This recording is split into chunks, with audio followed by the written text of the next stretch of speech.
find your Alright, what's screen. up, Cancel? How you doing? That's right here on YouTube as well, right? Yeah. Cool, cool. Alright. So we got special thing happening tonight.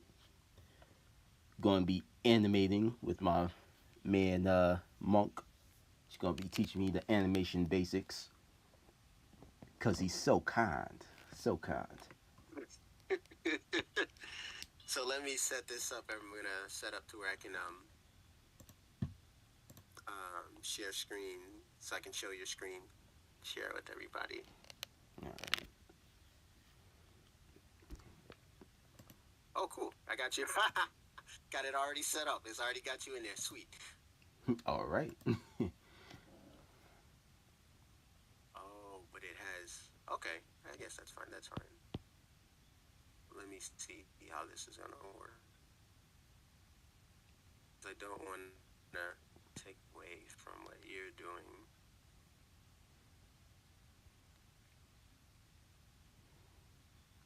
Mm,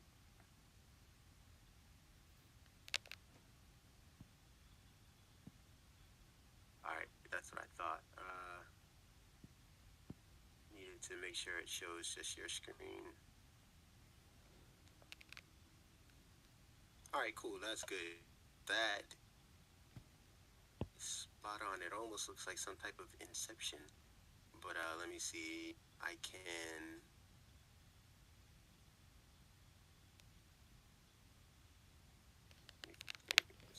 And that might work out better. Cool. Now everybody can see your screen and mine. All right. So, have you used the animation part of Clip Studio Paint yet? um Way back years ago when I first got it, and I was like, I'm gonna animate something, and then I think I tried to animate a ball moving. Yeah. Yeah, I'm not even sure. Because I'm not gonna lie to you, I do not know how to use Clip Studio Paint as far as animation. It just throws me off. Mm. But as long as you know how to maneuver through it and set up your keyframes, it doesn't matter the program. Because all you have to do is just follow along and do what I'm doing. Does that make sense?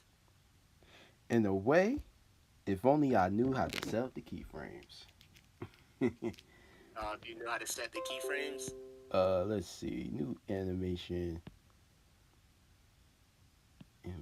folder, 2D folder. Interesting.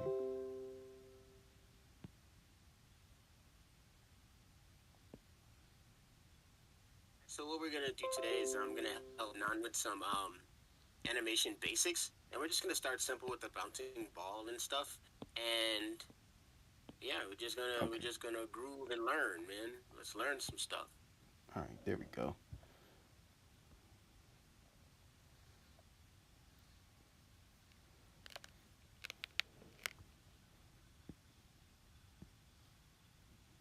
Is there a way for you to show your timeline or layers?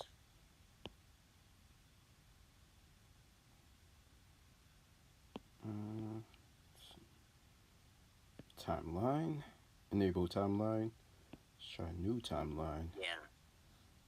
Frame rate 30. Playback.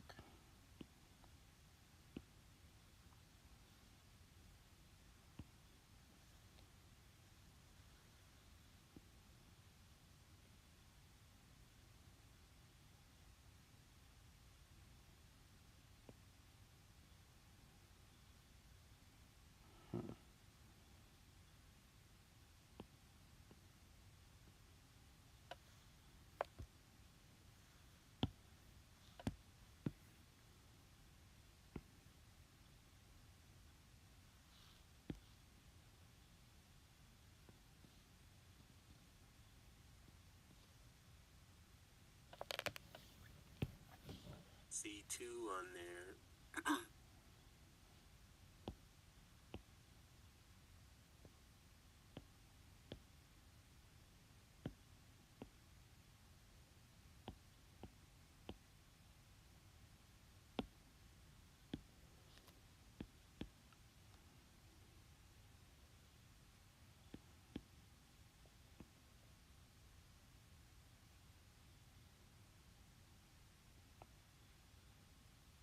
Oh, I don't think I need to share my screen on Discord, right? Because we're not. On Discord. Oh, I can't even see it. So no. Yeah, that's cool. So we don't have to show that. Yeah, That's yeah. fine.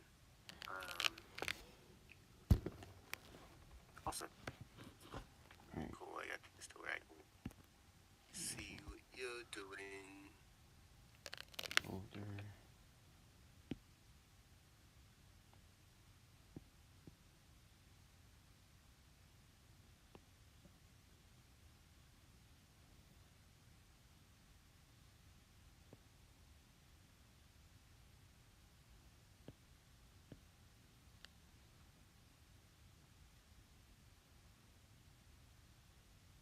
Apply. Toei animation digital exposure. The heck?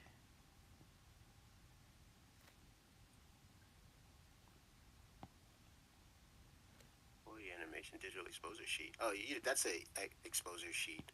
That's very interesting. I should mess around with this more often. Playback time 120 frames.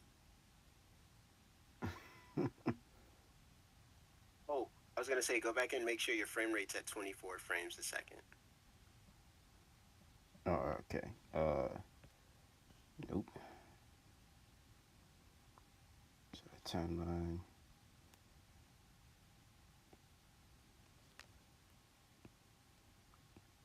Oh, 24 frames.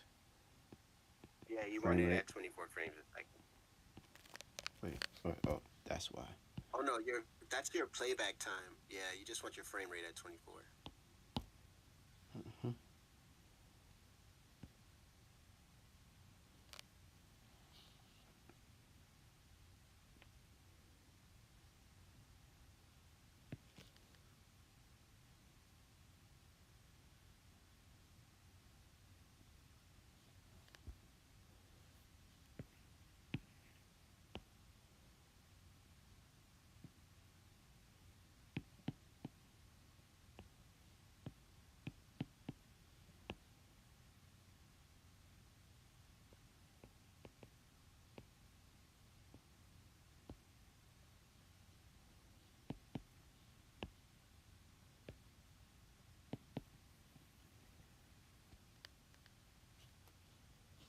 Ooh, buddy.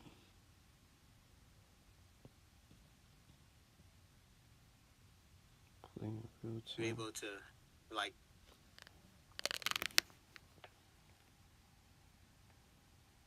Able to get lost? Yes. yeah, get lost. I just want to see a timeline so that way I just want to make sure you'll be able to draw something on one frame, then go to the next frame and draw another. Well, that's the That's thing. what It, I'm doing. it says timeline, enable timeline is checked. Hit new timeline. I'm on the 5th timeline. I'm not sure how to.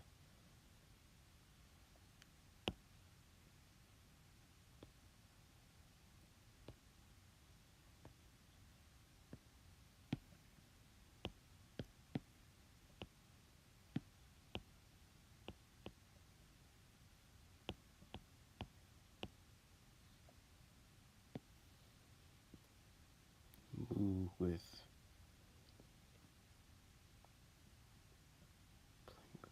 On your timeline, you might have to do it with layers. Oh, what's Insert frame.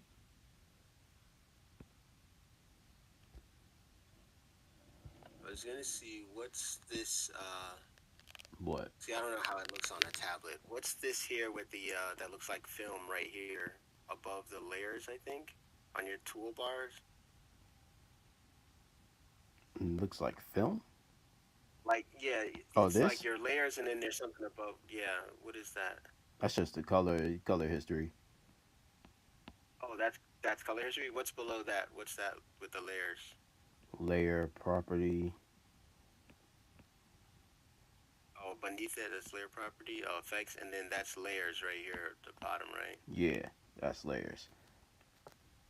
Yeah, there's gotta be a way for a timeline to show up. Now I feel like I did make it show up, but they've done so Yeah, many 'cause those look like your different layers.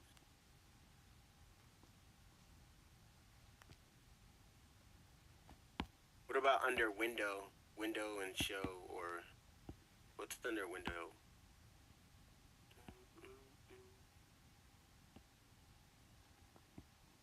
Yeah, Wait, window? I think drawing on it is fine. Yeah, the windows up top where it says window, view Oh, filter window.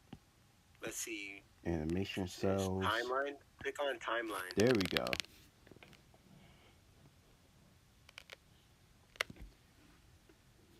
There's your timeline. Now we can see what we're doing. Yes. That just took 19 years. Now we're moving. Now just about scrubbing along. Just draw something on one frame and then go to the next one and see if you can do that there. Okay. Slowly move my mouse out the way. So that's frame 1. Go to frame 4, whatever there if you can. Oh, we went all the way to 120. Yeah, and it's still there. Draw something.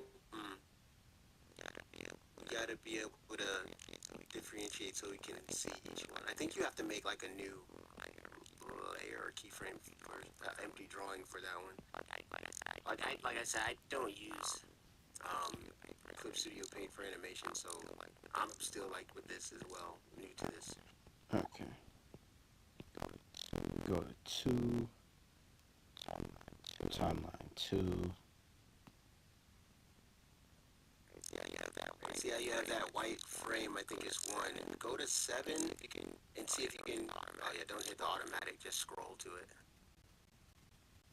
Or drag here. Alright, right there. Make like, is there no right click or option to where you can add another frame, add a frame or add a blank drawing? Might be in layer. Let's see.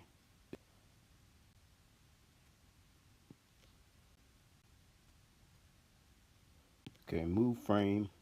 Go to next frame. It's 8. Not move frame. You want to add one because all that does is move you forward. What you see that repeat button? What's that next to the repeat button? It looks like film and then it's a plus next to it. Yeah. I don't know. I What's see that? anything. Yeah, what's that? What's the plus one do? Hit the plus. Okay. That looks like it's a add something. Not timeline. We don't want to go to timeline. You want to stay on one timeline. Is that all it does? Yeah, I guess it moves through the timeline. 15, 16. Okay. Really? Select layer. Yeah, that button. Oh, that's just selecting. We need to add. We don't need another layer. We just want to be able to. That's the layer. We just want to be able to make sure we can animate on that, but make sure we have our keyframes separated so you're not drawing on top of it. That way we'll be able to see movement. I might need to open that up and fidget around with it myself.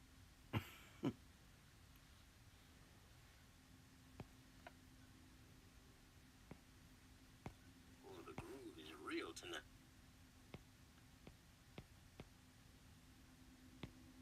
Let's see. So. We're trying to get started though. Okay, wow. Oh, yeah, new Have all this. I'll look at what's new later.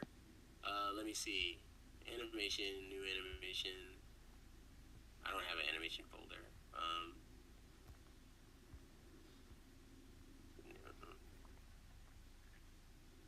That's my setup. That's what I tried when I was messing around with this one time. Okay, do that. Now I need to show my timeline. See if I can maybe help you out and get in here. I don't need a timeline. Oh, what's this? Those are my cells. I want my timeline. Alright, here's my timeline.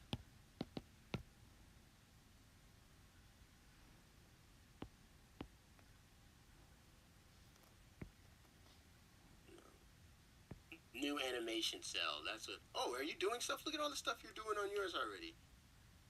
Oh yeah. So you see how you. All right, so you see how you have all. Get rid of those extra layers, though. We're only going to use one layer.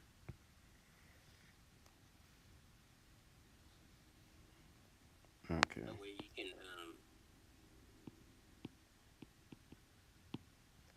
What's your hotkeys so you can scrub between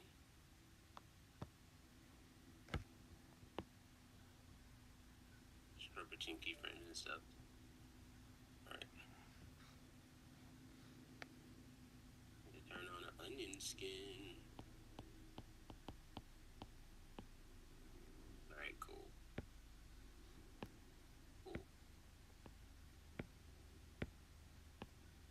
There we go. So, yeah, once you get those deleted, then you can start working with some stuff. Okay. Enable keyframes. Okay. But I need to be able to shift between keyframes, but I gotta make this longer. Why do I only have this many frames? I want all the frames.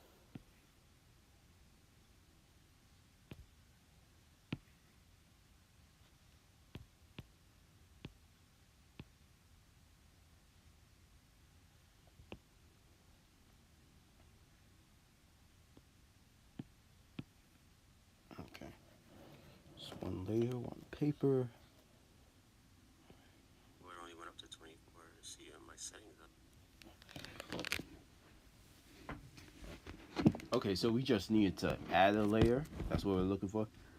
No layers. No. Add you want to add let's see, I'm gonna select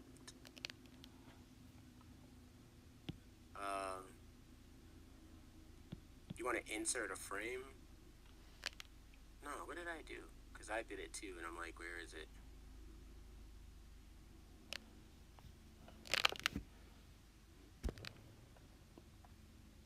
Oh, new animation cell. So yeah, that's what that thing is. You see that plus that you had hit before? This? There's new animation folder. Okay. No, get out of that work menu. All right. So yeah, why is it? What are you hitting to make another layer? You shouldn't make another layer. It should just make another cell. Okay.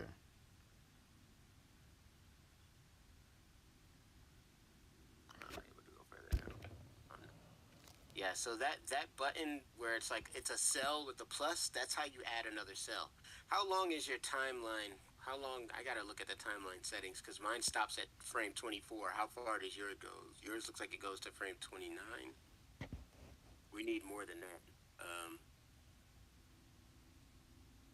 Let me go in there.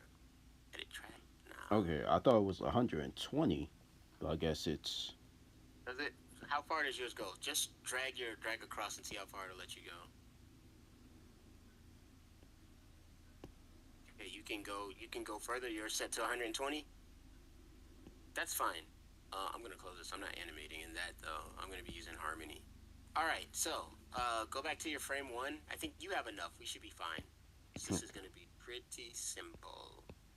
It says the guy who's been doing this for years. No, yeah. But this is, I mean, it's not going to be too hard. Alright. I think we'll just start with the ball going up and down. We won't worry about the ball going across the Page. Okay. across the page right now. So you can erase that circle. Okay, so we working on the squash and stretch. We're going to be doing all of that. All right. We're just going to get there. We're going to start with our keys first. We're going to start with our keys.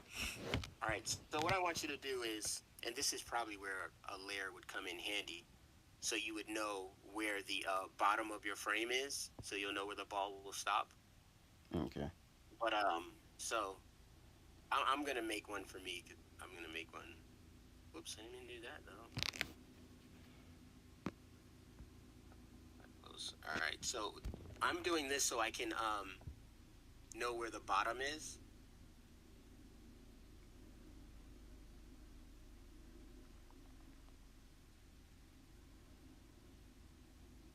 That's where my floor is. That's where the ground is for me on there.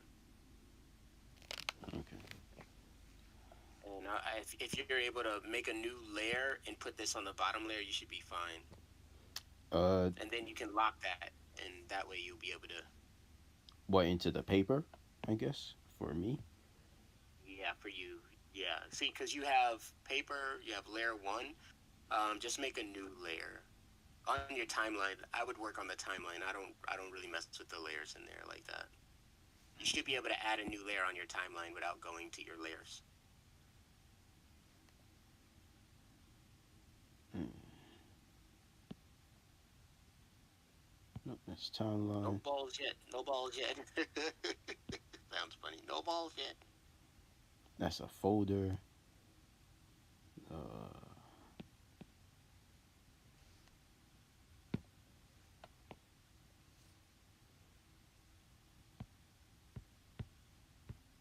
Yeah, that's a folder. We just want a new layer. We don't want a new folder.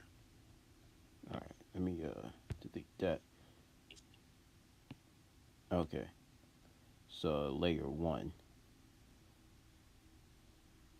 Okay, so make a layer one. Now make. All right, so erase that circle. I don't want to see any circles yet. No I circles. yeah. All right. Oh, No circles. Let's set the scene first. Let's set the scene. Oh, that's the paper. You drew on the paper layer. Controls. Well, I was like Control Z, but undo whatever your undo is on your tablet. all right. Yeah. Okay. That way you undo that circle. All right. There we go. There we go. All right. So now you have that layer, right? On Yes. that layer, make a straight line. Make a line that goes straight across your stage.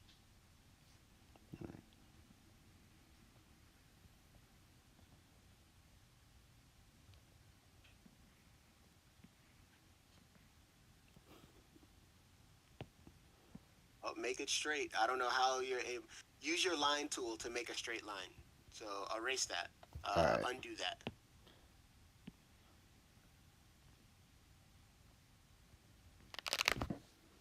Yeah. See your line tool right under your paint bucket. Yeah, and just make a straight line. Let's be simple. We don't got to draw everything. Go all the way across. All the way across is fine. That's good. All All right. right. Now Okay. move it down. Move it down to the bottom, closer to the bottom of your scene. Which I believe your move button is K, but you're on a tablet, so it's not the same. So, It's all good. I know how to do the move button. right. All right. So right. Well, you're. I'm a little. It's probably a little late for you. Yeah, Delay. move it further to the bottom. Bottom. Move it up because we've seen. Oh, okay. Want to move it up just a little bit?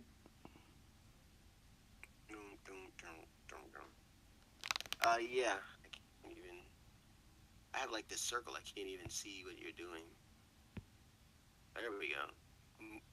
Oh well, it was there and then it wasn't. All right. Can you move it up? Yeah. Just it'll take a while for you to catch up. Oh, okay. Yeah, it's a What do bit you of have a on slow delay. mo mode? Oh, okay. I don't. Oh, you can't see my screen, can you? Um. Yeah, I can see you moving. It's a little smaller, but I think I see your mouse. Oh yeah, don't worry. Yeah, because I was gonna say, you see how mine is not directly at the bottom; it's up a little bit. It's a Oh little wait, more okay. Now I see that there is like a orange line or like a gap. something. Yeah, I don't. I don't. Yeah, that red line. I don't want my See that red line? That's how far that I want my line to go down. That's how far I want my ground to be. I'm not going all the way to the bottom Oh, okay. because we want them to see the animation, not let it drop to the edge of the screen. No, we want them to see it. Um, All right. That looks somewhat close to what your where yours is. Okay, now I can. Now it's a little bit more. Okay.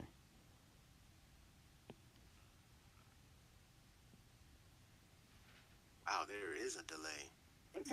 Yeah. All right, that's fine. Yeah, well, that's yeah, yeah. I'm like, oh no, don't go up there. Then you moved it down. That's fine.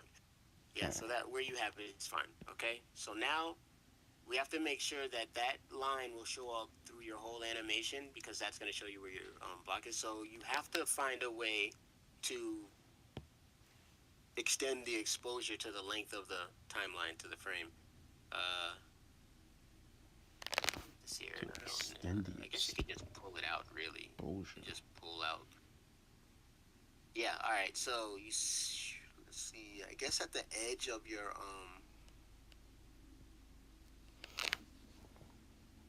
the edge of your frame, there should be like an arrow or like a little block or something. You should be able to pull it out to where you need to.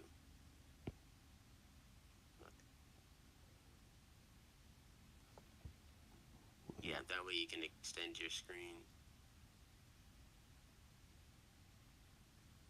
Yeah, you see that line that's on frame one on your layer one?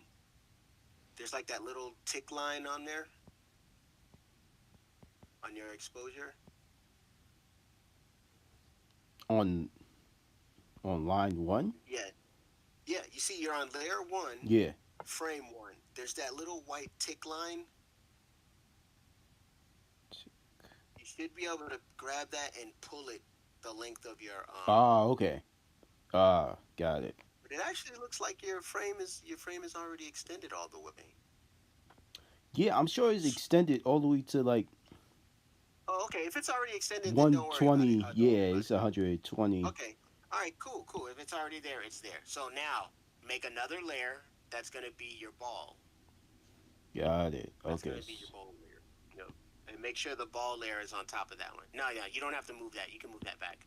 Yeah. I'm looking at your screen. I forgot there's a delay. So. Yeah, okay. I made a second layer. Layer 2.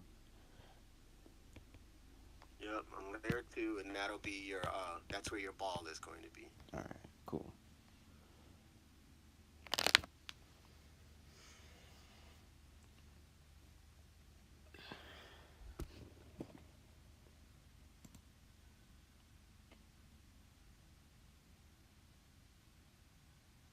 All right. Cool. Ethan, All right. thank you for the follow, man.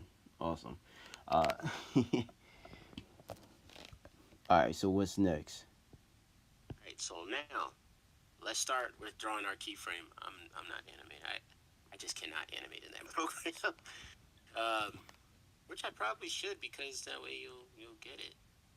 Let's see it, but I can only go so far. I delete these. I want to remove these keyframes. Done. Move that back. Wait. There we go. Back to 1. All right, so now we need keyframes, right? Yeah, don't. We're gonna. I'm talking about on mine. I need to delete. I need to delete these exposures that I have.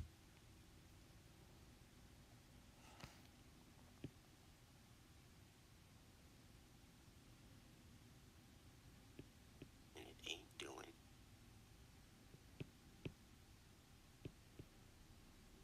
Canvas workspace. Command bar.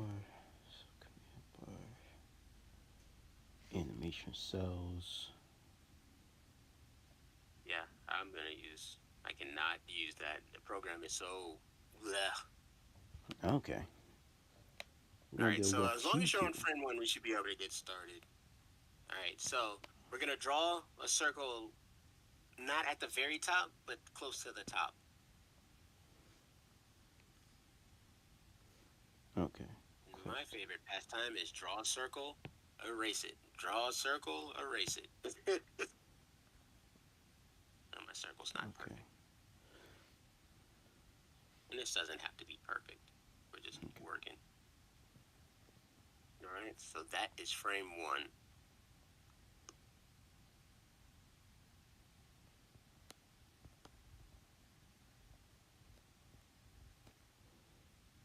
1. All right. Oh, but in the center. Don't draw it close to an edge. I want that ball in the center. There we go. Sorry, I forgot there's a lag. I was like, wait, I thought it was the center. All right, it's good. It's cool. All right, cool. All right, so now that you have that, go to frame 5. Okay. Frame 5. Yep. Well, why not frame 3 and 2? It's just It's like, oh, I mean, you can do three. That's fine. Let's do frame three. We can no. do that I too. mean, I'm I always just go. I always go 1 5 10 when I'm doing it like this. But I mean, 1 3 5 is fine too. It doesn't matter because the timing. We're gonna be adding keyframes and stuff like that too, so it doesn't matter. So three is fine as well. okay. So like frame 2 would be like part of my in between, like the 2, 4, Yeah, two's in 6. between. Yeah, see, your Okay, timeline's on odd numbers, so it's got it. fine. Okay, But you'll be fine.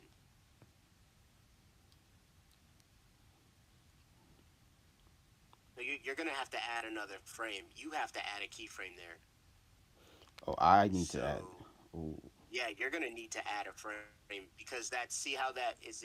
It's already on frame three. You need to add an insert a keyframe on that one.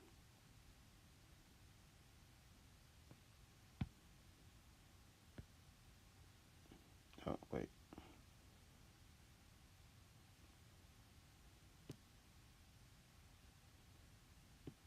it's folder.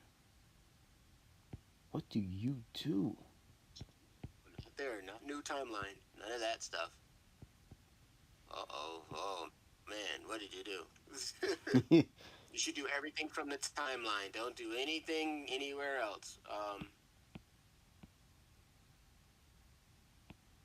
So you can click on the timeline and I mean, I click let on me see. timeline. It just shows me the other timelines that I created. No one adding frame. You need to add an exposure. Oh yeah, that's the button right there.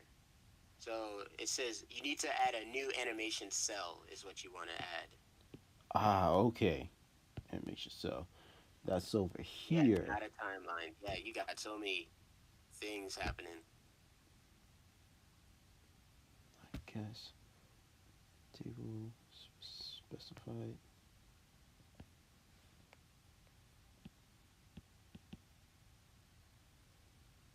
Should be that plus button right next to the on your timeline. There's like the right next to the repeat button. Well, that's the There's like a. folder. It gives me. Why is that a folder? It shouldn't. It's Oh, not the folder on the right on top of the timeline. So the one that's right before the 15 tick mark on your timeline, that's your add animation cell button. okay. Wait. Hold on. I think I You think have I. so many layers. Okay, there we go. Okay. No, not on that one though. You need to do it on the ball. It needs to be on the ball layer. So you have a whole new folder because you kept adding folders. Yeah, so you have to make sure that the ball layer is selected. Okay. Delete that. Ball. Oh, now add new cell. Add new. Nope, you back on the folder.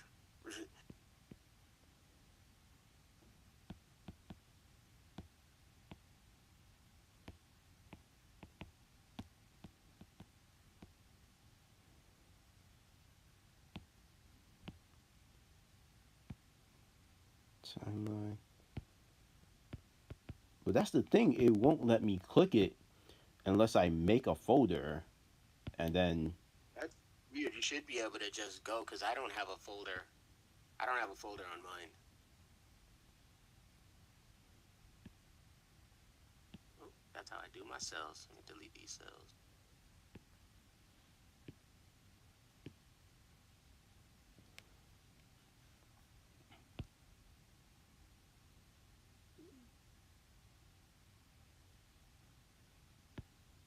It's weird. I don't know why you need a folder to do this.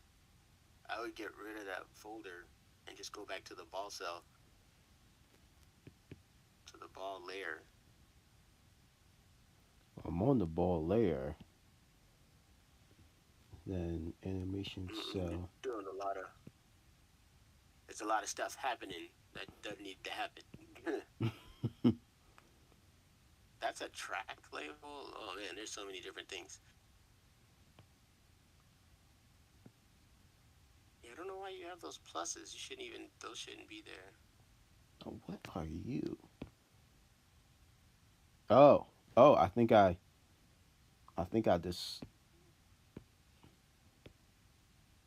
think I did a thing.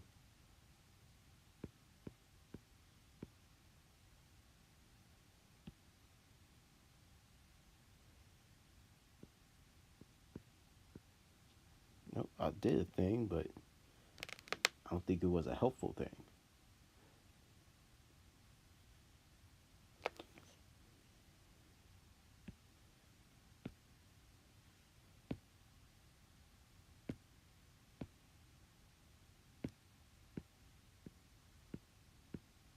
Hmm.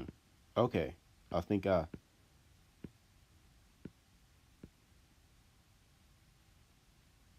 Nope.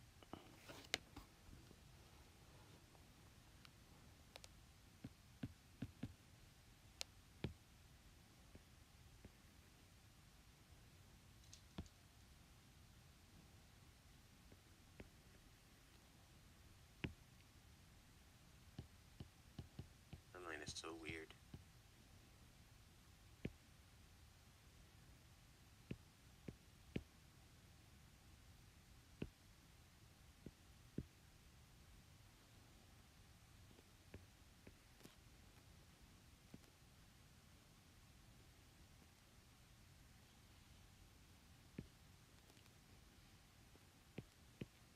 Let's uh let's start from the beginning. You got a lot of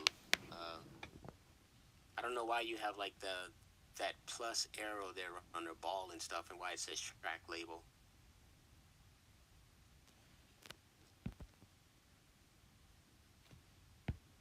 It'd be fine.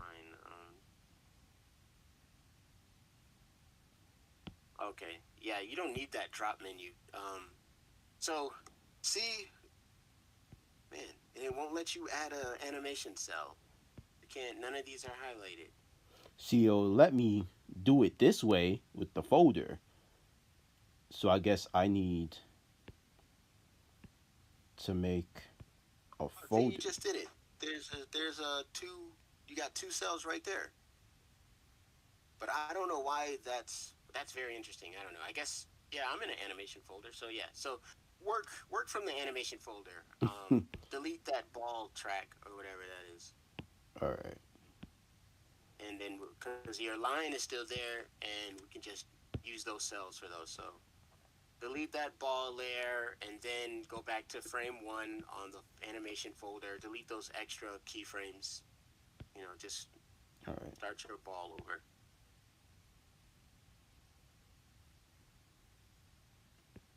But make sure that's at number one. All right. Yeah, you see that you should be able to go to the beginning of that frame, and then the delete animated cell should pop up. Should look like a link with the slash through it on your timeline.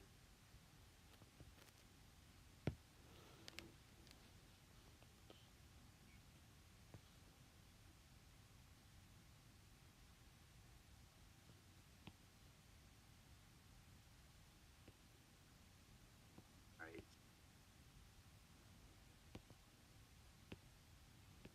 Let's see the ball. Go ahead and delete those other keyframes. I want you to add the keyframes as we go. Yeah. See that slash through? Where? No, go back to where it says one. You have 1A and then one Yeah. on your timeline. And that's a onion skin that you're hitting. Oh, Go back onion. to nine. Go back to yeah. Just go back to one. Go back to frame one because it's 1A and then there's one. Go back to one, Yeah. and you'll see a little box that looks like a chain link right up there. I don't know how you up there. Uh, Ah. yeah, and see how it has a slash through it through the link. Click that to delete. Ah. Okay. No, Got don't it. select layer. Get out of that. I don't want you to go into that other stuff. All I right. want you to So work I'll. directly from the timeline. Got it. There you go. That's where we're working from. We're not doing nothing, messing with anything else.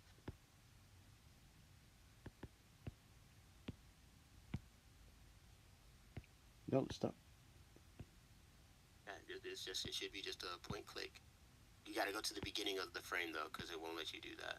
Ah, okay, okay. I've been Yeah, that's missing. why I'm like, you Got shouldn't it. have no. This dialogue box shouldn't pop up.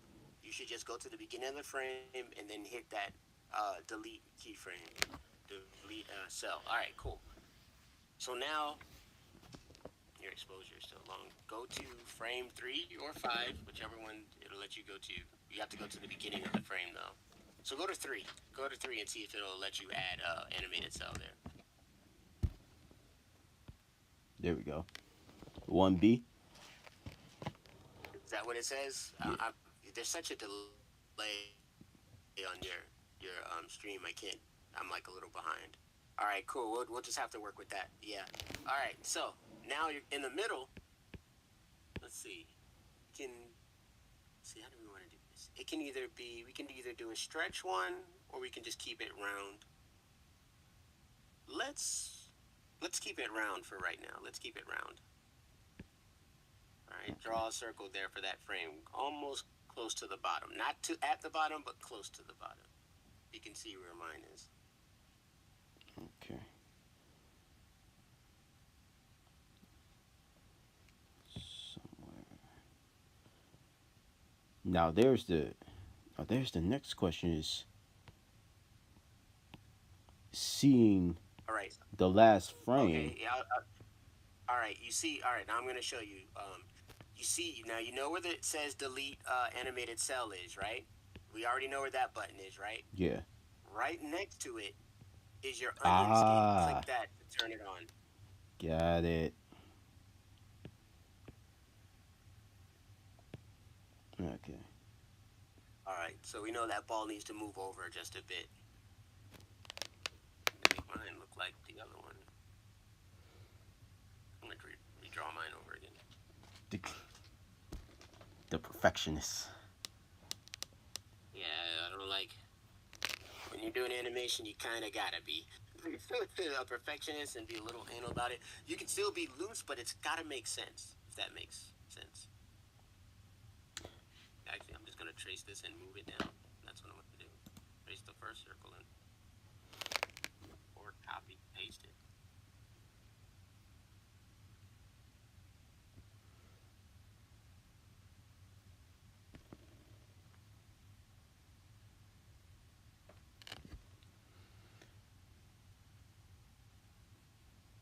Right. So you got that? Oh yeah, I got that. All right. Cool. So we're gonna go to the next frame, which is 5. All right. And then you're gonna make it like flat. You're gonna make it flat, not too flat, not like straight flat, but you just want to flatten it out and like stretch it to the sides a bit. To be, All right. if you see mine, that's a big stretch, dude. It is. It's a But you puzzle. know, it'll add to it. All It'll right. add to it like a little bean.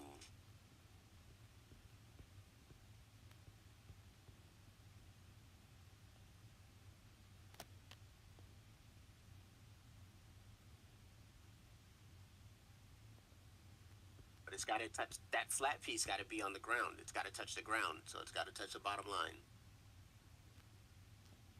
Okay.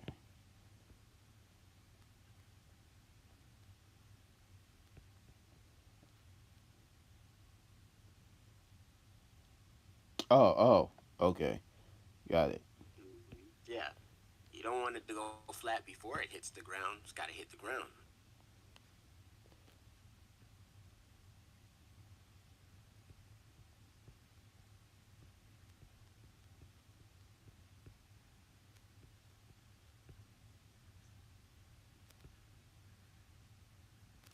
All right.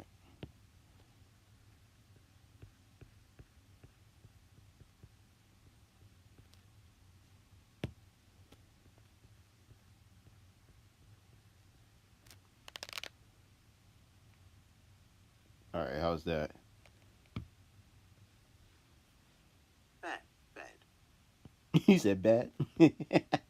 Yeah, I said not bad, not bad. Okay. I mean, you're learning. You're learning. It doesn't have to be. You know, yours doesn't have to be as flat as mine or as wide as mine. You want to make it to where it's like you could bring it in a little bit. Like if you Yeah. want to, Okay. Just like scale it in a little bit. The ball, unless your ball is like dropping really, really high up, and then you can exaggerate the bounce if you want. But right now we're just keeping it simple.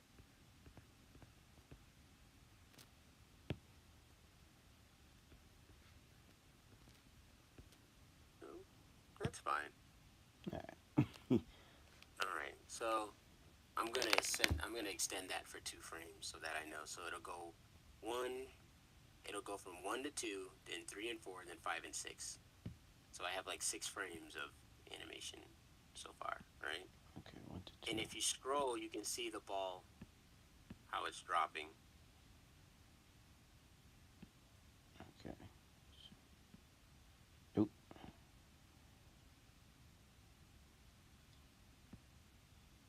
Nope.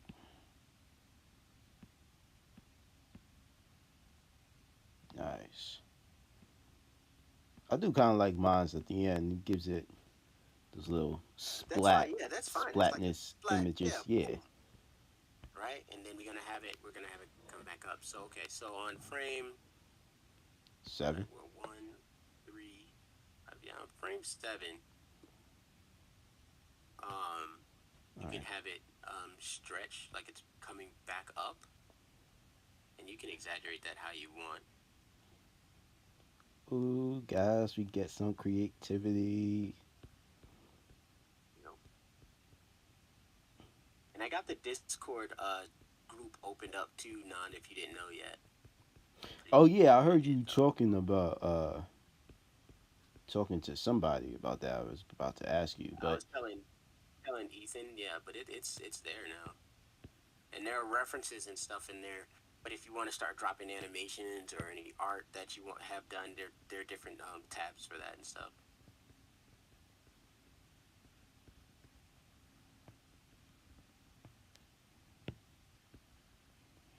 all right, Yep. cool.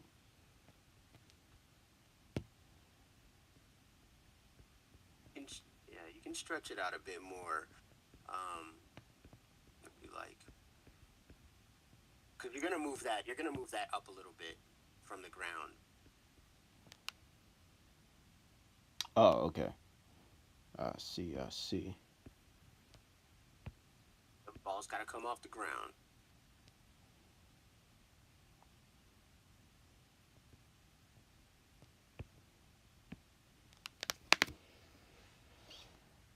Onion skin.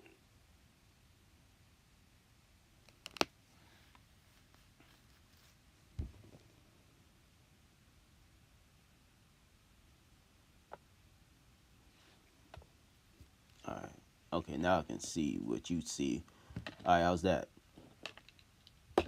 Little Yeah, that's higher? fine. Okay.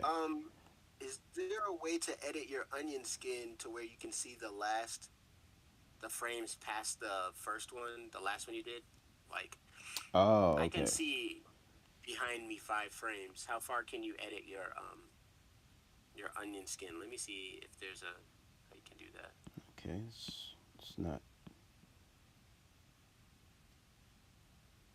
Oh, no, tick never mind. that I off. can't frame. uh,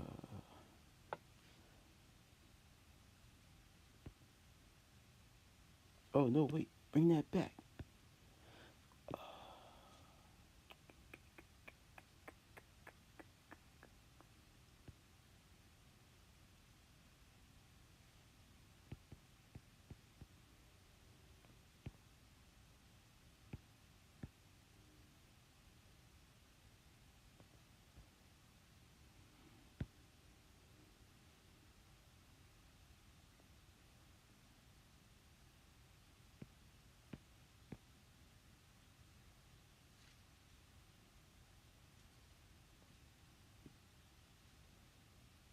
Mark up.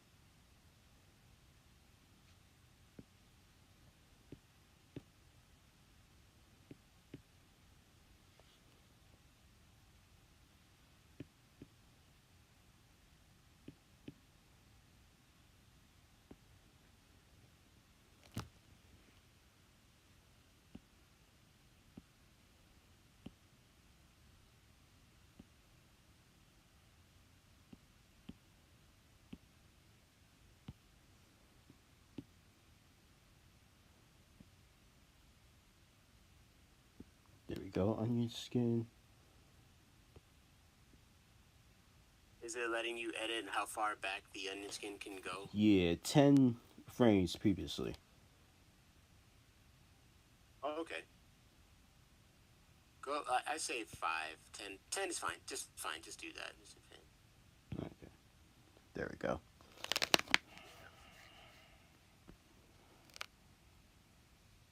Yeah. So that way you can see like your frames behind you. Mm-hmm. All right. Cool. So you can see where your ball's going. We got some direction. Mm-hmm. All right. So now that we did that one, I'm gonna. So we're at 9, 7. Let's go to 9. We're super duper 1, 5, 3, 5, 7, 9. We'll go to frame 9. We'll go to frame 9. I go back to. I gotta see all my cells. All right. And now we're gonna draw another ball. It's gonna be stretched. You can make that one a little bit thinner. Okay. I mean, just you can stretch it a bit more if you like.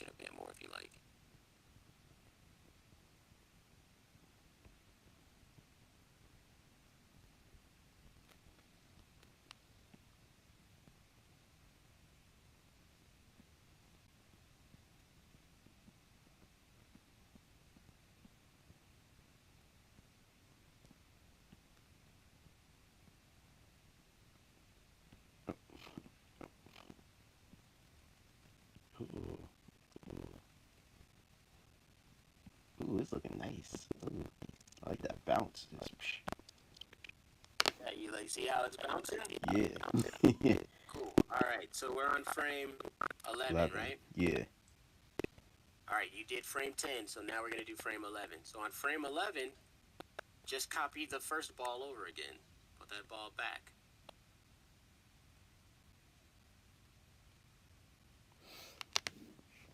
Oh, okay. Gotcha. Now, then we'll have like a little loop going. It'll loop when you play it back.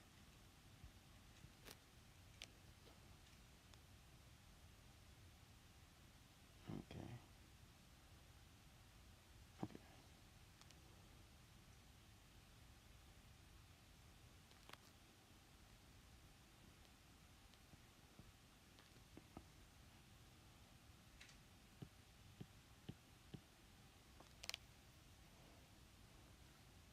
Hey, what's up, Robertson? Sorry, just now looking at my chat. So what we're doing is I'm working with Non on some animation basics, and we're just starting with a bouncing ball. And also to give you an update, the Discord is up. So if you want to join the Discord, you can. You can hit the Discord button on my channel, and it'll take you there. And yeah,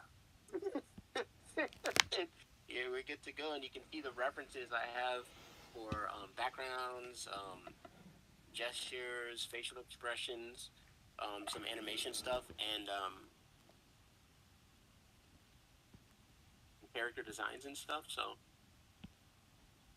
that's just some of the stuff I have. I have so many references and things that I study on my computer that it's just, it would be a lot to add. I'll just add it gradually.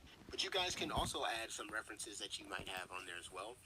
But yeah, feel free to drop your sketches, your doodles in the doodles part, and then if you have any animations or test animations, you can put those in the animation tab. So yep, that's what we have going. How's your day? How's your day going, or your morning, Robert? Guys, I got a ball. You got the ball. None. Play it back. Let's see what you got, man. Well, that's the thing. I was thinking to myself, I was like, okay, how do I cut down these frames? Because it just keeps going all the way. It's going to go all the way to 120. You should be able to have a stop part. I just want, you can stop it at frame 13. Which, how do you have 13 frames and I have 12 frames? It's very interesting. 1, 3, 5, 7, 9, 10. Well, I stopped on frame 11. Oh, Like, that's the last one. It just goes. It automatically extended to 13. Okay, that's fine. Yeah. Yeah, you should be able to stop it there. I mean, you just want to see it loop, but you should be able to find like there should be a way to bring your timeline stop to 13. Might be in your options. Let me see what it is on here. Even though I'm not animating it, I could at least go through the Okay. Okay. What? Go to the end of your timeline. Don't go into the tabs and stuff. Go all the way to the end of your timeline, like to 120. Okay, of course. Oh my god! If my dog doesn't stop moving, I'm gonna punch it. That's, Wait, what happened? Did you just play it? Are you playing it? well, yeah, I'm playing it, but it's going all Oh the way no, to no, no! I 120. want you. I want you. Yeah, I want you to move it to 120. I want you to go. All right. You see that blue? You see that blue rectangle Ah, there? okay, yeah, I see it. Click it and drag that all the way back to frame 13. The blue part, not the red. Yeah, gotta go. Yeah, that'll shorten your timeline. That's 85. We want to go to 13. Oh wait, it stopped at 85. Oh, I thought it You was have to bring it all the way to 13. no. Come, come, come. Could you? Could you? Not that blue. Okay, there you Don't go. grab the blue from the beginning. Grab the blue from the end. Okay. Yeah, you Now, gotta because go the all the way thing to is, frame 85. I went all the way to the. I saw the ball and where it was drawing, and I And just dropped it. I that's just just stopped. showing you where your first frame is. Yeah, so you Yeah. can drag it all the way. Drag it faster all the way to frame 13. You can edit that. It's All not right, gonna cool. delete anything. There we go. All right, all right. Oh snap! Awesome. Right now, all we need is a hoop and That's some. cool, Robert. All right, see that you got a nice little bounce there, man. That looks really good. That's a pretty solid bounce. Now Mm-hmm. let's make it, let's smooth it out. Let's make it better. That's a really good start right there. Look at it, it's just like mine. Just like mine. All right. So now what we're gonna do is we're gonna go back and we're gonna start adding some more drawings. No, right. Let me see. Again, for everybody, anybody else that's in the on the stream and watching the stream, the Discord is up. All you have to do is click on the link on my page, on my channel, and it should take you to the Discord, and you can see what's in there and check it out and explore. Invite your friends, invite anybody, let them all know. All right, so back to Nan and this bouncing ballaroo. That's how they say it in anime, right? I don't want to offend any of them. The Japanese people, they were like, basketballaroo. Did I don't know. Anyway, you? um, You gonna get in trouble one day, man. so we're gonna go. All right, so we need to add a ball between 1 And and three. 3. All right. Yup. But we're gonna make this ball. So what you're gonna have to do, I know with mine, I'm gonna extend mine 2 frames, and then I'm gonna add a new cell, so that way I have 1 and 3. I have something between 1 and 3. I have a blank cell between 1 and 3. So I don't know how you would do that in Clip Studio Paint. Add a But new. you need to add a new exposure. But I don't want your timing to be up. Everything should still be like 2 frames. Because what we're doing is we're holding each drawing for 2 frames. So even when you add an exposure in between 1 and 3, it needs to hold for 2. So that means like it'll be, let's see, let me look at mine. And on mine it goes 1 and 2, then it goes 3 and 4 is my empty frame, and then at 5 and 6 is where my third frame would be. So it's almost like you're pushing your frames down to make space for the new frame. So that's why I was like, don't worry about, having all those. We're going to keep adding frames, and it's going to make the timeline longer. If that makes sense. Give me a bad dream. Okay. I think I've added a new frame.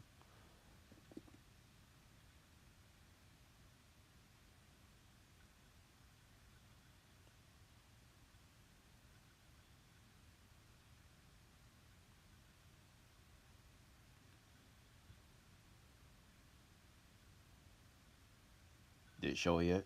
No. Oh, there it is. Yeah, I see that. Okay. Okay. All right, so you need to extend frame 1 to 1 frame. Then, So how can we do that on yours? How can we extend it a frame? Let's see, I got one, two. I'm gonna put one, two.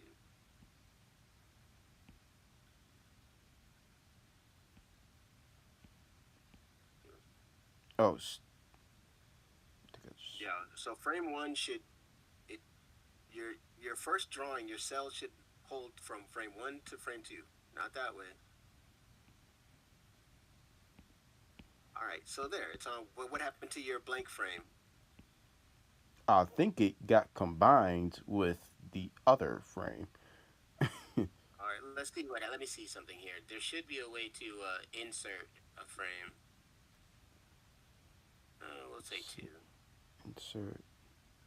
Yeah. So it should be insert. Oh, great. That didn't insert nothing. That was insert exposure. Two, three. Okay, edit track, enable keyframes. Oh, no keyframes. I have to add animated cell. New animation cell.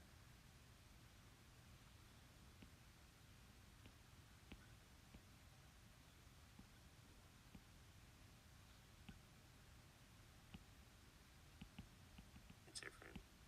One frame. All right, cool. So yeah, it's an insert. So go to frame one. And then I right clicked and it says insert frame. Don't select like that. Just keep it on frame one. No, go to frame. I'm still. I guess you already did it, so I'm like Yeah. looking at your thing.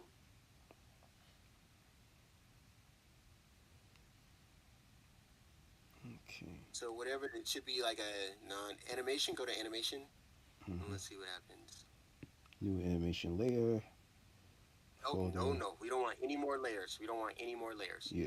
We want animation and then insert cell. Let's see. Create timeline. Move frame. What's that saying to show animation cells? Oh, Let me see right. if I can find it here. Let's play.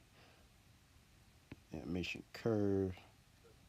Oh, show animation cells. No, yeah, I just know on the timeline.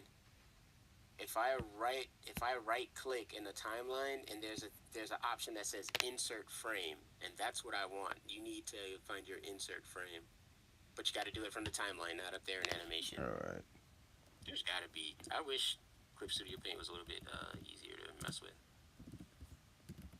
It probably is. It's just my fault for not learning. really. Yeah, it's just about learning it. Cause like I said, I don't normally mess with this program for animation. Okay. Times like these, you go to Google, add new frame, right click on a frame, just right click. New frame, you want to insert frame.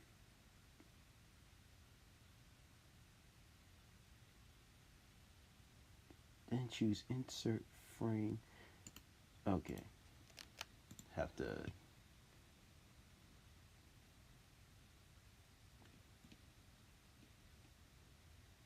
We're getting to it, guys. We're getting it. What up, Jay? What's happening, man?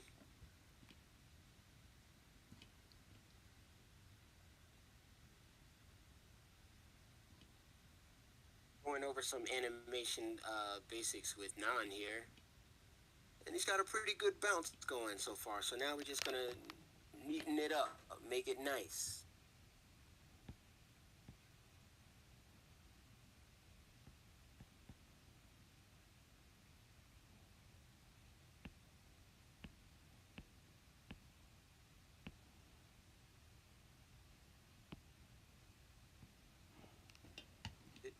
I don't know. I can't see. Because your screen, I don't know. Okay, I see you're doing stuff on your screen now.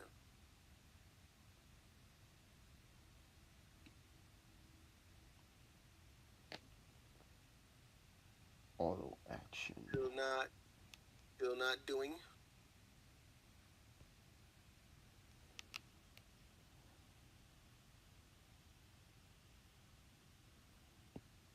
Not up there. It's all going to be from your timeline.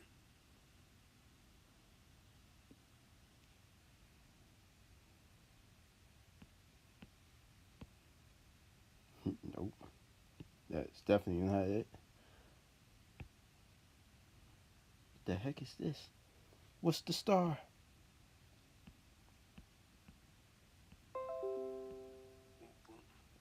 No, the star is a keyframe. That's an actual keyframe. You don't want that. You don't need that right now because we're doing traditional. We don't need that. It'd be good to help you know what your keyframes are, but we have an understanding right now. You don't need that right now. Okay. Because what Well, you need Bucky. is to insert frame. Whatever the insert frame, that's what you need to do. Okay. So it's like you gotta click on the first frame.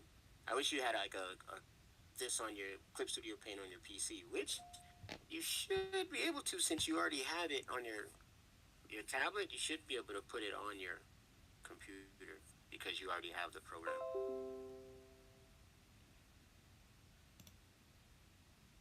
Oh, that's Monk. He's teaching me how to animate right now as I am trying to learn this program. And your bounce looks really nice. Like I said, you got a really good bounce. We're just gonna clean it up a little bit and add some breakdowns, and then we're gonna go back after we get these breakdown keys. We're gonna go back and then add some tweens, which won't be a lot of tweens, and we'll add a little bit of ease in and ease out. So it's really solid, like what you got there. That's really cool.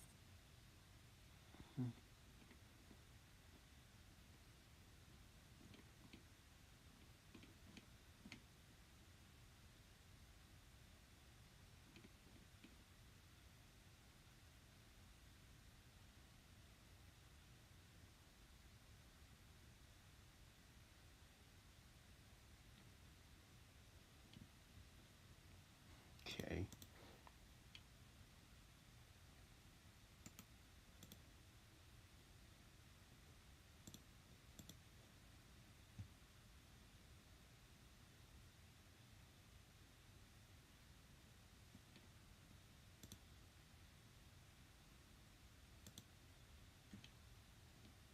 Okay.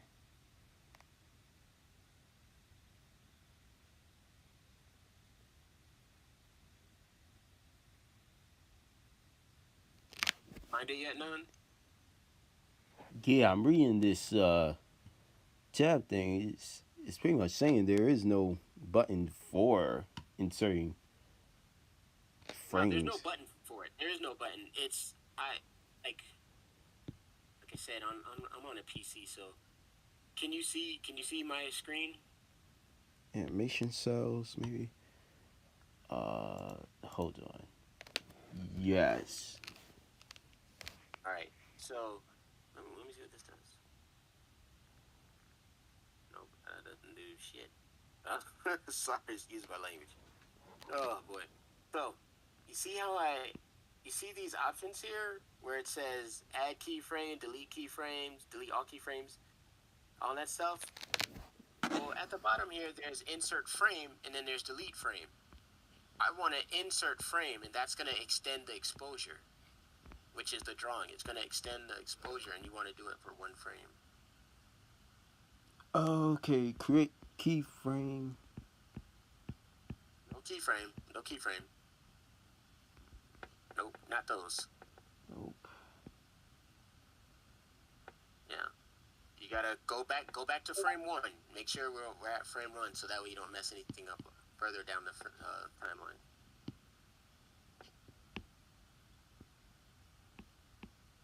Let's add another keyframe. I think you added a keyframe or added something. There we go. But you still have to add you still have to add that blank frame there. That's what we're doing. We're add a blank frame, add a new animation cell on frame 2. Yeah.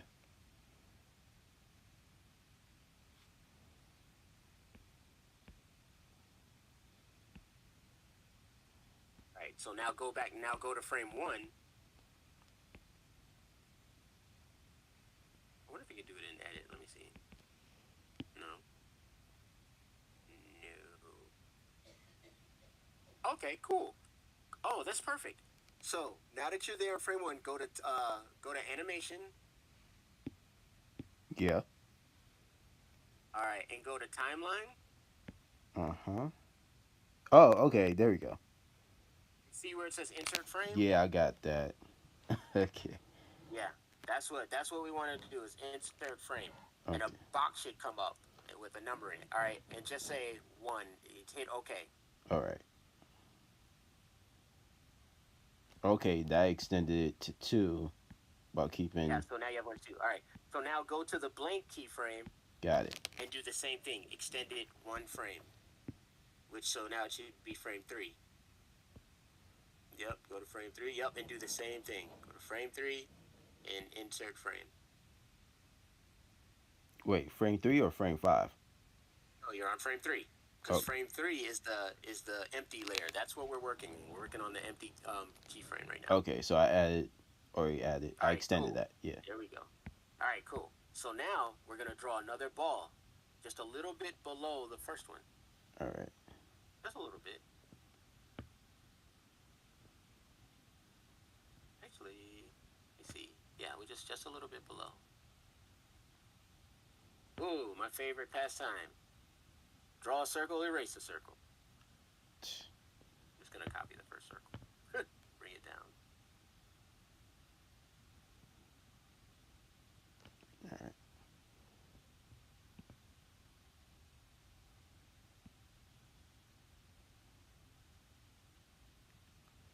See how that looks.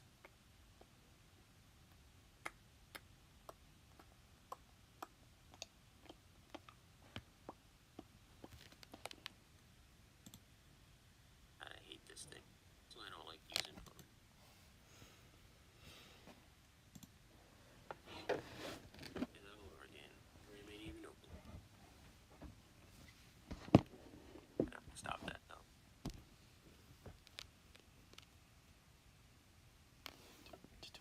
Did you do it? Let me see. Your ball's kind of shifting a little bit. Think so? Let's. Yeah, yeah, I can see it. It kind of moves a little bit, but mine does too.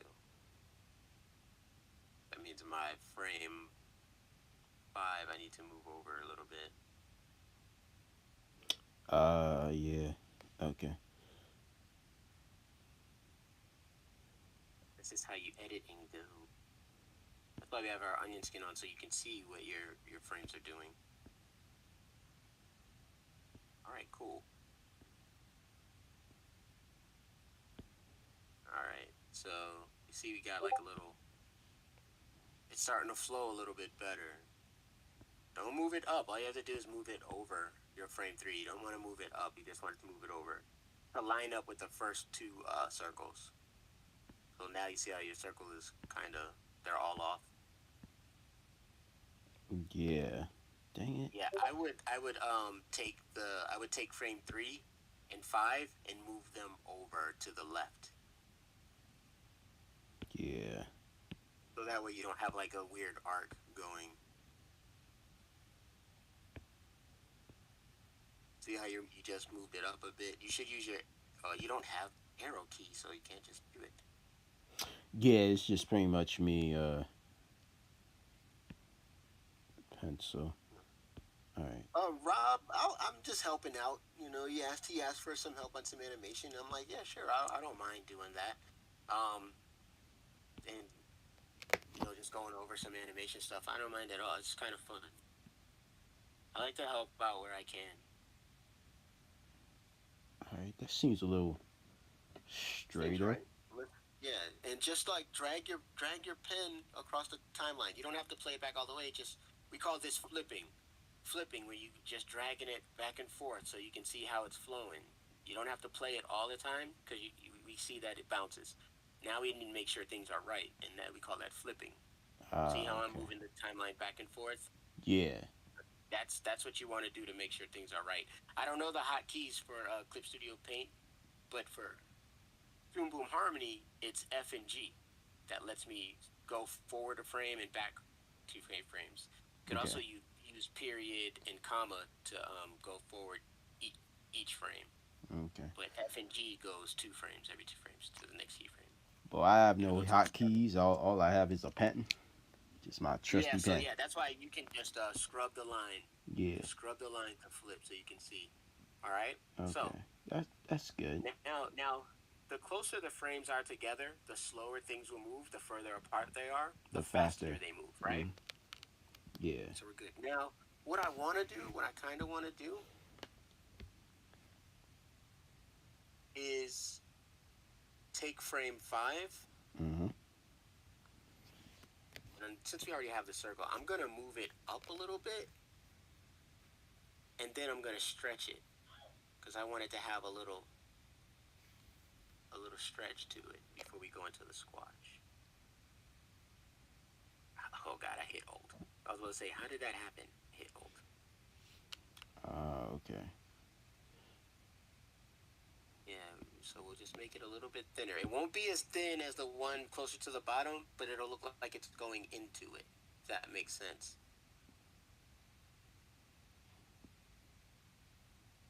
Nope. That's not how you do that.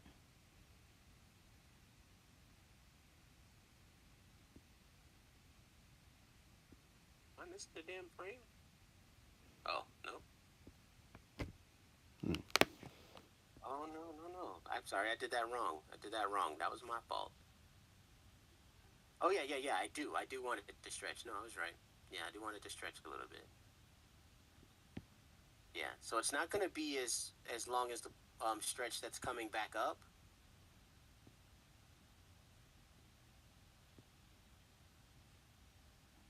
Okay. Actually, it This can be, but it won't be directly over it. So this might be a problem. Not really sure how to. why did my onion skin disappear? Stretch stuff.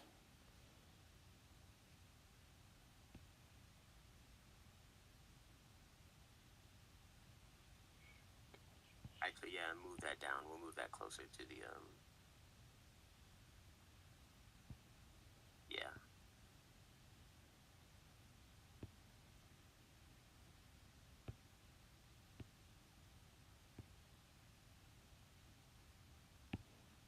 So, Yeah, so that's frame 5, correct? Yeah, we're gonna stretch it. Oh, what happened? Oh, you got so many selections. It took only pieces. yeah, that's the thing. I'm not Deselect that and sure how to reselect. actually stretch it. Wait, maybe. Oh, okay. So, first deselect that. All right, now select it again. All right, see that right there? Yeah. No, don't scale it. Just pull it. So, you just have to pull those boxes down. Well, it just gets bigger when I pull the Yeah, there's boxes. something you're gonna have to hit that won't scale it evenly. It's usually like control. It should either be control or shift. Not that way. Don't use the corner arrows. You only want to use the up and downs and left and rights. So you want to use the little small boxes that are directly above it or below it. Okay. And now, now you change the size of the ball. So hit cancel. Hit cancel. That way it'll reset back to its original size. Expansion. Let's see, what's this? Hit cancel. Yeah. No. Yeah. Reselect it. Don't use that. No, you don't want to use that. Wait, I don't know. You almost deleted something. All right. So Okay. we have to figure that out for that one so that you can manipulate that. Oh no, don't delete anything. All right, keep that there. So you have to select it. I don't know what this stuff is. Yeah, I'm not sure how to do it with a tablet. You may have to change your settings so it doesn't scale it globally. You might even just have to deform it rather than just scale it. You want to deform it. So you can select it and then, like, I guess go to edit and transform, or edit and Mm. transform. Yeah, it'll be under transformations, I believe. Let's see, edit. Yeah, transform and distort, I guess you could use. but still scaling it globally. We want to scale just the up and down. Transform. What's distort do? Oh, free transform should work. That should work. Oh, there we go. Yeah, it's still Yeah, scaling there we it. go. Yeah, is it stretching it? Oh yeah.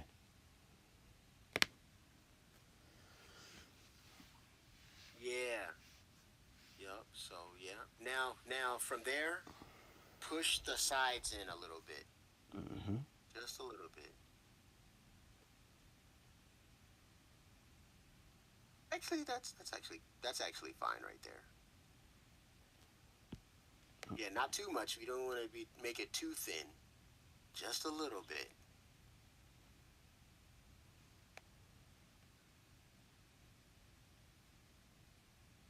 All right. Now, once you do that, select it and move it closer to the bottom, so that way it's back to the squash. It's closer to the squash when it hits the ground.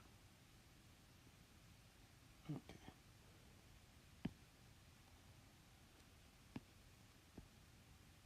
Oop.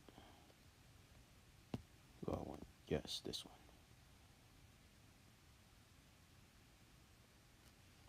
Okay. The whole thing, just that circle. You want just that circle, that part of the ball. Yeah. Bring it closer. Bring it closer.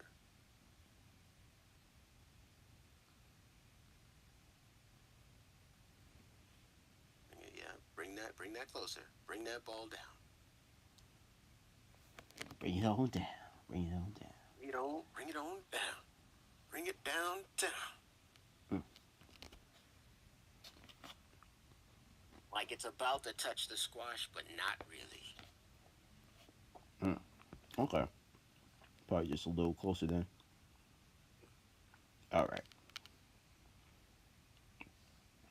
Sorry, I'm enjoying this like delicious birthday cake.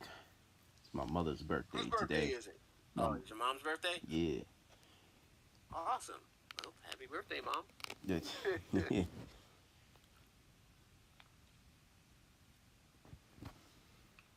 yeah. So we went out for some wings and well, we didn't go out. Kind of brought them back home and had Right. some wings and stuff. Nice.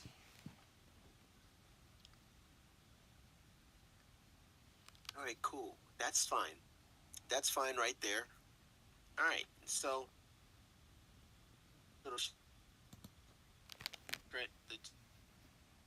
It's looking like something. All right, so now on the up stretch, which should be on frame 9. Okay. All right, on frame 9, we just want to select it and move it. Just move it up a little bit.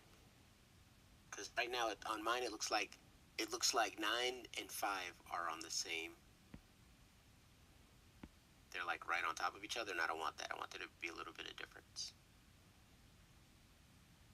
We can even stretch it, make it a little bit more stretchy. And that should be fine.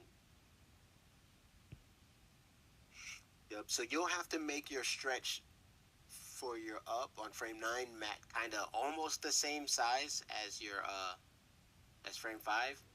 Okay. Yeah, I got that. Then just move Yeah. it on up. Yeah, and just move it up a bit. Yeah, move it up.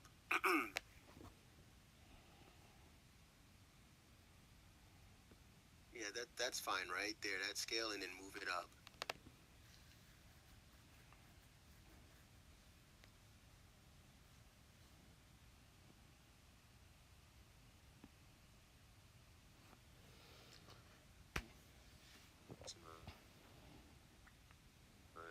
Off of it.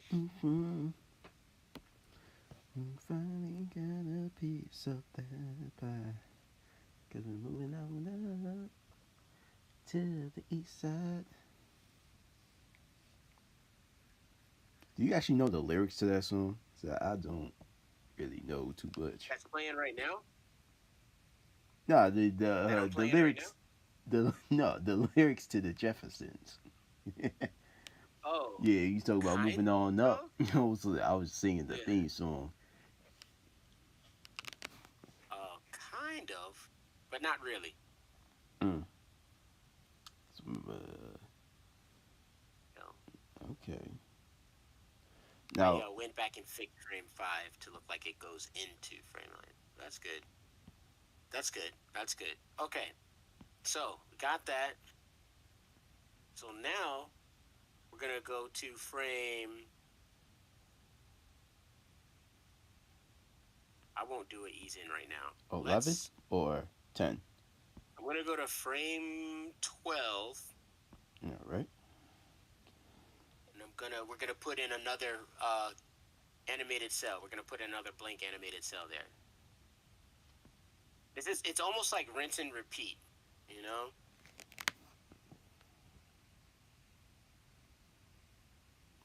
Okay. A lot of Are stuff. we So extending 11 or? first add your new animated cell, and then you're gonna extend 11. Well, yeah, you can extend it first and then add the animated cell. It's up to you. You know what you're doing now, kind of. So go to frame 11, extend it one frame, Okay. and then go to 12 and extend it one frame.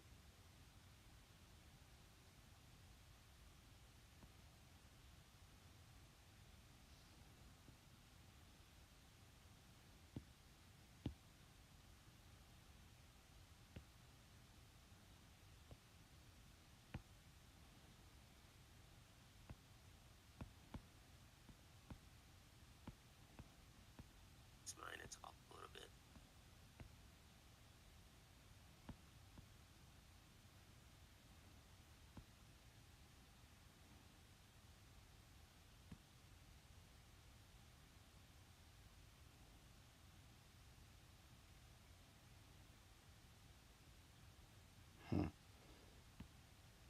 Where's the? I want to extend. Is that 7?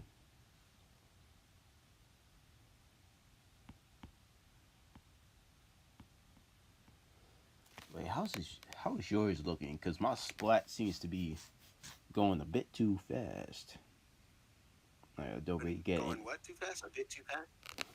the splat seems to be going a bit too fast for me. Like I can barely see that it's hitting the Oh, yeah, ground. mine is like that too. Okay. Yeah, mine is too. All right.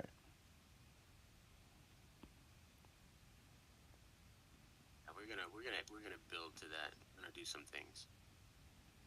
All right. So now your frame should be frame 14. The blank frame should start frame 14. All right. Yours on? Yours says 13. Yeah, mine starts on 13. Oh yeah, we're right. I'm sorry. I was looking at the next frame. Yeah, so 13. You're fine. You're good. All right. So I kind of wanna put. How did I? I'm looking at my like. Why did I switch to that? I kind of want to make a frame where the ball is a little bit. It's above the last frame. Like it's above the last frame.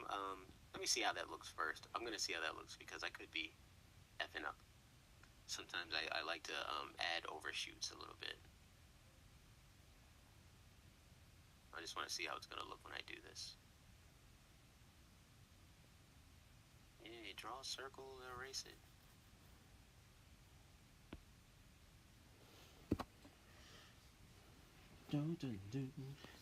A small overshoot.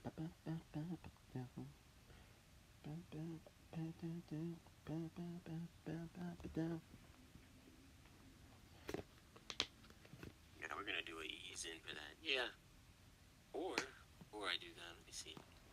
Let me just put this here. That'll soften it a bit.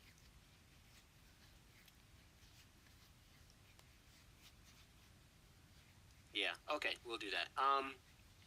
So on frame 13, you're gonna draw your next circle, and it's gonna go like a little bit inside of the last frame, but a little bit outside, like mine is. So Outside, like on the near the bottom or outside. bottom. So like on frame, yeah, outside. So what you Okay. can do is, since you can see the last frame, just trace it, and then after you make your circle, just pull it down a little bit. Put the circle down below it just a little bit.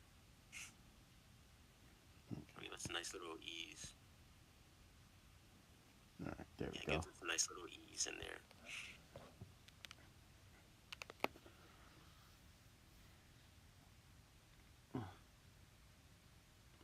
Yeah, right there's fine. Right there is perfect. That's perfect. Let's see what we got. Scrub. Yeah, see what you have. See what you have. See how it plays.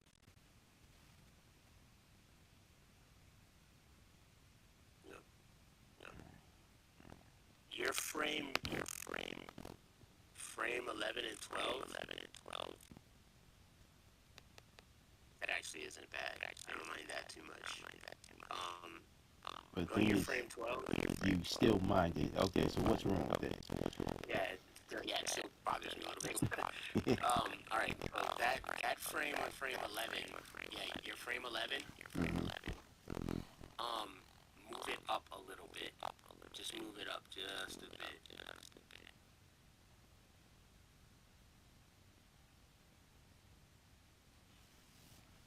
It doesn't have to be up a whole lot. It's just a little bit. A little bit more. A little bit more. It'll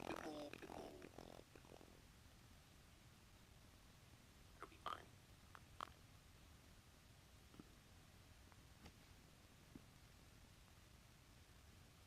That's fine. That's fine right there. That's fine. Because now it's starting to look like a little something. Play that back.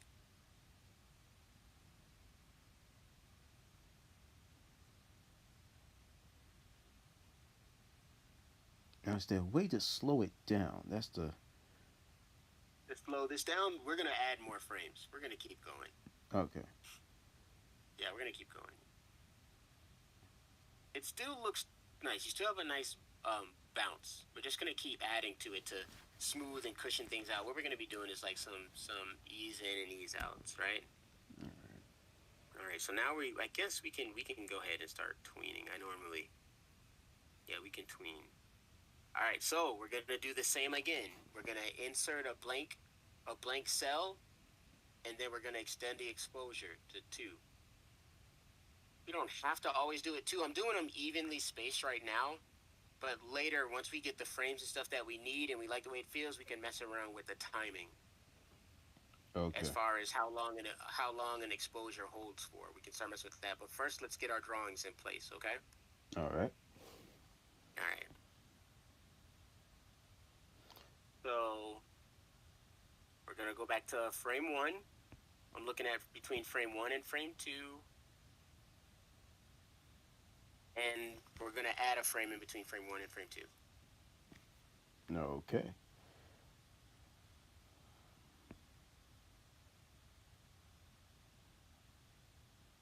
Completely screw that gooch. All right. Bite. So that way we should have your empty cell should start on frame 3 after you extend your exposure. All right. I think I already messed up. No, you're fine. It looks like from what I'm seeing, you're fine so far. All you have to do, now you got rid of your blank frame. Okay. All right. So. Yeah, we need to. All right. Cool. Add your whichever. Yeah. So guys, this is why, and I'm not talking to you. I'm not speaking to you, general. I'm just doing a general explanation here, when people say I want to do an animation and they want to do something a little complex, it's like, if you're struggling doing the bouncing ball, and Nan's not struggling, he's actually doing very well with this. But if you're having a hard time doing the bouncing ball, no, you're not. You're doing pretty good, dude. It's just the program. You're learning the program at the same time. So, doing the bouncing ball, if this is hard and giving you a bit of a hard time, then you're not going to be able to animate anything that's a little bit more complex. This thing doesn't even have arms. It's just a ball. And you can see the amount of work that goes into it if you want it to look nice,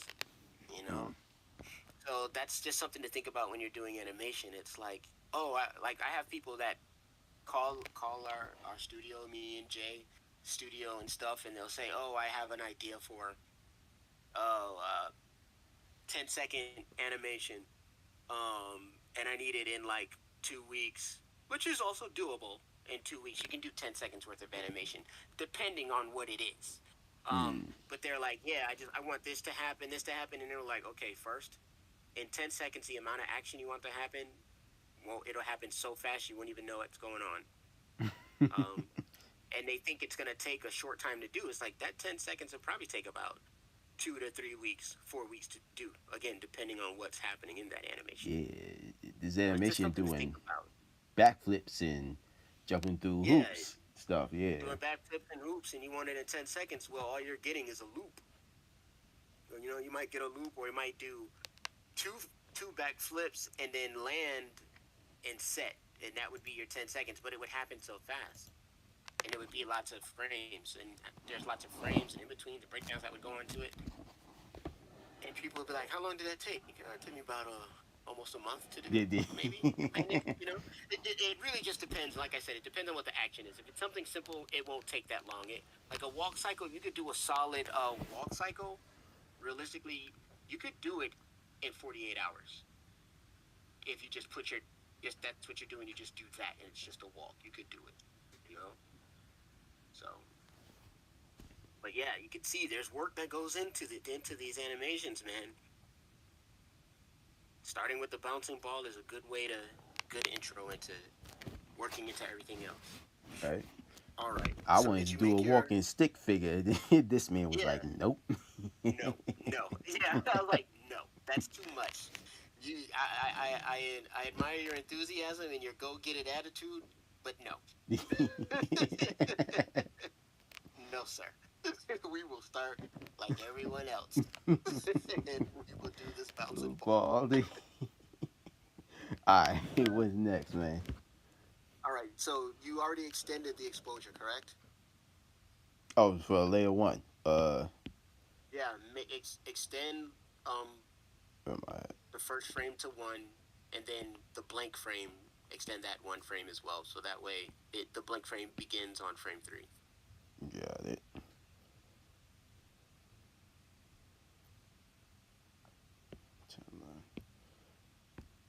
Yeah, I can see Just how like that. hotkeys would be nice with this. Just simple two Yeah. clicks of a And button. just be like, boop, boop, boop, boop. Mm-hmm. That's right, Rob. Yep. Definitely some work. All right, so that's good right there. All right, so what we're gonna do now is we're gonna on frame 3. Yep. You look at frame 1. All right. So I'm gonna put the ball. I'm gonna take this ball. I'm just gonna copy the ball I already did. It's a crappy ball, but it's there. All right, and I'm gonna move that. Okay. Just making stuff. I'm trying to erase lines. I don't need to. But anyway, this doesn't have to be perfect. We're just learning here. I'm just gonna move it down just a little bit.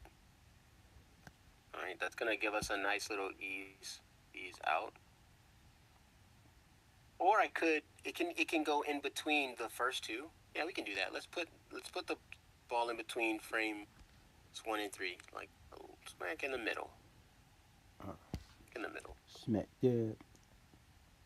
You know, so it's like we got some Olympic rings going right there. Yeah, that's fine. And then if you scrub, you'll see it's like a little subtle. All right, it's a nice little subtle movement before it drops. Boom, boom. It's like a nice little pow. That's the way I can explain it. It's a little nice. pow. It's a little Okay. pow. Yeah, I see it. Yeah, you see how it's a nice little. It feels good. You know what I'm saying? There's like Starting to come to life a little some bit. frames that you'll see, and then there's animations that you feel. I mean, you've watched a cartoon and you've seen a movement, and you're like, man, I felt that, but you didn't see the frame that made you feel it, but your mind filled in that gap, and that's what your in-betweens do. Yeah, it's kind of like what we just did. We just made it in between, so it gives a nice little feel when it plays. Yeah. All right. Explain to me these 1s and 2s. I feel like, cause I've heard people say they draw on 1s and draws on 2s and 3s. Like, yeah, so that's just the so when you say you're on 1s and 2s, standard animation is like 2 frames.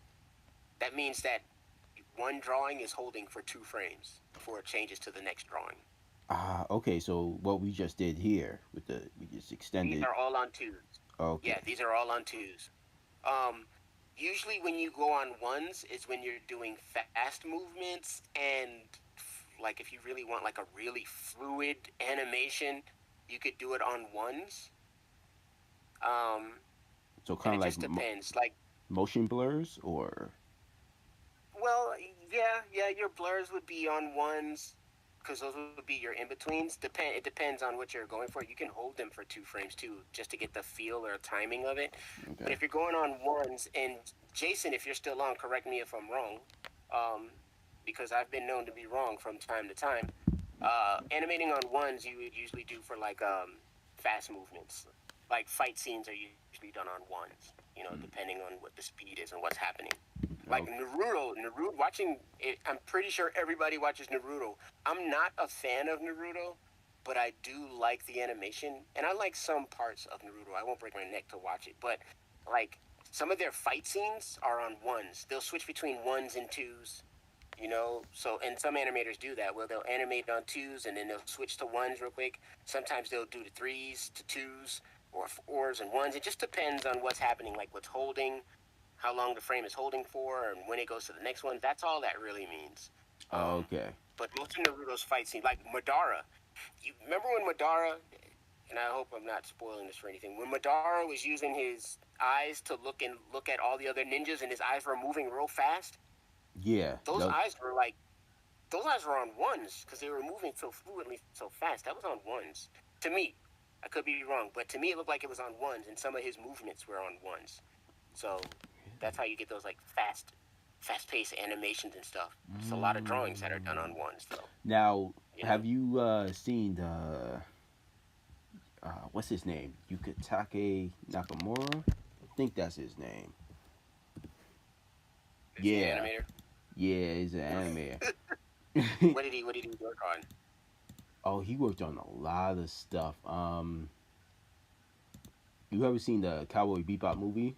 Or I love Cowboy Bebop. yeah, that fight scene in the train, he did that.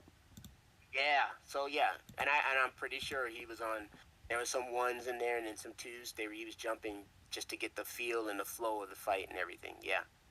So that's good. And also, I want to say this too to you, Nan. The closer, like I said, the closer the frames are together, the slower um, movement you're gonna get, and the further apart they are, the faster the movement.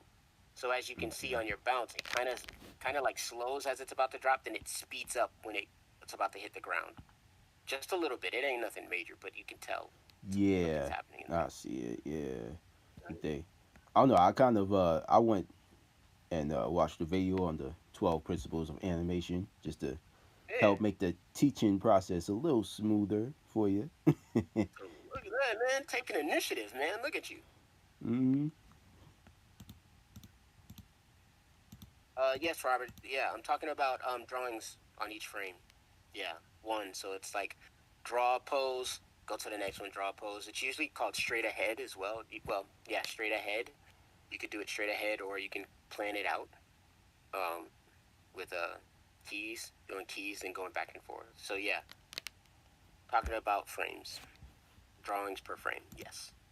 Right. So I'm not too sure if we really need.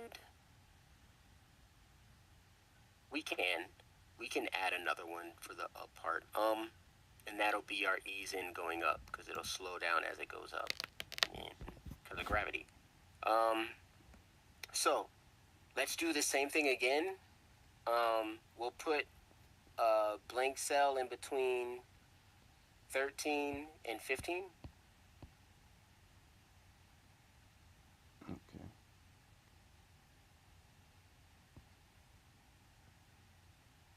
And then extend 13, right? Yep. Extend 13 1 and then extend 14 1. So that way your blank frame will be on 15. Hmm. So it's like rinse and repeat. That's all I can say is like as far as inserting blank keyframes and then extending it where you need to. Now you can just do the blank keyframe and then just start drawing in that keyframe and then extend it later if you wanted to. But that's, just want you to get into the habit of doing that for this program because you don't have a keyboard, so you have to go through all the menus and stuff.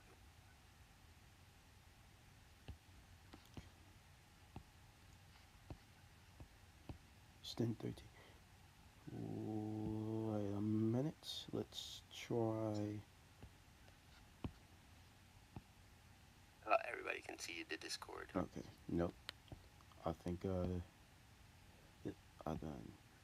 Okay. Cool.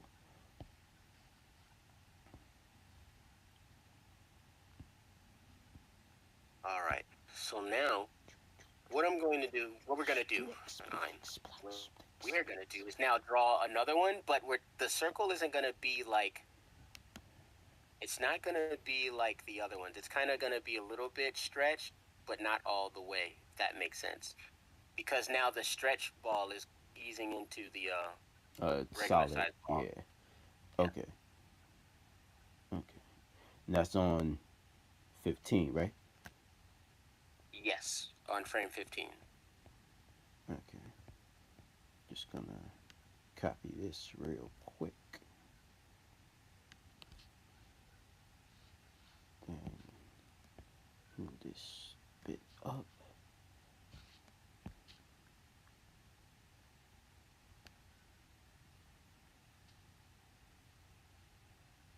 We got transform, free transform. Mm-hmm.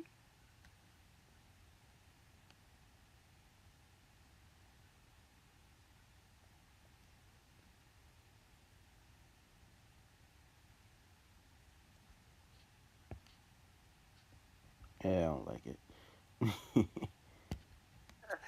Yeah, you don't have to. It's not small. It's just like it's almost like it's forming back into its original shape. That's what you want it to do. Like it's getting ready to form into its shape. So it's like a half between stretch and regular shape. So okay. what you can do is like take the top half, like draw the top half of the ball it's going into, and then stretch the bottom half. Yeah. I don't know if that makes sense because it's like an in between. But doing this too will also help you try to maintain your volumes. You know what I mean? So right now, that's not the shape a ball would look like. So I would draw that over.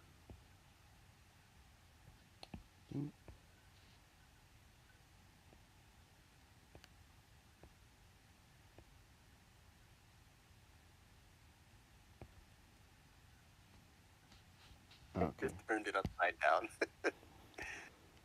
I would draw it over. Yeah. Yeah, I would just draw it over because it's not even the same size. They're close to the same size. But this is practice too, so it's like, you want to make sure you try to maintain those shapes all the way through.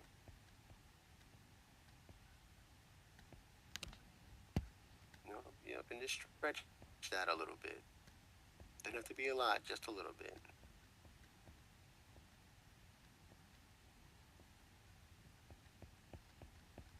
Hey, Josh, what's happening, man? How's your stream? I missed it today, man.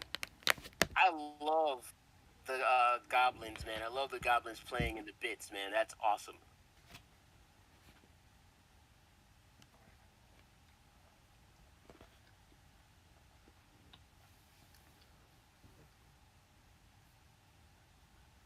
Josh.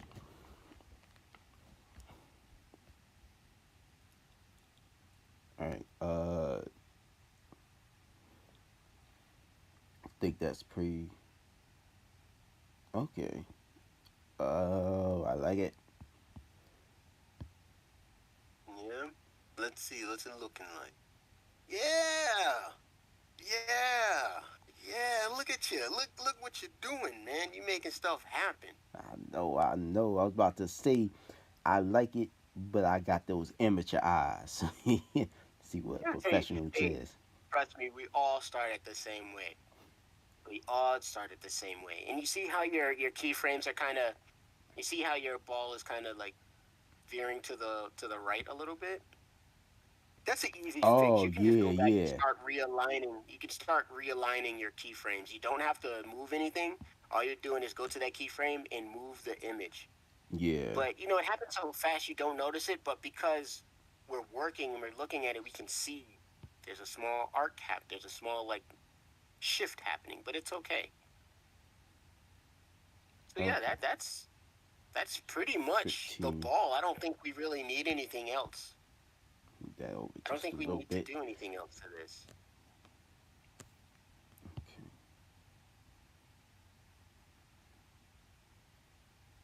Yep, there's an ease out. It's a little bit of an ease in. I think we're fine. I think what I wanted to do at first was have the ball go a little bit above, which we can still do that. We can actually still do that. I'm gonna try it and see. But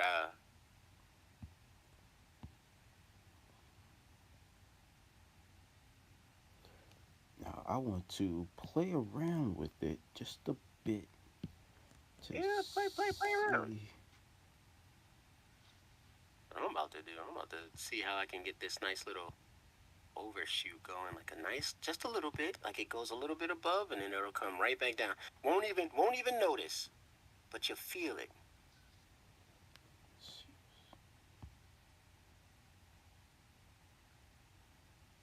Yep, just goes a little bit above.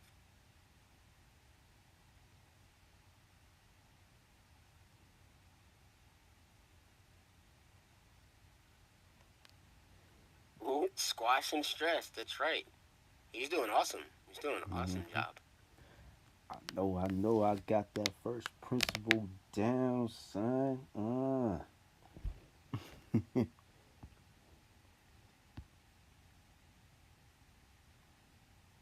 Oh, you got 11 more to go. Oh, I'm about to take these frames out. I don't need those. All right.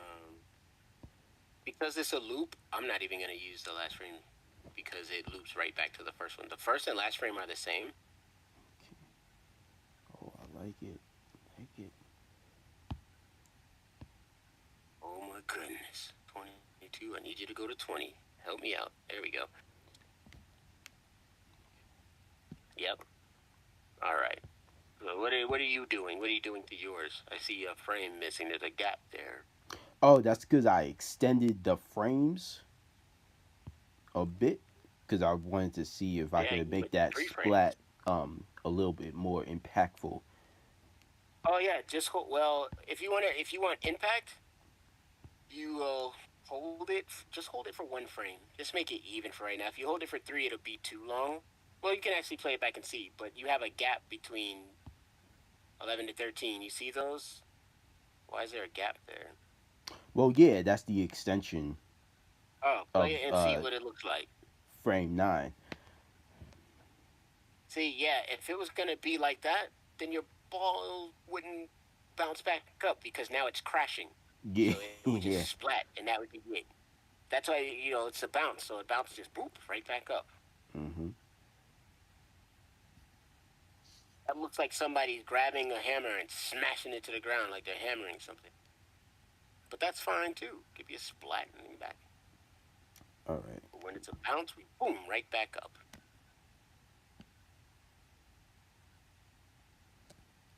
Wait, why does it look so dark? Yep. So what I ended up doing was add a frame in between the last 2 frames between 20. Well, I see what yours are. I'll wait till you get back to your regular. All right. Yeah, I don't know how to delete exposures in Oh yeah, same way. You can yeah, there you go. All right, so I added a frame between 17 and 19. Okay. And what I did was you add a frame. Did you add a frame between Yeah. 17 and 19? Yeah. All right.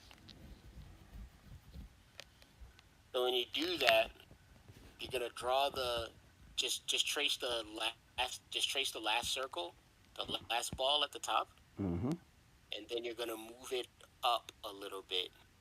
And you're gonna move it up above the last frame when you get there. When you get your frame set.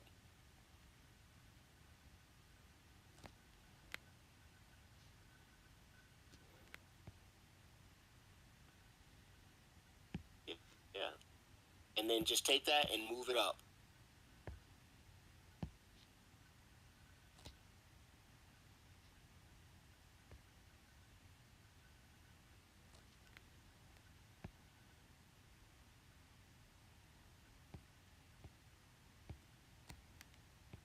Yep, right there. All right. So extend your frames, 2 frames. Extend them all, both 1 frame. Yeah. So you need to extend 17 and 18, I guess. Make sure it's 1. Yeah.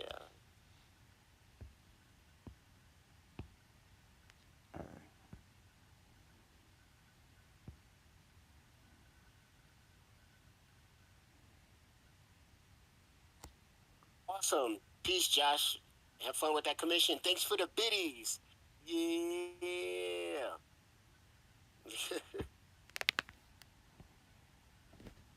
I want to see your commission too when it's done too, man. Look at that. Look at that bounce, yo. It's almost like someone showed you. Jeez, I wonder who that awesome dude was that showed you this, man. That'd be amazing. I gotta talk to him. All right, so all right, so you got a really nice bounce, right? So what you're gonna do now, you see that the blue rectangle? Blue rectangle. You know the blue rectangle at the end, how it stops at frame 23? Yeah. All right. Bring that to frame 20. Oh, it's 19. Oh, maybe it's 19. So grab that blue rectangle that's at the end, yeah, and bring it to. Okay, cool. Right there. Nope. Go back 1. Go back 1. All right, cool. The reason why we did this is because the first frame and the last frame are the same, and because this is a loop, you don't. Nope. Go back to 20. Bring it back to 20. You keep moving it. Nah, I brought it back. Bring it back. Go on. So there you go. All right, cool. So it's at 20. So the reason why we got rid of the last frame is because, again, the first and last frames were the same, so you don't need the last one. This is a loop. So that way it'll loop perfectly. We'll get that nice overshoot before it comes back down. So you can play it and you'll see a difference. Okay. It's got to stop at frame 20. I see it at frame 19. Oh, is that? Okay. Yeah, yours stops at frame 19. You got to have it stop at frame 20. Otherwise, it'll be too fast. Oh, okay. Got it. Looking at the.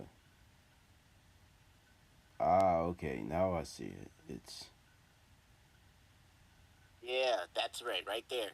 Because see how it goes up a little bit before it comes back down? Yeah. Yeah, that's like a nice little. That way it doesn't hold up too long because it'll be slower going up because of gravity forcing it, you know? Mm-hmm. Right? And then from there, it's just about playing with the timing, you know, like taking a frame and making it like, I would keep these at 2, but then like maybe I'll change that to 1 frame, that holds, then I'll make that 1 frame, that 1 frame because they're so fast, and then let the rest play. And it changes the timing of the bounce of the squash and stretch parts. Yeah, because I was looking at it, was like, I was barely seeing the squash. It's like, it just disappeared. See my squash, and when there's a bounce, when you look at a reference of a ball bouncing, you don't even see the squash. Yeah. Because it happens so fast. It's like boom, boom. You don't see it, but you feel it. It's there. So it's like just messing around with the timing of it, and the ball still loops. It just drops a little bit faster, and it comes up a little bit faster. Mm-hmm. Yeah, if you want it nice and neat, you just keep them even frames, and you get good timing. Get a nice little bounce in there. And if you want to smooth it out, you can add more frames. If you want a slower ease out and a slower ease in, you just add a couple more balls, and then you have it. So this is a good start, and it has your principles of animation in there. Now there's others like follow through and overlapping, but we didn't add a tail to this, and then you can go and do that, and you can see how the tail would work with it, Yeah. if that makes sense. Like we start here, and the tail will be. Now I'm gonna do it there, and the tail starts to slowly Oh, actually, that would be nice. It'd go up just a little be. bit. You ever played the old Sonic games with Yeah, like it's like how Tails? Knuckles. I mean, Yeah. not Knuckles, but Tails it, Yeah. right? And you see how the tail is kind of going up, and then we get to the stretch.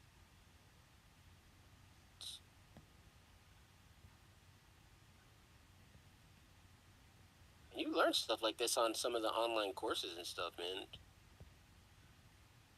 And it squashes. Even the tail will squash a bit.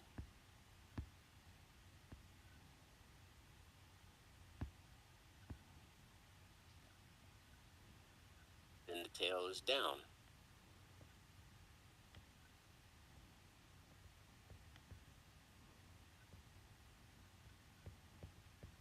The ugly tail, but you get what I'm going at. That's a beautiful tail, man. Look at Disgusting. That was disgusting, bro. that.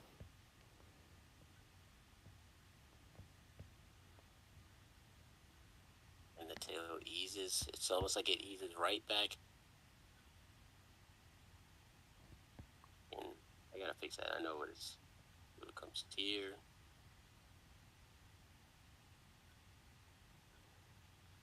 Okay, so maybe I just need to add a couple more balls to the ground because it's just a big gap between 6 and 7. And it's just nothing in between it, so it's not super smooth.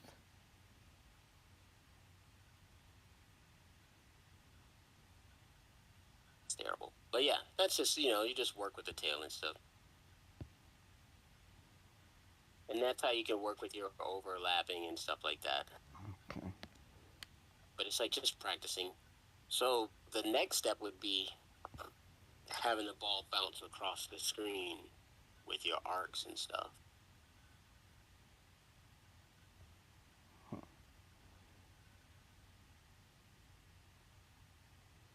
Arcs. Yep.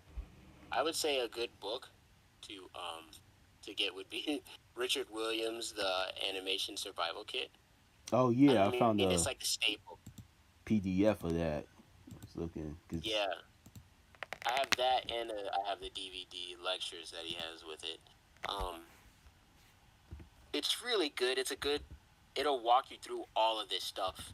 Those different bounces, doing paper animation, flag animations, do everything in there, man, and just understanding the keys and just how animation works, and then timing and stuff, and then you keep moving on to the next step. Like he starts with the ball and moves his way up to the walk cycle and secondary animation and all that stuff, and follow through animation. It's all there.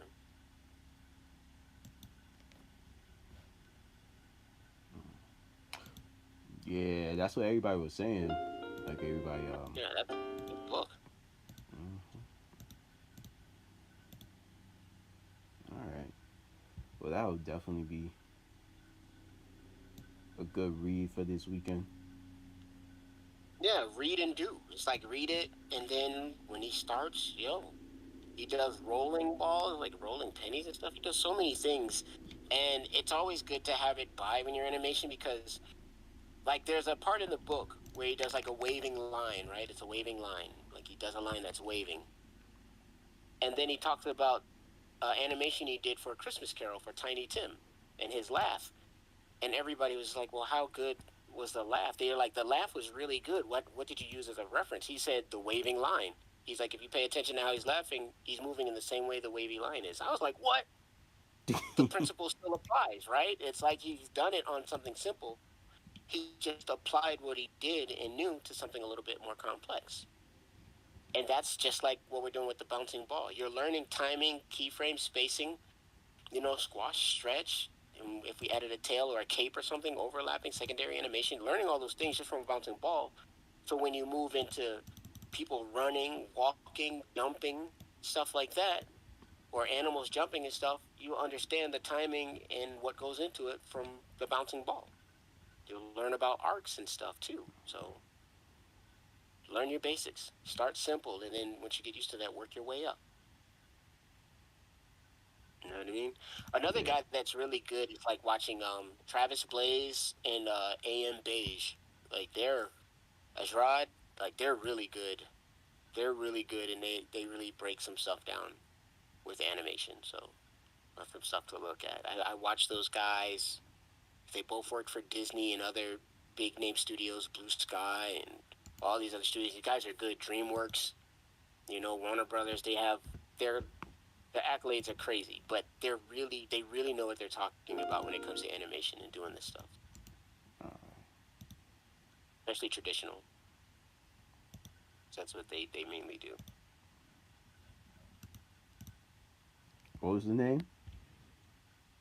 Um, Travis Blaze is on Twitch.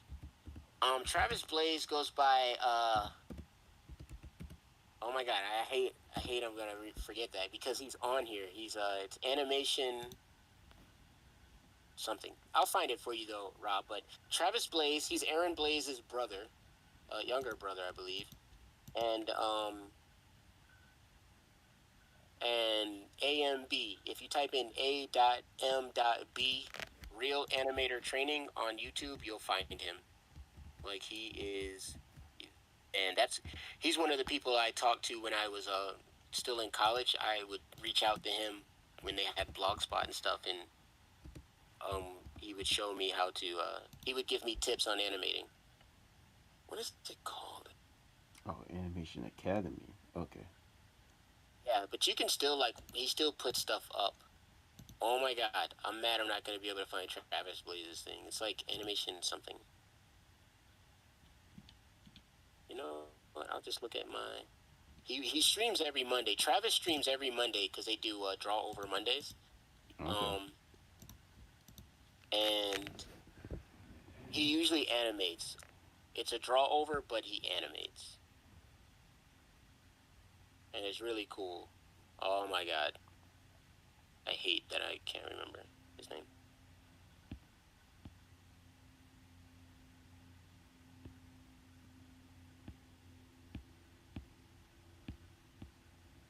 I follow a lot of people. So it's like now I'm like trying to find him. I also follow him on Facebook as well. Sketch to Animate. That's his Twitch name. Sketch to Animate. That's where you'll get some good.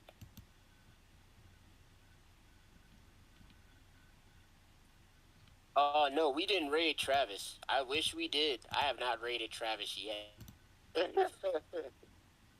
we raided Juco, and he was something else. I forgot the name of his name. But yeah, this is.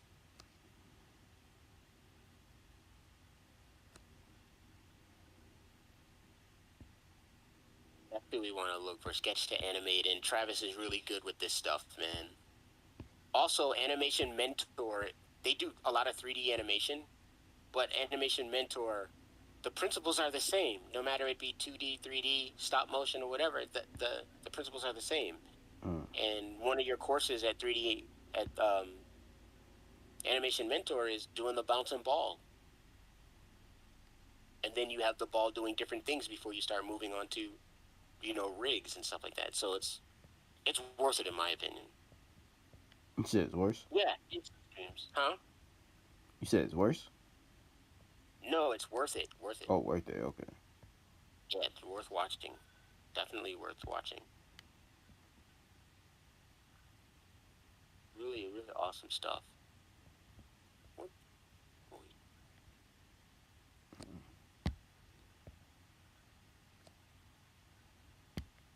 Oh, you guys can see my screen. I got stuff.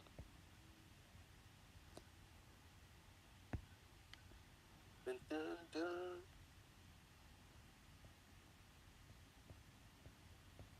Yeah, it's really, really cool stuff. I'm trying to think of what we can do next. So you understand the ball from this point, now we should try having the ball bounce across the screen. You want to try that? Yeah, that's what I was kind of starting doing. Just going down with the drop for a bit, Okay. having it. Yeah. But I'm gonna yeah, make yeah. another. Whenever you ready.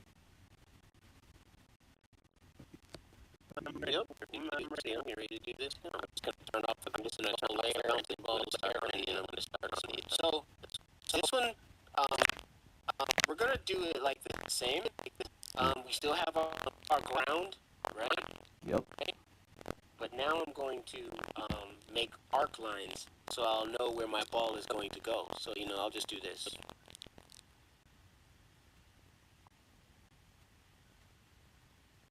Come on, we're not getting to that part yet. We'll make these a little bit bigger. We'll start up here.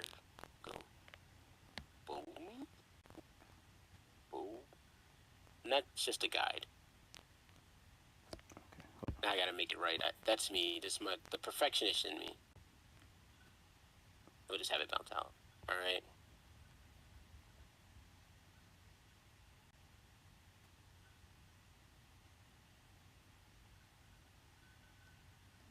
We'll do that. Just fix the arc a bit. And that's just a test. This is all just a test. Mm-hmm. I'm gonna do this the same length. So I think you're a little bit familiar with Clip Studio Paint now. So you should be able to make the layers accordingly, like we did before. So you won't have any issues. Yeah. And we have our guides and stuff. I thought I turned that layer off. I was completely wrong.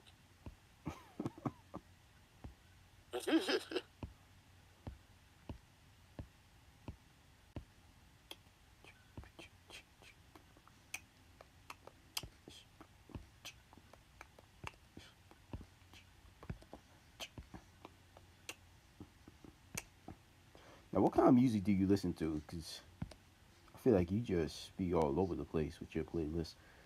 I do, man. I do be all over the place, man. If it sounds good, I listen to it. But Good, good. like I can't play. Like I said, my Spotify, I can't play it because this whole VOD will be muted or shut down. If I play this stuff. But I like hip hop. I like hip hop. Like I still listen to like my Wu-Tang, Method Man. I listen to Busta Rhymes, UGK, Outkast, Goody Mob. Stuff like that. Erykah Badu. I'm all over the place. Um, but I love my hip hop. But I really like electro, house music, techno music, the synth music that we're listening to now. I'll listen to K-pop, J-pop. I'll listen to anything that sounds good, and if it has a nice groove to it, I'll bob my head to it, man. I just like chill music, man. I'm old, man. I'm old. I did my clubbing. I did my clubbing and head banging. You know what I'm saying? I got some metal stuff. I got some rock stuff. I got some contemporary. You know what I'm saying? I got some foreign. Some French hip hop. I got some. I got a couple of French songs. I like bossa nova music. I love that stuff. Some Brazilian music, some bachata stuff. Yeah, I got a little bit of everything. Oh, I'm 40. I'm 40 years old. Yeah, he up there. He up there. I'm up there, man. I'm up there, man. Like, what, 9? You're like 22, right? 22. This man, so disrespectful. But How thank old are you. you? Did 28? he? Yeah, 28. 28? I'll take the young 28, though. okay. I was about to say, I got a son that's close to your age, but no, I don't. He's 20. You know what I'm saying? My son's 20. My oldest daughter's 18. My youngest daughter's 15. All got birthdays coming up. Right. My grandson just turned 7 months. So I'm out. I did my dizzle. I did my nickel. I'm cool. Oh, Rob, you 36? That's what's up, man. I got to remember that so I don't be, hey, Robert, aren't you like 17? Those two, Rob. We everybody younger than him is way younger. He old, so everybody's like 17, Really 20. Anybody like, hey, yeah, aren't you like 12 or something? Like, I go off. much. Yeah, that's what I do. So, oh, you got your line? Cool. All right, so we're gonna do this the same way. Set your keys, Yeah, I and set your my keys will keys. be on. Yeah, where we put the circle, like where we start our ball at. Yeah, So we're be gonna on start it. Yeah, we're gonna start it right here. one, right? Or frame run, I should say, or frame Frame two. one. Yep. You always start back at frame one. Everything starts from the beginning, and we always do my favorite: draw a circle, erase it. It's not real if you don't draw it once and erase it. All right, so you That's it. did your line on the layer, right? Yeah, I made a new drawing layer, and then I'm going to draw my ball on another layer. So Okay. that way I don't mess up my guide, and you know what I'm saying.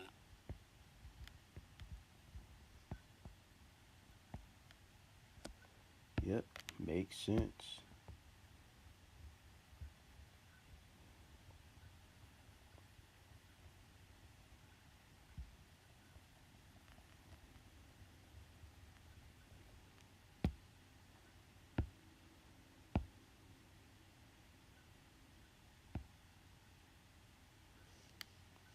All right, starting that. Do the same. I'm just gonna start the ball. All right, got my first ball in All right. place. All right, you got your first ball in place, right? So Uh-huh. now we're gonna go to. You can do this straight ahead, or you can go 1-3-5 or 1-5-10. However you want to do it. The steps are gonna be the same for the most part, right? We see because right now I'm just gonna go. I'm gonna go 1-3. That's how I'm doing them because I'm gonna go each like hold a keyframe for 2 frames. All right. So I'm gonna put this on this contact point here. Well, that's gonna be my flat my flat keys, right? My squash.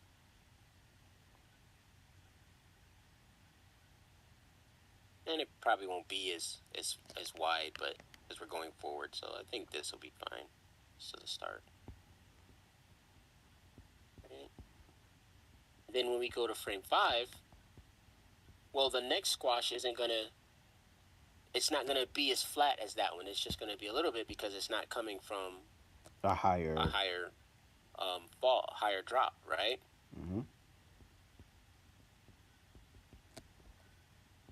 You gotta make sure they don't change in size either. I already feel that the ball is smaller. And then but see on this one, when we loop this one, the last ball um, isn't gonna be the same as the first. Yeah, so see how that, and then that's just gonna bounce right off screen. I'm gonna do this too. I'm gonna take the first ball and just put it at the end. Okay. So on the fifth one, you made the next splat, right? Yep, on the contact parts because those are our keyframe. So yeah.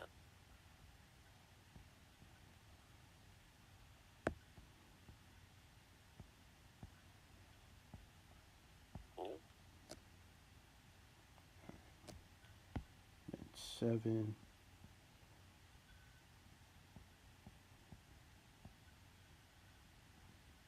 Awesome. Yeah, get the coffee, man. You're the coffee guy. Get it, get it, get it.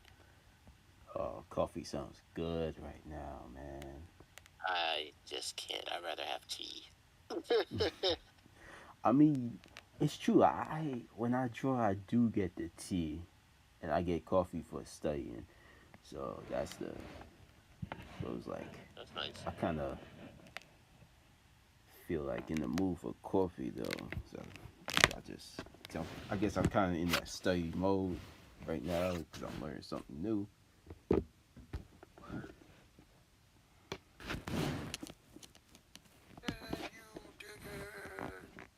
I really like doing dialogue animation. I'm gonna do some more of that once I get this wolf and stuff done. Because I did one dialogue animation. I'm gonna do more. Hmm. I did a walrus, so then the next one is gonna be just something else. I want to animate one of my friend's characters. He did for a comic book, and it's my favorite character. He's been working on this comic book since we were in college, and I love the villain. So I'm gonna do something with the villain.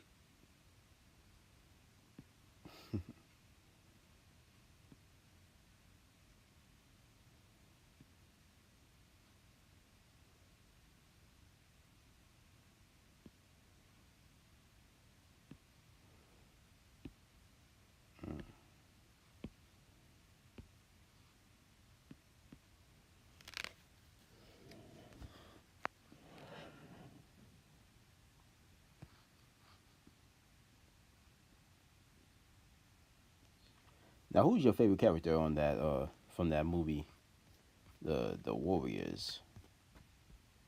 The Warriors. Yeah. The old school movie, The Warriors. I mean, that's what you were referencing, right?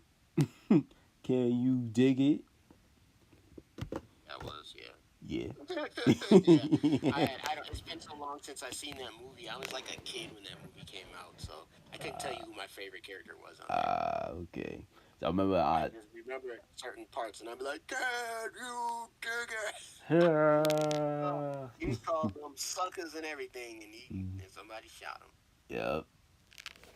I remember. That was crazy. Yeah, I remember I seen it. I'm not sure what it was. HBO or Stars, but it was beautiful. Yeah, man. I saw that part on the beach part when then he was Oh, when playing they with the rolled up on him bottles. on the beach. Yeah.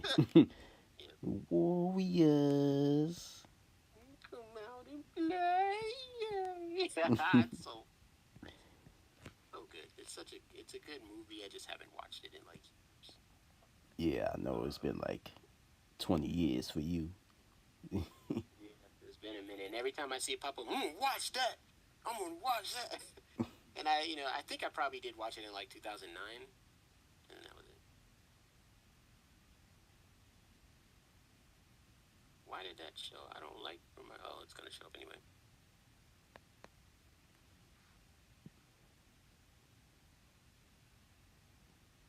Yeah. So this is what it looks like so far. Just like boop boop boop. Nothing is doing anything. Hmm. Yeah, we're gonna do. I feel like I put them on the same layer. I did not. Cool. Good job. All right. So now it's like trying to figure out where the next frame is gonna be. So it's rinse and repeat. Adding adding the blink keyframe, and then adding the exposure for you. I automatically add my exposures after I make my frames and stuff, so I'm going to be a little bit quick. But I want you to go as far as you can, knowing what you know. Now there's an arc here, so let's do the first. Let's do the first arc, okay? We'll do the first arc together. Right? All right. So I'm going to. I'm going to go ahead and 1 and 3, so I can figure it out. There we go. You can All do right, it. and I know that I want this to be like that. Remember the stretch? There's still a stretch.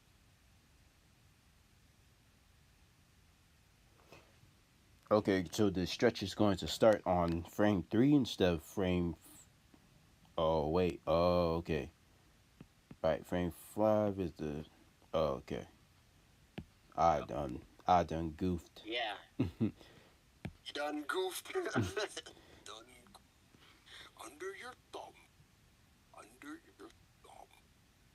I also love Goofy movies. One of my favorite movies.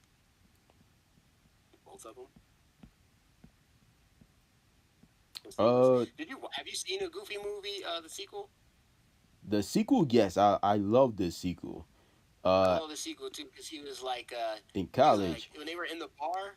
Yeah, when you were in college, they were in the bar, and he was like, "You guys ever wonder why we're all wearing gloves?" Yo, the- I laughed so hard. I laughed so hard. It was so funny, and I'm like, "Did you guys get the joke?" And nobody, when I reference it, people are like, "What are you talking about?" I'm like, "Oh my god, that's like the funniest part of that scene." I don't know yeah, why we're wearing gloves. And everybody in the bar just started looking at their hands. yeah. It's like, yeah, that's actually a good question. I don't think I ever taken these off. Gloves. Hilarious. I can't see your screen anymore. I'm gonna have to refresh. I don't know what happened. Oh man, I done goofed so bad. My iPad was like, nah, we can't show your work. We can't show this, man. Well, I The got you world is back seeing now. I this. got you. We in there now. We in there. Hey, Ink Betweens, what's up? Yeah, I love Goofy movies, man. They're so good. They're so good.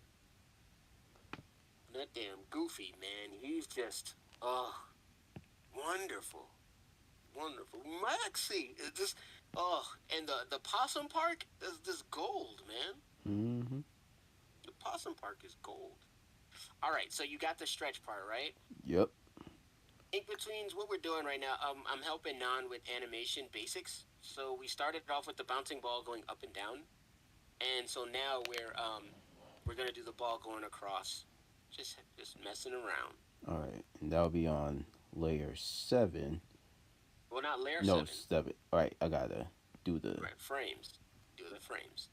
Um, so we're still only on the first arc. We're not going to the next ones yet. The first arcs we're gonna do together, and then you're gonna do the one. We're gonna just go through it, and you're gonna work your way through it. It's gonna be rinse and repeat. Is that cool? Yep. Hold on. Cool. So now I'm gonna do it again. I'm gonna make a blank keyframe between frames 1 and 3 again, and it's just gonna keep extending and pushing it out. That's just how I do. When I learned this, I'm dating myself, but when I learned this, man, it was all on paper. It was paper, and had to go to the lunchbox and shoot it. It wasn't digital. For real, yeah. They're the device. I don't know if you follow animation like that, but the old days in the olden times, they had a device called a lunchbox. And what they would do is they would take their cells, which would be paper when they animated on paper, Mm-hmm. and they would put one under the camera, and the lunchbox keeps track of your frames. So what you do is you put it on this little contraption, like a little flat board table. There's a camera above your picture. You center it. It has peg boards on there, and then you just hit the button on the lunchbox, and it takes the picture, and then you hit the arrow forward so it can go to the next frame, and then you take that cell off, put the next cell on, hit the button again, takes your picture. Oh, the animation process was so long. And we had to record it on a VHS tape. Oh, And so as you were doing that, the lunchbox was recording everything you did, and then you could transfer it to the VHS tape. So anyway, that's how we did it. See, in between those, it's like, yeah, paper is the. I love animating on paper. You get a whole different feel, but I understand the digital part. It just helps with the workflow. So yeah, so next you will just be adding the ball. in the I'm middle right gonna here. just start moving it. Yeah, wherever you want to put it, really. I mean, it's up to you because we're still gonna figure out this timing a bit. I guess I can put it here. I'll put it right here. My ball's already losing shape, but we're just running the exercise. It's a little bit longer. Your camera was digital? Oh man, I couldn't even tell you what our camera looked like. I guess it. Well, it wasn't. I don't know actually what it was. It just looked like a regular old school lunchbox. Like it looked. It was like a lens at the top, and it just. I don't know, man. I don't think I ever paid attention to it because I was always looking at my paper to make sure everything was straight and in order. And I was like, I know there's a camera up there, and I would be like face down and take the picture, move the next cell, take the picture. Man, I don't think I ever looked up once. um, I've used. I'm learning how to use rigged animation in Harmony. So I'm teaching myself. I have friends that do it, so they're helping me. Like Bruce. If Bruce is on, Bruce is an amazing Harmony puppet animator. He is freaking phenomenal. But I asked him for some tips, and he's been helping me. Um, but to me, it feels like it's just like animating in 3D a little bit because you're still using your rig. I just feel like animating in 3D is easier than animating a rig in 3D is easier than animating a rig in 2D. And I think I just have to shift my mind to be like, it's just the same process, just, you know, flip your brain. And I just have to get used to it. But I'm going to do a couple of rig animations this year, going into this new year, going into the summer.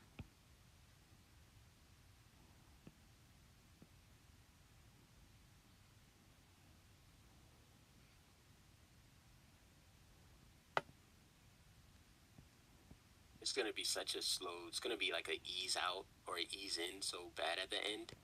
Probably put one like tween in there, maybe two, maybe two. Gonna bounce right out.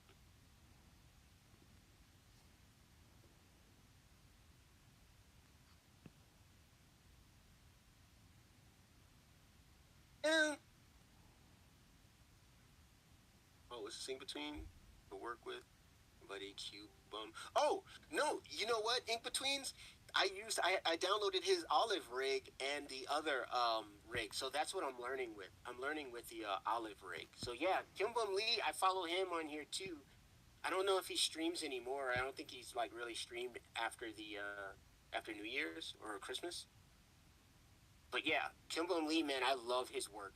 Guys, Kim Bum Lee is another dope animator, man. And his rigs, you can get them off his Gumroad for free.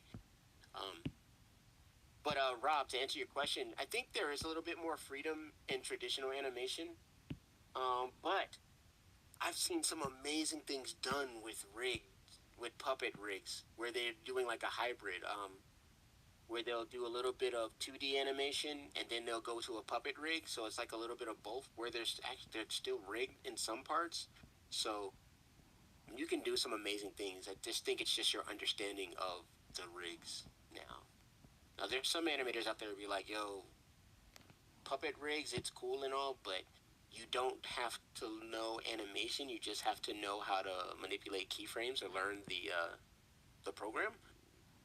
But I think you can do both. Exactly, it is. In between, you're right.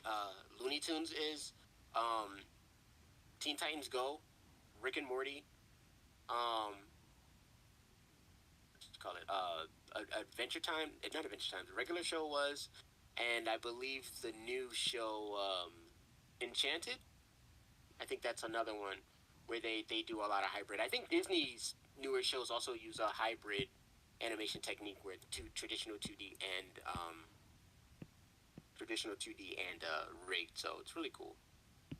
How we looking there, Non? Uh, Yeah, you're fine. You can put it there too. It does. Don't worry about how I'm doing it, but from what I'm seeing you doing, you understand where things need to go, and you're figuring it out. yeah. Hold on. Let me show I think you you can put. what's up.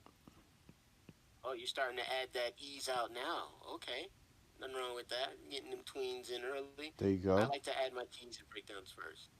See if that flows. All right, that's nice. Let that play. Let that play. Hit the play button.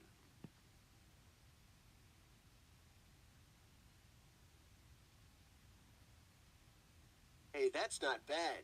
That's not bad. You're actually further along than I am. That's not bad. That's not bad at all. You know what?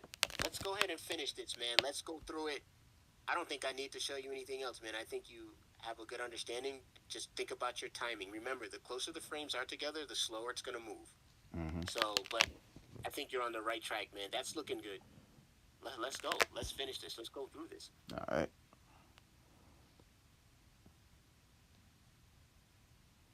Yeah, Rob. Pretty much. I think yeah, because I know that when they're doing like action scenes, I'll use Rick and Morty for example. With Rick and Morty, when they're doing some of the dialogue and when they're almost stationary, that's usually where they're using the puppet. Steven Universe is another good example. But anyway, when they're doing the they're standing there talking and doing just standing dialogue and stuff, that's usually a rig. But if they're doing like something grandiose, like some very big movement or actions, it's like a hybrid, a little bit of 2D into the puppet animation. So yes, where it's needed, you would use it. I have a very interesting way of explaining things. Like I explain things, I give you the long answer, and then I'm like, yeah, I could have said that shorter.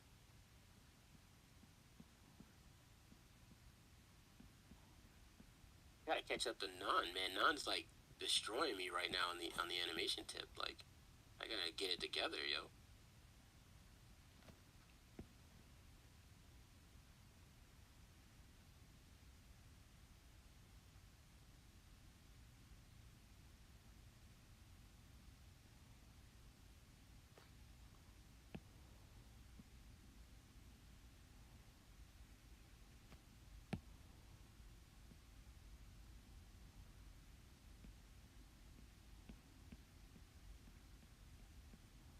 It's all wrong. Put my keys in the wrong place. Let's see.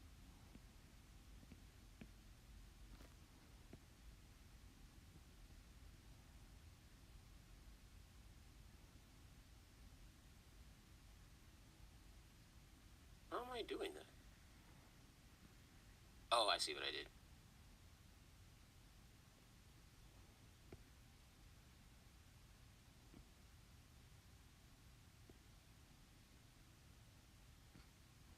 Oh, you were completely traditional on green eggs and ham. I think it comes down to budget. Most TV shots production schedules don't have the ability to go full traditional. I agree with that.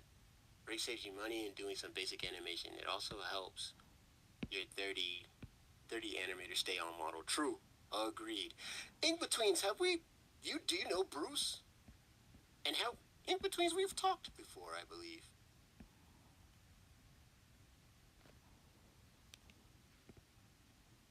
Really follow you. I think I've checked you out a few times. Well, he goes by Bruce on here, but his name is. Oh man, thanks for the follow in betweens. Thank you, I appreciate that.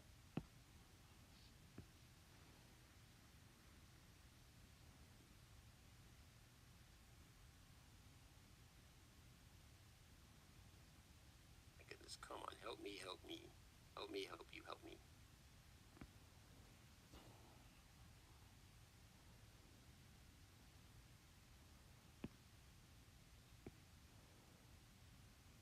Yeah, yeah, him. Yeah, yeah, that's him. Yeah, that's who.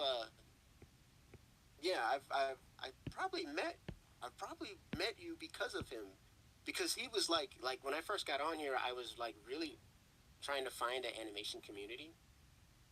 Just to follow, watch, learn, and he was putting me onto a lot of people. And I think you might have shown me your channel or talked you up, but I definitely checked you out. But yeah, yeah, he told me about Green Eggs and Ham, and I love that movie. So I was watching that, and yeah, it looked like I know they did some rigged in there and some traditional, but it turned out really good. I really like that movie. These are probably just a little too close to each other. I might move that other ball back just a bit.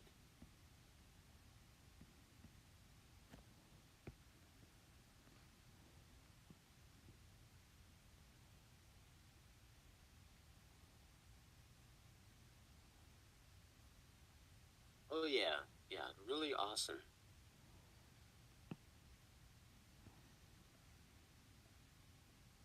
Oh really? So do you? So I take it you work in television as well.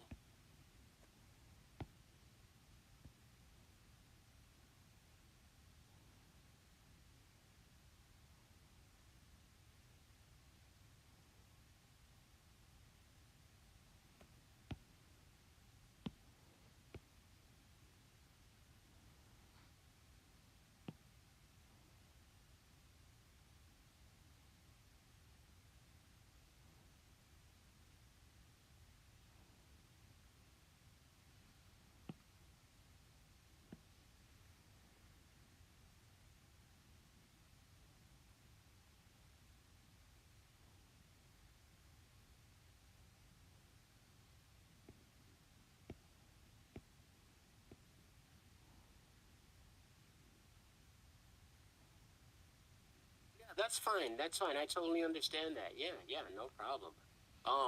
Yeah. What are you working on now? I'm I've I've myself haven't worked in television.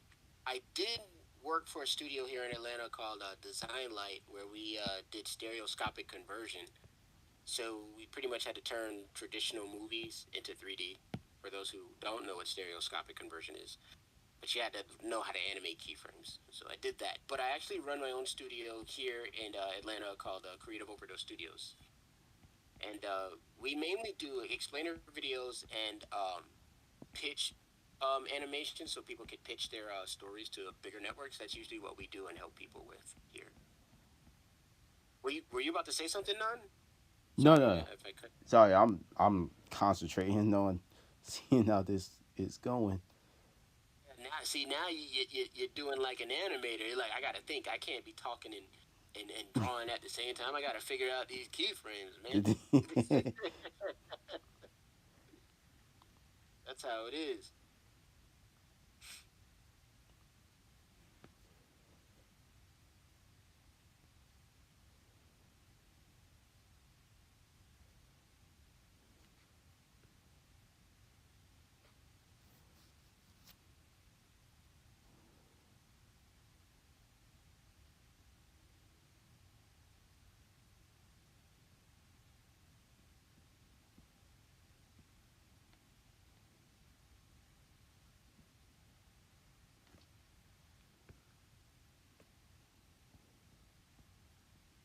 Need to get cracking.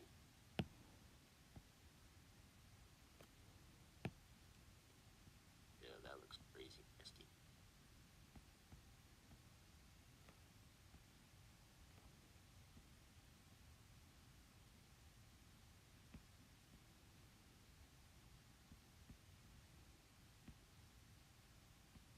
Exaggerate.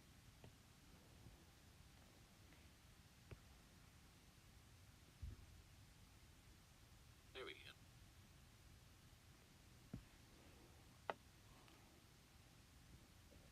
Hmm. Finished up on Looney Tunes in the fall. Now I'm working on everything at the studio since I became the assistant TD. What's TD? Before that, I worked on the new Care Bears at the same studio that did TTD. Okay, cool. Are you? Well, no, I don't think that's the same studio. What is it? Is it Laughing Dragon Studios? Oh, technical director. See, I know things. Mhm. I speak. Oh, You hilarious. didn't know that. He Googled it. I don't have time to Google.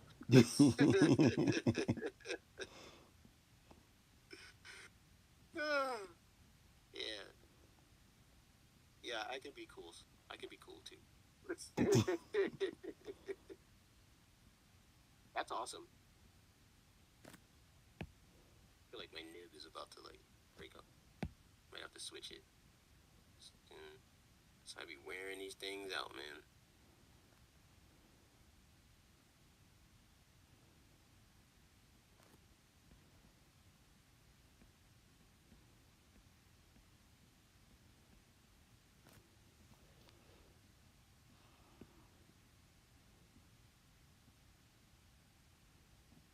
Okay, so they're okay.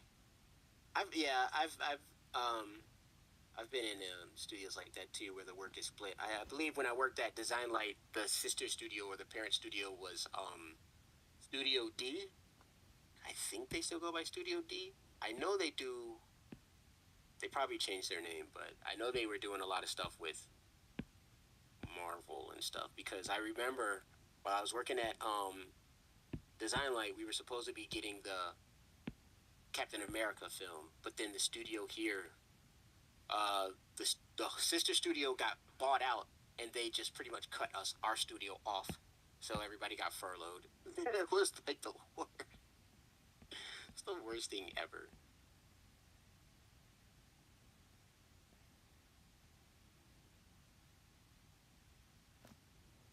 They're too close together. Take that. Back.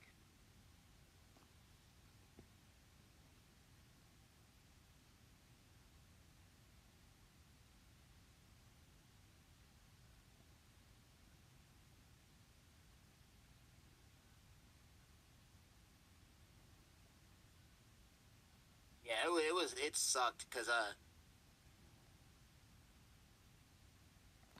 oh really? Yeah, I think yeah, I believe that. Yeah, it sucked definitely because it was a new startup studio, and we worked on Titanic, and Titanic was like the biggest.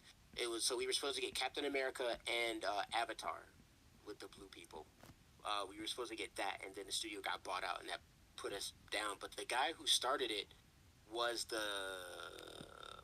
he was the cinematographer or effects supervisor or something like that on all the Spider-Man movies, all the like Spider-Man 1, 2, 3, and I think he had already wrapped on Amazing. So he used all that, his money from that, and he opened up his studio here in Atlanta, man. And it was fresh, it was innovative, it was dope, and then they kind of screwed him on that with the contract. So it was cool. It was cool working there.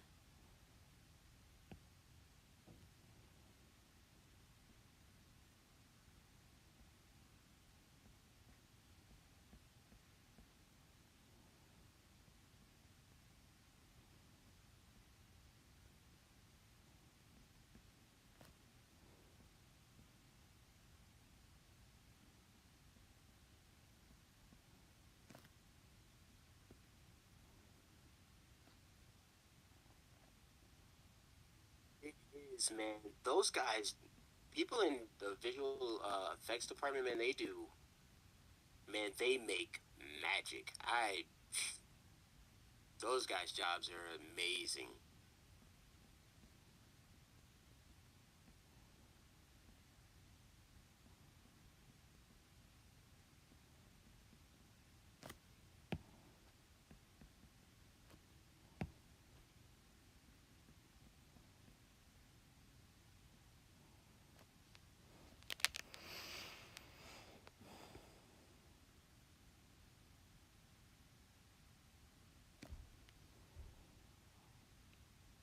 And how we looking there, bud?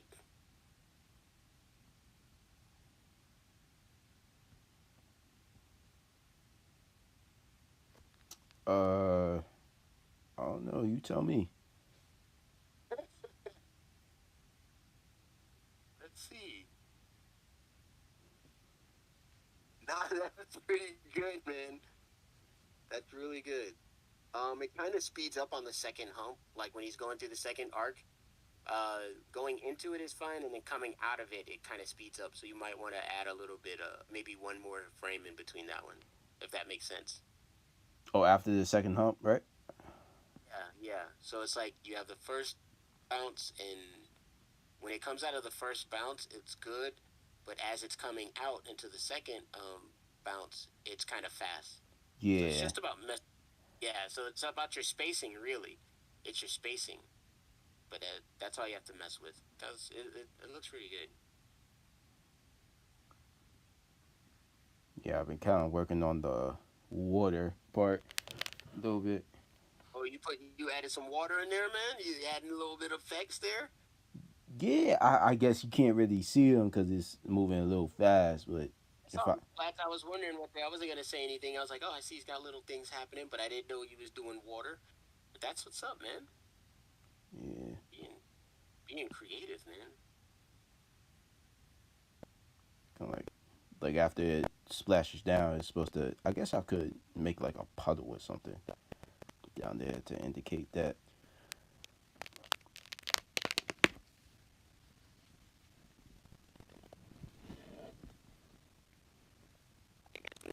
I guess when I will be. Oh, let me see.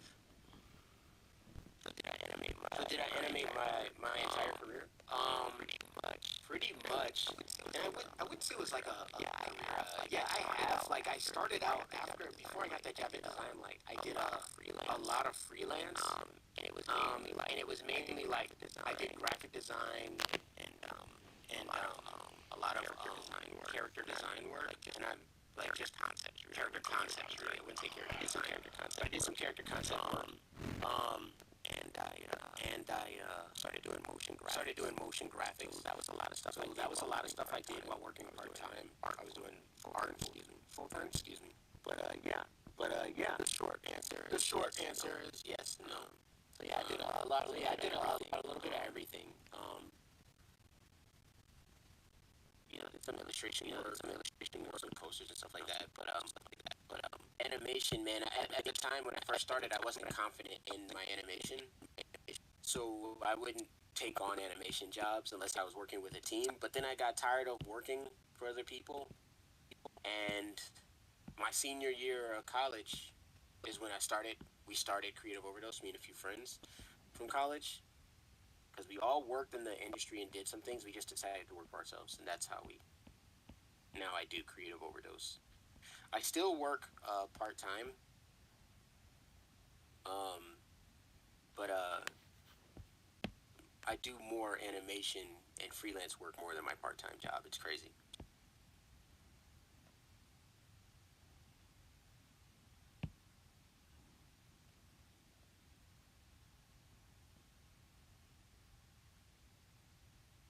I guess I don't need that one, and it's kind of. I don't need that at all, actually. Thought I would need it.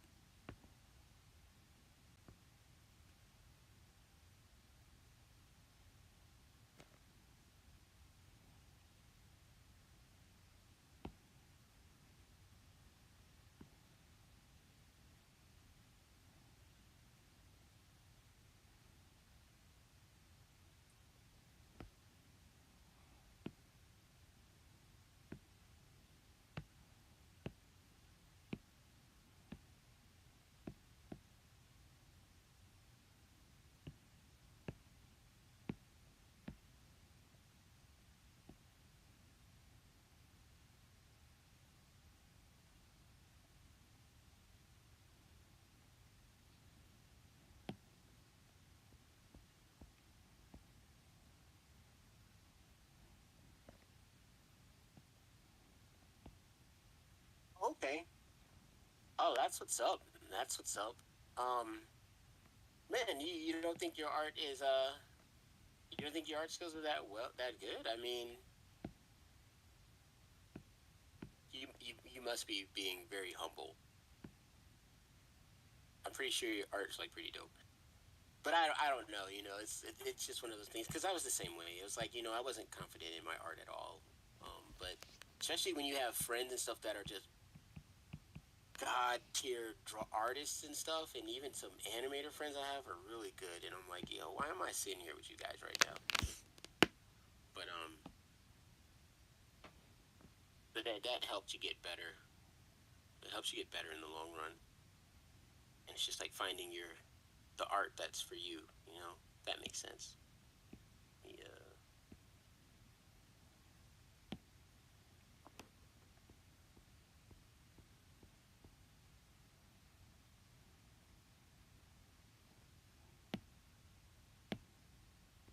But if you like, I have a Discord. You can join our Discord where I have like references and stuff, and you can drop your scribbles and any animations that you have, and we can all learn and grow and get better together, man. Because I'll always be learning. I never stop learning, especially with this art thing, man. It's like I don't understand. I don't think you could be like a master. It's like you're constantly learning, constantly learning.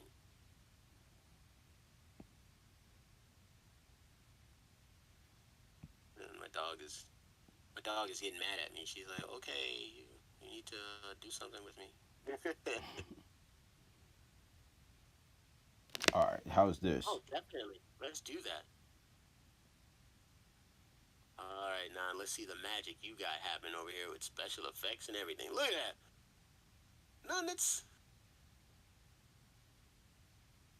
not bad at all. Okay, something's happening. Okay, there it goes. Oh, now I see it. I was missing the bounce. Still, the second bounce, like when it makes contact the second time, still coming into it a little fast. All right. So it's like it comes in fast. Everything is fine until that second contact position. Um, go back to it. You see how that? Go back. There. All right. You see how maybe move those three balls at the beginning. Maybe move it over. Oh, don't move that part. Move the tick. Yeah, you're moving the whole timeline thing.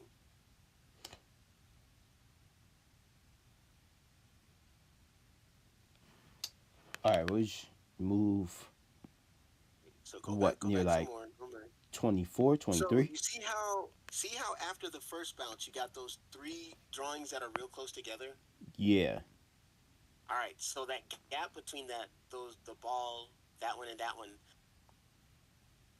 it's you see how there's a gap there. You might want to put another drawing between that one and the stretch All right, part, got it. because Okay. it looks like that's what's giving it like that jump. Okay.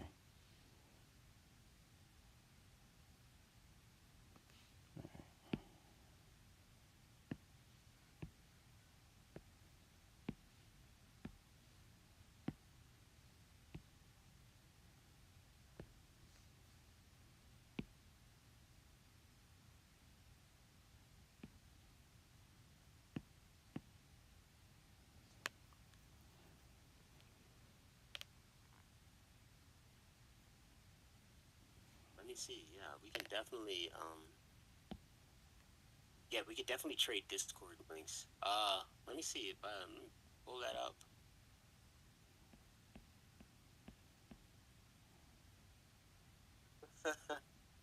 Oh man, who's the false Dale Gribble? That's awesome. I'm liking the drawings that are in the Discord, guys.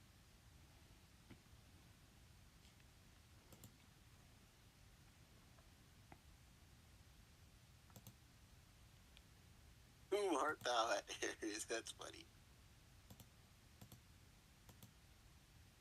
Oh man, that's cool. It's somebody I don't even know that found the Discord and joined.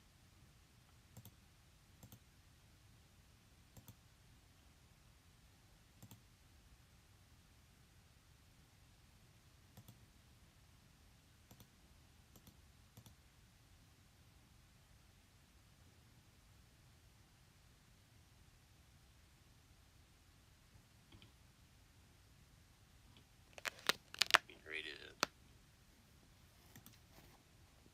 slow this, get a ease out going in here. Just gonna copy and paste, copy and paste.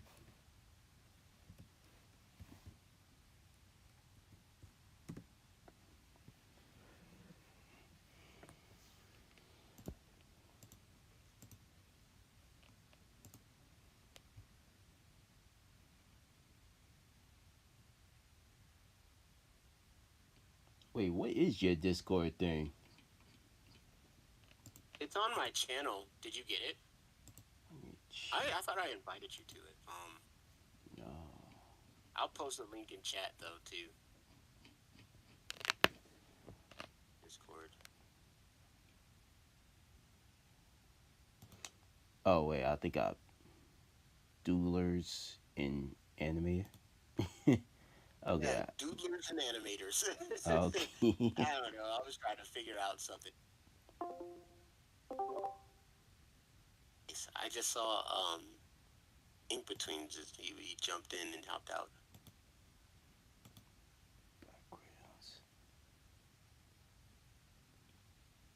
What is with these animations? Who did this? The Princess of the Frog. Is it something you got off online? What's that in the references? Yeah, in the animation, it's like that villain for Oh yeah, Princess those are and the Frog. animation references. Okay. Yeah, those are the references for animation. So anything that's under the reference tab, they're they're categorized for each thing, like backgrounds, anatomy, characters, animation, and stuff. And then where it says the regular animation is where you can drop your pencil tests, finished animations, Gotcha. roughs, whatever, so that we can all look and learn and maybe critique each other and stuff, and help each other out. Yeah. Vampirism? What? I don't even know what's happening. Oh no, the false Dale Gribbler. Oh, Dale Gribble? Yeah, I like his character. I like it. I like his character.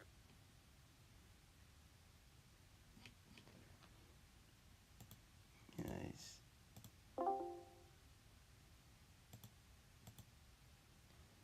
Oh, buddy, you got some hands. And some strong women. Mm.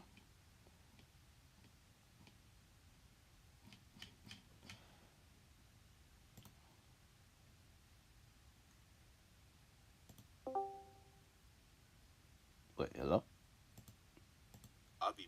I'll be there. Can you hear me? Yeah, I can hear you now. Okay. Yeah, I just checked out Ink Between's his Discord channel. I like that. I like that a lot. It's really cool. Awesome. Thanks for sharing that, Ink Betweens. I'll be all in there, man. I'll cyber stalk. Oh, you're welcome, Robert. Yeah. I tried to add as much as I could. I have so much. Like I have over like 3 gigs of references on my computer. Like I'll post some other references for character design and stuff. And I also look at the character designs with the way they color their characters, and I like their techniques. I'll also make some stuff for tutorials and stuff too, if anybody's interested in that. That's looking. All right, how's that looking? Bit looks actually that looks a Turn bit that off. better. Let me see what you got there, Nan, because you are moving in. You're doing it, man. Go ahead and play. You stopped it on me. No. No. I just stopped it on you. Yeah, you stopped it on me before I could see it because I was doing my thing.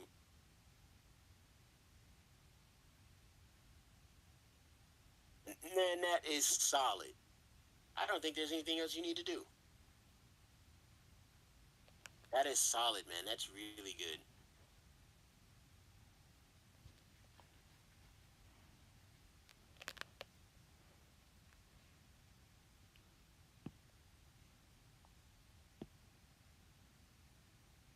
Frame rate. Okay, I'm making sure my frame rate is right. No, that's the That's next really thing cool. I need to do. See What's if I that? can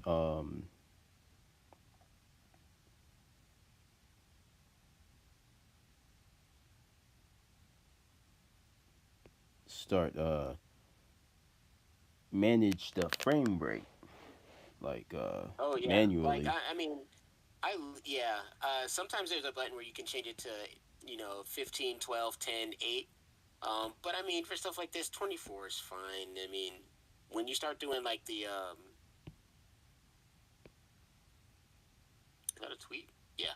When you start doing stuff like the wolf animation I was doing and stuff like that, and you want to see how everything's moving together, that's when you start slowing down the frame rate so you can see if anything's off or what needs to be fixed and stuff like that, if that makes sense. But for tests like this, you don't need to slow it down.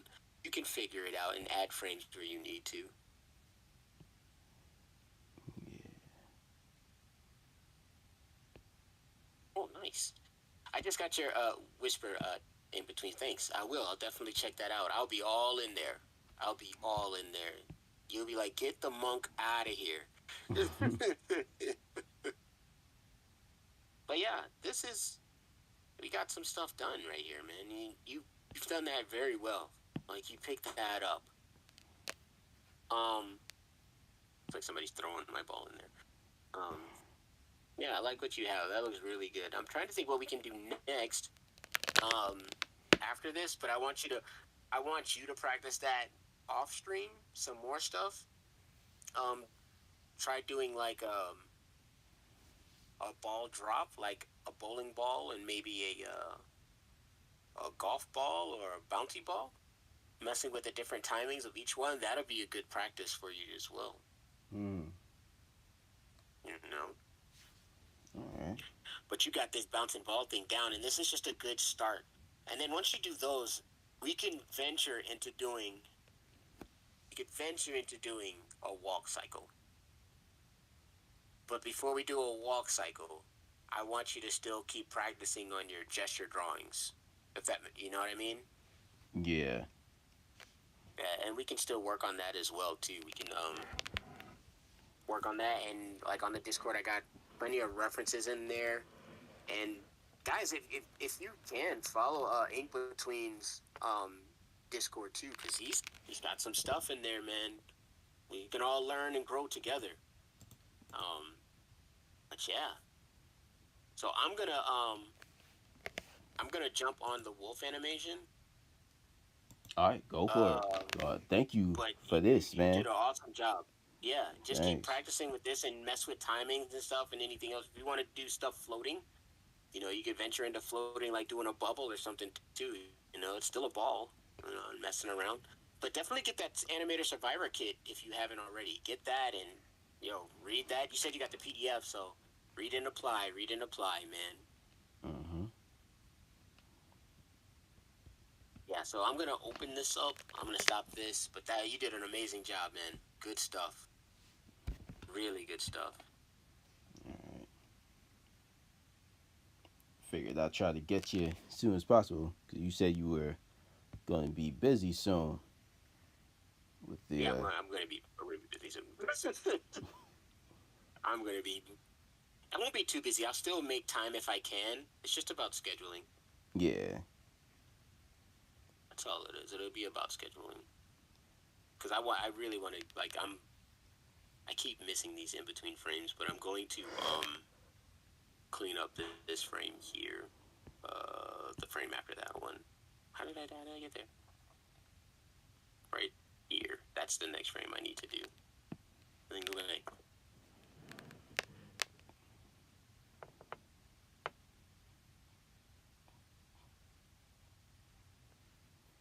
Nice, nice. How often do you stream Ink Between?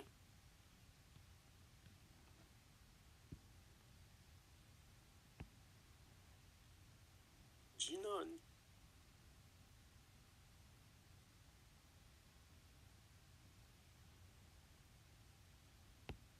I got all these on. Don't need them.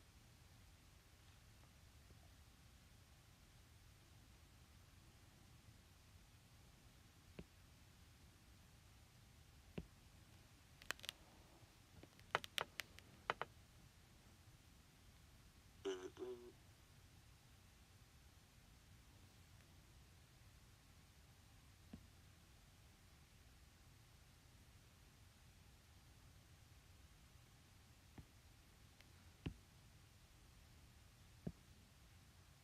Actually, let me see. Never mind.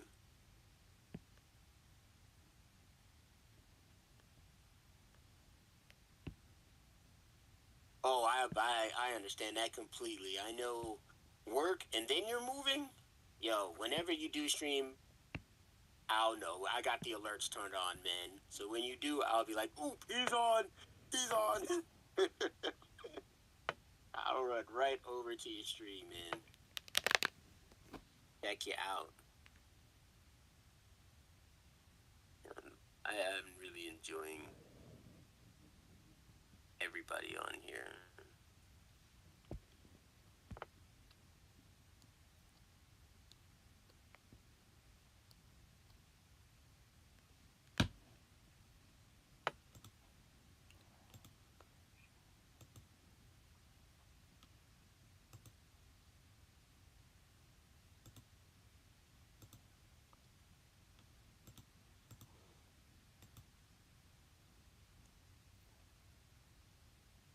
Can have a little bit of fun with this frame because it's exaggerated and distorted a bit, so I don't have to really be on model too much. Same, that's how I am. I like at before, if Bruce didn't like guide me through, I don't think I would have found most of the animation channels that I follow. But then when I started, and I only been doing this for like a year, when I started, I didn't see a lot of animators, just a lot of digital artists, which is cool. But I really want to be a part of the animation community and meet more animators. So that's just me and my thing. I like all art, but I love animation. Yeah, it's always nice to make things move, you know? Yeah, that's what I like about it. I like the movement. I love the thought and life that's brought into animation, and Exactly. that's why I wanted to do it. And I just think it's really really cool. It's the bee's knees. Bees have knees, by the way. That that expression gets me. Why do people say the bee's knees? I'm gonna turn that off. I don't know if I want that Say right that. now. Say that. Say that. Say that.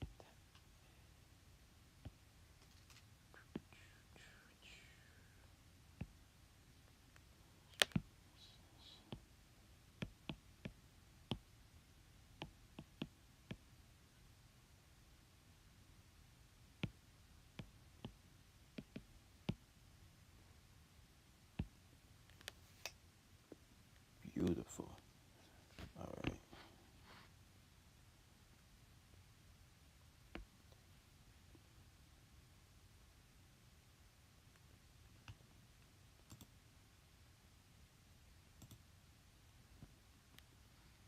Now we are going to work on Bam, some. bam, bam. Then oh yeah, that's what I wanted to show you. Uh, Feel that way too, Robert. It's like you know what I like. I everybody there was that period of time where everybody's like, "Oh, 2D's dead, 2D's dead," and I'm like, "Yo, I don't know where y'all getting that from. Maybe in America, it feels that way." yeah, But I watched a lot of. Oh my god, I watched a lot of like foreign films, like the Triplets of Bellevue, Nocturna. I watched a lot of stuff like that, and I um I was like, 2D is strong, man. Especially with the School of Goblins. I never feel like I'm saying it right. Watching their stuff and all the stuff they did, and now you got uh, what is that? Aurelian Tales of Aurelion. So bad, but it's like so much dope 2D going on, man. And then Klaus came back hard. Klaus came out, and I've been following the making of that for like 5 years before it came out, man. And I was like, I need to see this film. I have to see it. It's so good.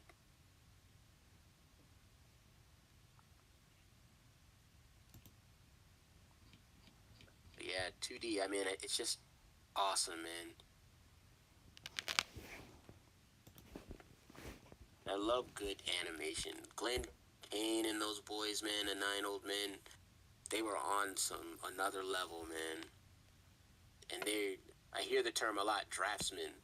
They were good draftsmen, good artists. Really, man, you did 20%. That's a lot. You worked on something amazing. It's such an amazing story. I really dug the story. The art, of course, I loved it. The story, like, really, really got me. I really, really enjoyed the story.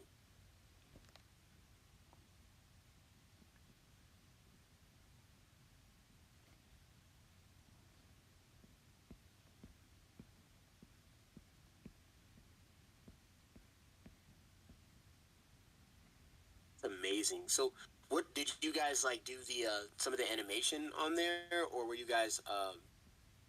Because there's some questions I have, especially with the rendering, like the rendering that they did for the coloring and their background and stuff. Like, what was that madness? It was amazing.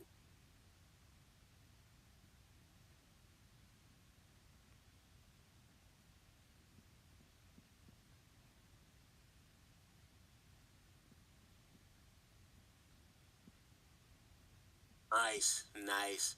Man, you worked on it. The fact that you guys got your hand on it, like, I'm a little jelly. I'm not jealous, but I just think that's amazing. I envy that. That's like awesome. Not in a bad way. Like that is just amazing. Really?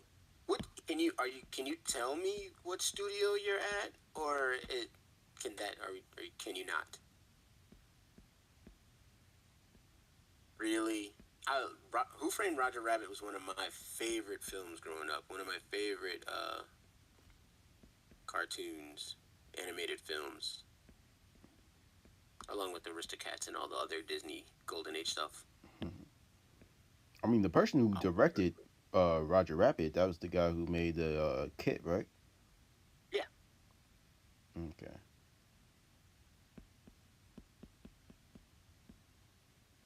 yeah.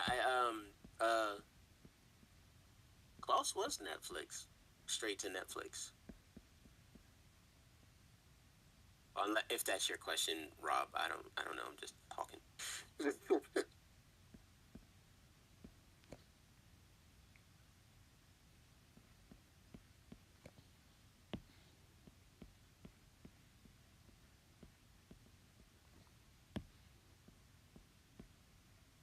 What's up, Jay? Man, I saw you was drawing on there, man. I had a tab open for you.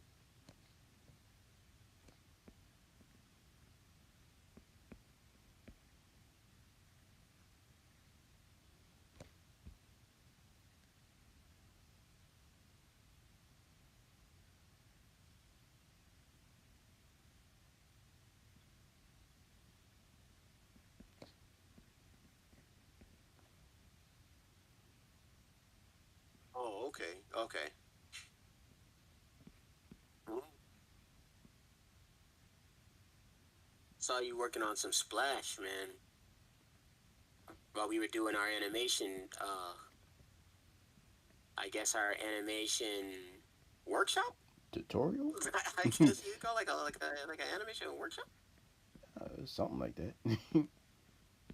Still cool. We got some cool stuff done. Got none in there animating, man. Hmm. Falling asleep on the Cintiq, like you.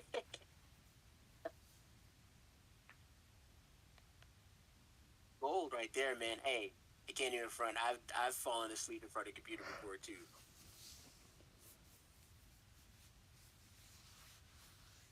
I totally have hit my head on my tablet when we were at the studio one time. I was just so tired when we were doing that Adini and Adani project for SSBB. Man, I tore it up, man. My head was like thunk, and I was like, sleep.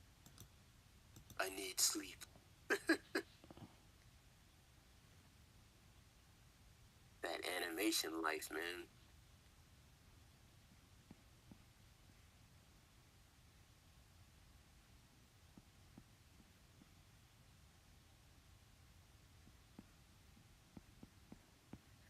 Or you got a new chair, or is the tablet complete?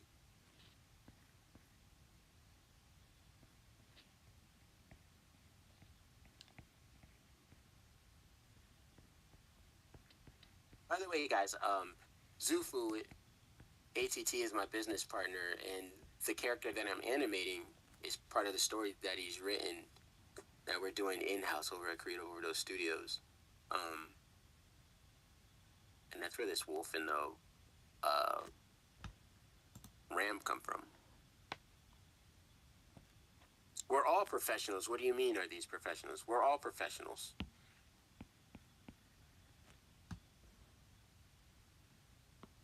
But Ink Betweens works in television. Yes, you are a professional, bro. Stop saying you're not. You are.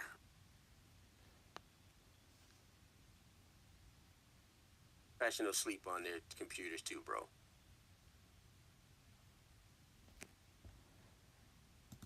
Yeah, the animation is done very well, man. I really enjoyed it, and now I get to brag on you and be like, dude, I follow on Twitch, man. He worked on Close and Green Eggs and Ham, man. Those freaking dope ass shows, guy. Like that's how I would. That's exactly how I talk when I start bragging on people. When I start name dropping.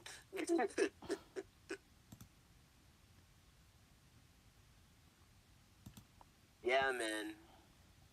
Animators, like, they deserve that work, man.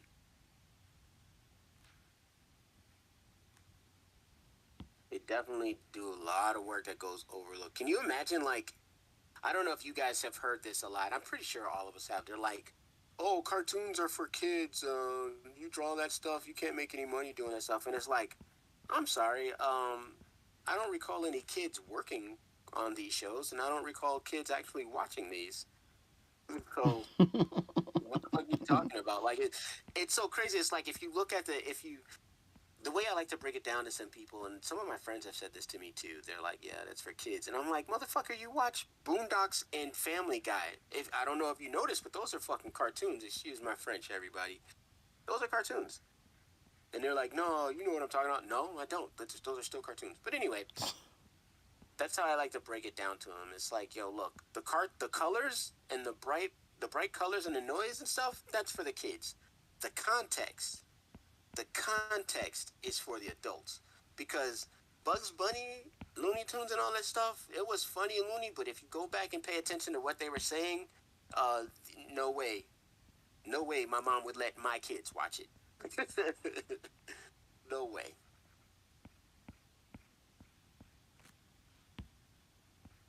I just think it's just ignorance. That's all. It's just the way that what they're told from society and stuff like that. So I don't know. Dang. exactly, exactly, exactly. Ink Betweens. It's like, yo, that's work. If you don't think art is like a real thing, it's like everything you use, you're wearing, you, you're everything an artist made, an artist did, and for you to like downplay it is like stupid, stupid. But animation in general, there's no way you can say that's it's for kids and it's immature and nerds do that stuff. It's crazy. And then they'll be like, "Oh, anime." Be like, "Hold on, watch out now, watch your mouth now. Anime definitely ain't for kids. I don't care what genre anime it is." It didn't win. It didn't. It sure didn't. You're right. It didn't win Best Picture that year. Spider Verse was amazing, and it was a different. When I first saw Spider Verse, like when I knew it was coming out, like the trailer for, it, I was like, "Oh man, are they doing the Inheritors and stuff like that?" And I'm like, "Oh wait, no, they're not doing that story arc." But they made it their own, and it was awesome. Now it's like, oh, they're trying to do it in live action. I'm like, no, bro, don't do a live action Spider Verse, the current Spider-Man story and stuff. If you're gonna do it in the MCU, do it with the Inheritors. So that's how I feel about it when it comes to comic books. I'm like, yo, we're gonna do it. Let's make it. Let's up the ante. Let's up the stakes here. But man, that's how I feel about visual effects too. Like those guys that year that nobody was like crediting the visual effects artist that's making these movies look freaking amazing, and I'm like, you guys got a lot of nerve not awarding these guys, you know? Because I have a friend that does visual effects, and he's worked on the last, what did he work on? He worked on Black Panther, I think Civil War, Doctor Strange, a couple other MCU films. But you know, it's like he put in work, and all those guys put in work. Even the stunt, I can go on and on, but even the stunt guys, you know, can go on there.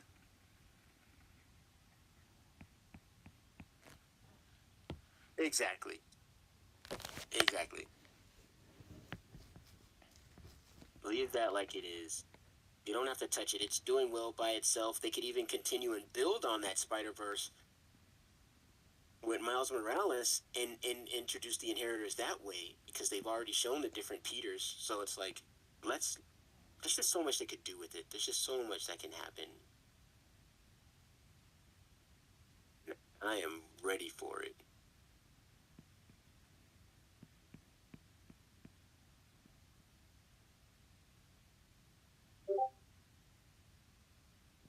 I haven't even gotten into the face yet here. I'm just.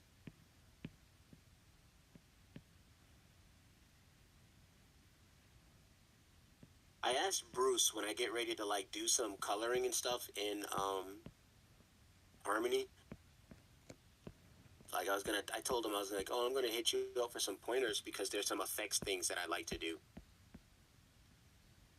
So, oh yeah,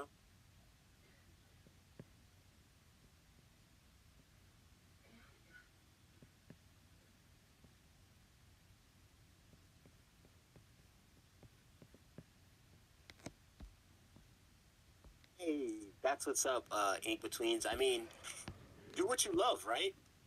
Do what you love, and you'll never work a day in your life. You know, I have friends that work in their career and they're miserable, and they're like, oh, I wish I would have done art, or I wish I'd have done, um, you know, I wish I would have stayed on this path. But I get it. You know, Troy, you got stuff that you want to get done and things you want to take care of, things you want to do. So, you know, why do art? And you can always come back to art. You know, it'll always be there.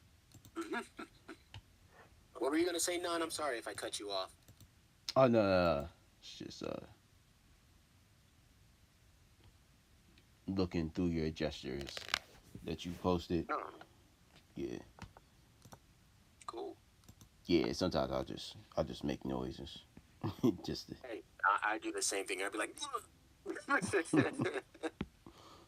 um, but yeah, Robert, it's I'm not money motivated.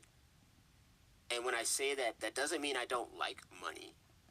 Don't get me wrong. I like money, but you can't buy me, if that makes sense. It's like, oh, I'll pay you this much. Don't you want to make this much a year? Blah, blah, blah. I'm like, yeah, that sounds nice, but my physical health, my mental health, my time with family, I hold that's more valuable to me.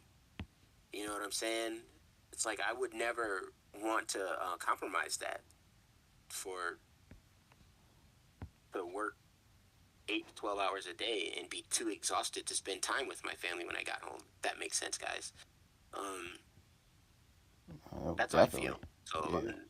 yeah, so I'm not money motivated that way. You know, like I said, don't get me wrong. We need money. It's a byproduct of what we do, but you can't buy me. You couldn't say, oh man, you can make some. You have the potential to make 100 grand. I'm like, I have a potential to make 100 grand in anything I do if I push myself to it. But I like being happy more. Nothing wrong with that.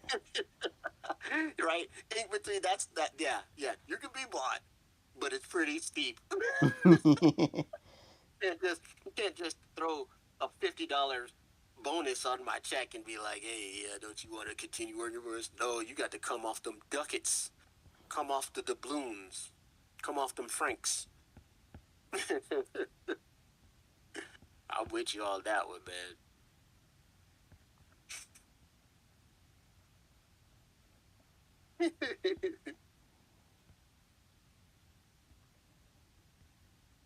True. Yeah, agreed, agreed. I mean, that's why most people go into business for themselves. Oh, ink between you, right. If somebody offers 100 mil, you have my attention at mil. I'll now face you directly instead of giving you the side eye. Definitely have my attention. We're gonna offer you such and such meal. I don't even know what number you said for a meal. You have my attention. What's the job? What's the job? Do I gotta slap my mom or something? My mom or something? I gotta punch my brother. Like my brother. Like tell me what I gotta do. Tell me what I gotta do. Would I be happy punching my brother? Totally, brother. Totally, that's joy. Totally, and I got paid 100 mil for it. So yeah. Yeah, they'll probably do that for free. Yeah. If I do it for free, I'm gonna beat the holy hell out of me. The holy hell out of me. But for 100, come on, man. I got too many seconds. They'll all jump on me if I start hitting one of them. I got to fight all of them. Eat like Wu-Tang. See what we got. Facing contracts can be usual part of life.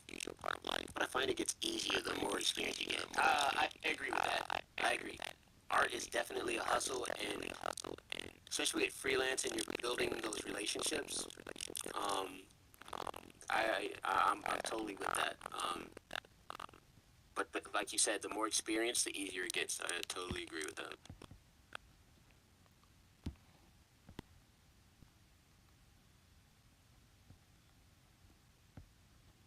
But on.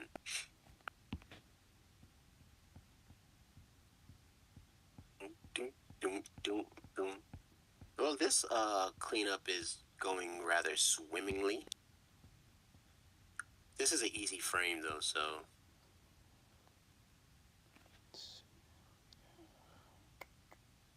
I think it would not too much happening in this frame, so I'm all right with it. That's what's throwing me off. What is this? I forgot what the hotkey was for this. Alt. I try to keep my hands off of those as much as possible. Keep my hand on the keyboard.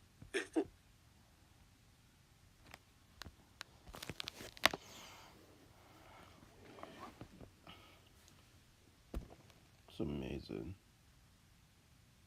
I can't make a body, but Ink Betweens. I'm sorry to cut you off, Non. Ink Betweens. Yes, I've been following the Bird Brain for a while.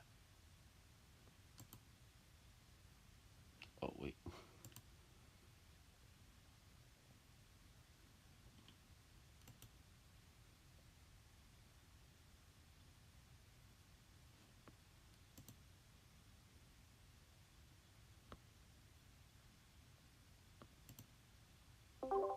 compositing tutorials. I love her stuff. It's just easy. She explains it very well. But yeah, she's definitely awesome. Exactly. And also, I don't know if you guys have heard of Tony Ross of Tony Teach.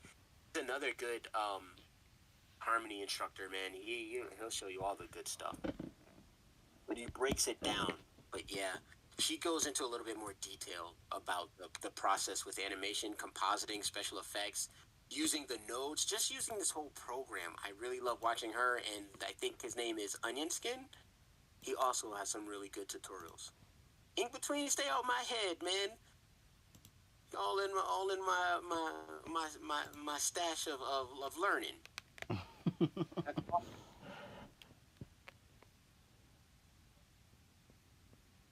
Great minds, man. Great minds.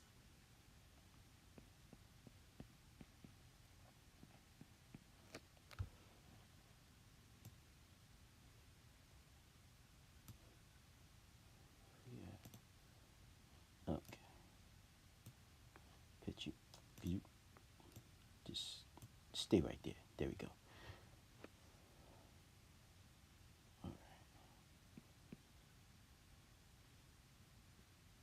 Oh, you see this? I really want to put a class together on scene planning. I've been a scene planning super for like 6 years, and after training so many people on it, it is something I know isn't taught in classes. Yeah.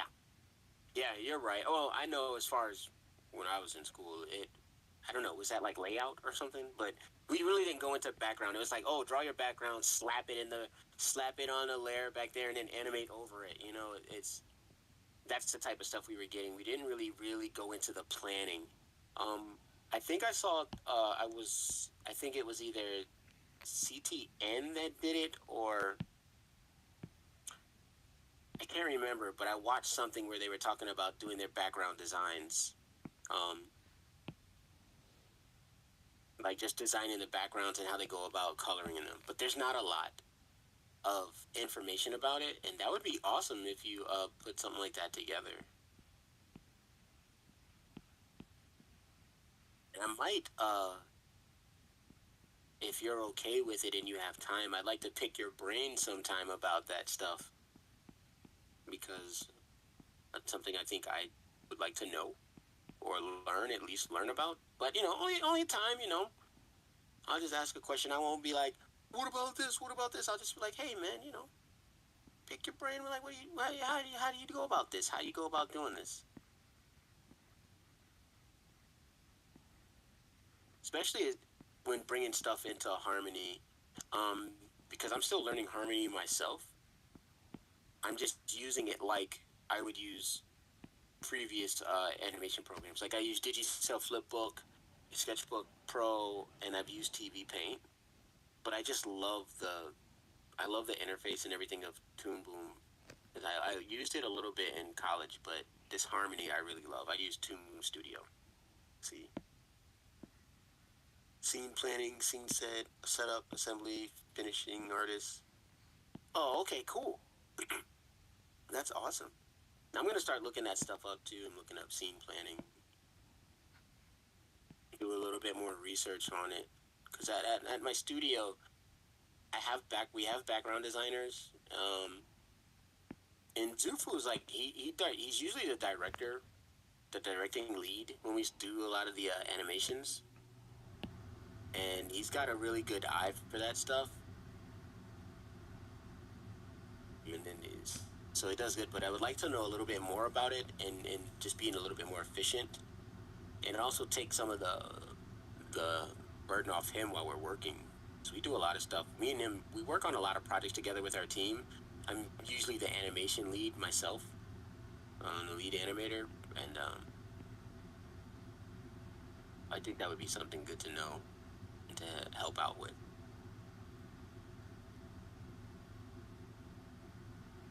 It's about how to set up a scene for animation production, getting the assets in, tracking, setting up the background and camera moves, sizing the character for continuity. Uh-huh. Okay, so my mind is in the right spot. My mind was there, but you're giving me a little bit more context in there. I like that.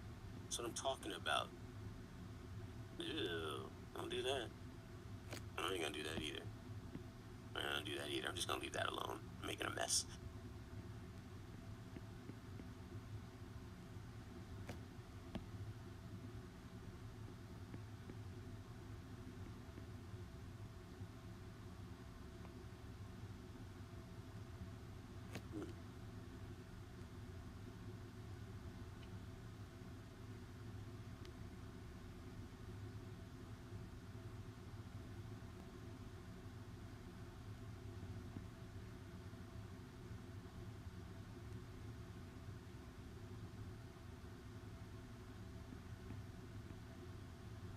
Whoops, I didn't mean to do that.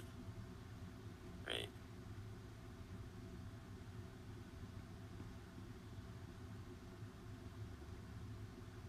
Ah, okay. Well, that makes sense. It's like, yeah, that makes sense. There's a guy I spoke to that worked. Well, he doesn't work at Floyd County, but they I think they contracted him to come in. He's a 3D artist, and he's like, if I have to be called, that's usually because I have to fix a lot of the problems that they're having. And it was really funny the way he said he was like, yeah, if I get called, that means something's wrong.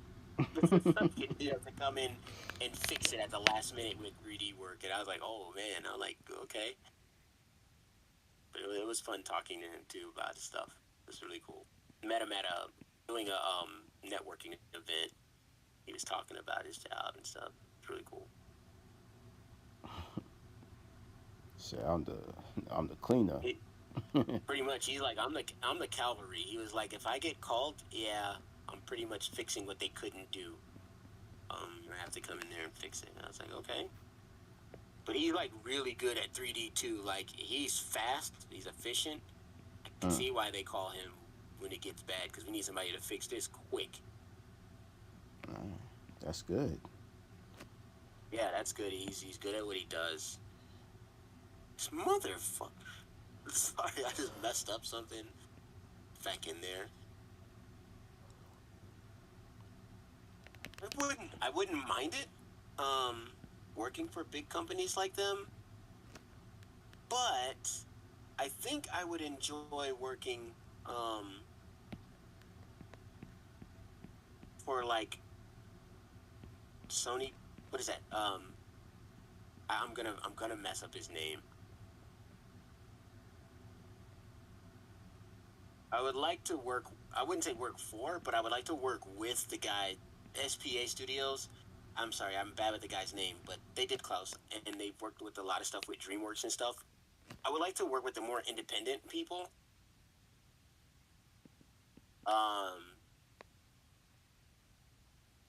So yeah, as far as on the 2D front, like I would love to work with Netflix, Amazon, um,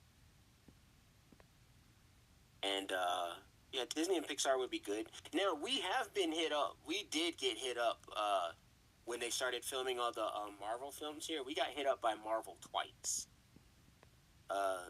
They called us twice. One was for a music video, and one was for visual effects stuff, which we just couldn't handle that. We were not equipped to handle that stuff. But the music video could have been done, but the time constraint that they had for it, like their deadline was unheard of, and we're not a big studio. I wouldn't say it was unheard of, but it was just like for us to do, we didn't have the manpower. Yeah. And even if we could do it, like accepted the job, well, we'd have to start hiring people immediately. And we would have did like a mass hire, but we probably would have missed that deadline. And it's like you don't want to be on bad terms with a big studio like that. So we had to decline. But the fact that we got hit up was, flattering. And like I always say, man, flattering will get you everywhere. Well, how did they find out about you? They just It's a Google search, man. Google. Google, man. They search local studios. They'll do a Google search. They do their research, man. They do look for people, man. They do look for studios to do these things. Okay. I figured somebody that you knew told them about you. It was just like, yeah, I know a couple of people can handle some work, could use some work. Could use some work. Yeah. Um, that's dope. In betweens, that's crazy. They wouldn't let you. They wouldn't give you the job because of a degree. That's insane. Your work should speak for itself. Your experience. I don't know how long ago that was either, because I know nowadays, with most of the people that I've spoken to, a degree is nice, but can you do the work? And that's from people that are like working in television and stuff. You know, I have a friend that works for he worked at Warner Brothers doing storyboard, but oh, so it was okay. So it was immigration stuff. Okay, then that's I totally get it. I totally get it. They want to make sure. Fine. I think Tonico talked about that too because he's from. I want to say Indonesia, but I don't think it's Indonesia. And I'm sorry if anybody knows him and I fucked it up. But no, he's from the Philippines. He was saying that if he didn't have his work visa, it would have been hard for him. But he also went to Cal Arts. But I know he was talking about you know, working abroad and working with a work visa and stuff and trying to get a job in the States was kind of tough. So yeah.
Meet her. Okay, my friend KT has been a storyboarder for over a decade. They made her go visit her school for a transcript, so she could prove she went to school before giving her a job. And it was damn. That's a lot. Wow, I never would have thought that it's like that. That's new to me. I'd figure, you know, because I think of it like if you got the skill and you can do it, you're in. But I see now it's different for people from other countries.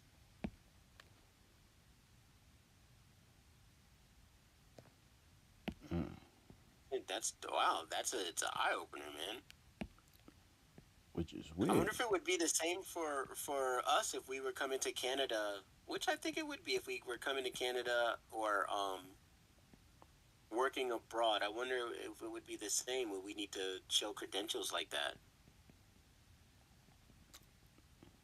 Okay, it would be the same. Okay, all right, interesting, cool, good to know.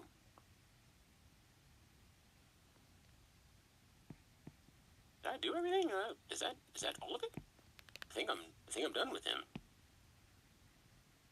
Wait, you finished?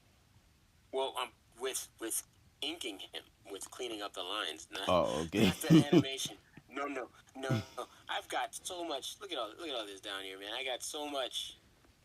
Still got all this back here to do, man. I'm nowhere near. This is taking this is taking its time. I got so much to do. I'm getting ready for the last hit.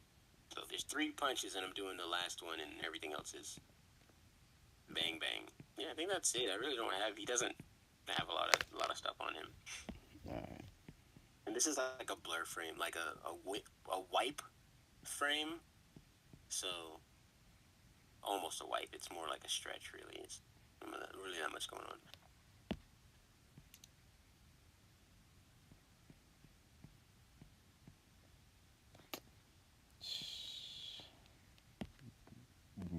don't like her nose.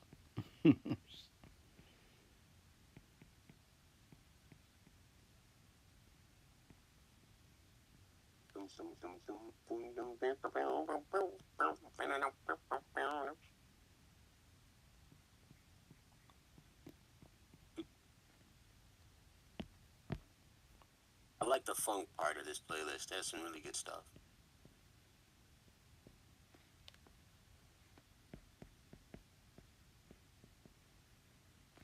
Is that? Show me that just a bit wider. All right. Guess that's not terrible. Ah, that girl you're drawing right now, I used to work with her. We used to work together at the airport. Oh, nice. She's a model, and she DJs now, but I asked her if I could use that picture. She was like, yeah, use it, whatever. She's been in a couple movies, too, down here in Atlanta. It's really cool. It's normally tied to immigration laws. Most places want to prioritize hiring within the country as opposed to moving someone into the country. Yeah, okay, yeah, that makes sense. I understand. Let's hire our people at home first. Then we'll get everybody else. I can dig it. Yeah, that's how it usually works. Mm-hmm.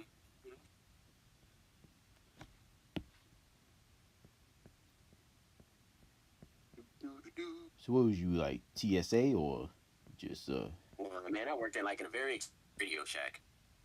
you worked at Pretty much just sold headphones, Ah, okay. travel stuff for travel. Got And so she was there.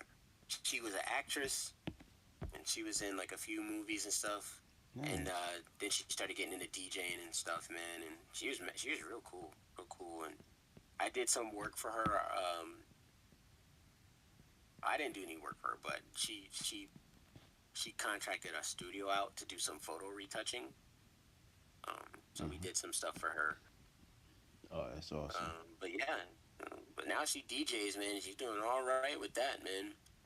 DJs. Oh, you still keep in contact with her then? Yeah, man. When I meet good people, man, I stay in touch with them, man, if I can. I didn't like the job. She didn't like it either. I don't think anybody. Well, there were people there that liked it, but we didn't like it because I'd say anybody that had plans on doing something that they loved did not like the job. I'll say that. I mean, I feel like that goes with any retail job or any other job that you're doing that you don't really. It's not what you want to do. Yeah, it's not what you want to do. It's paying the bills, and that's fine.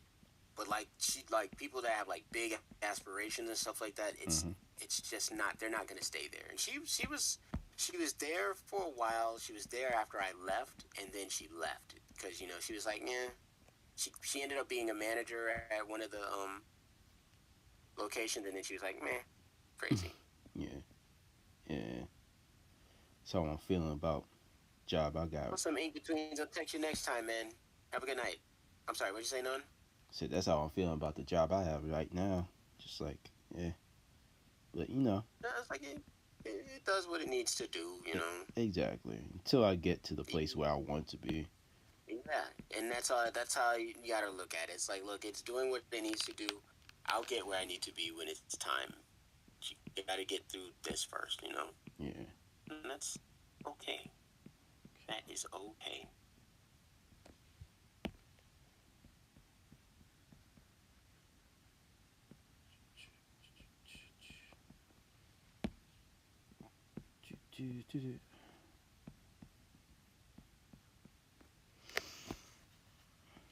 So would you recommend I go to school for animation or just like develop my skills and show a portfolio?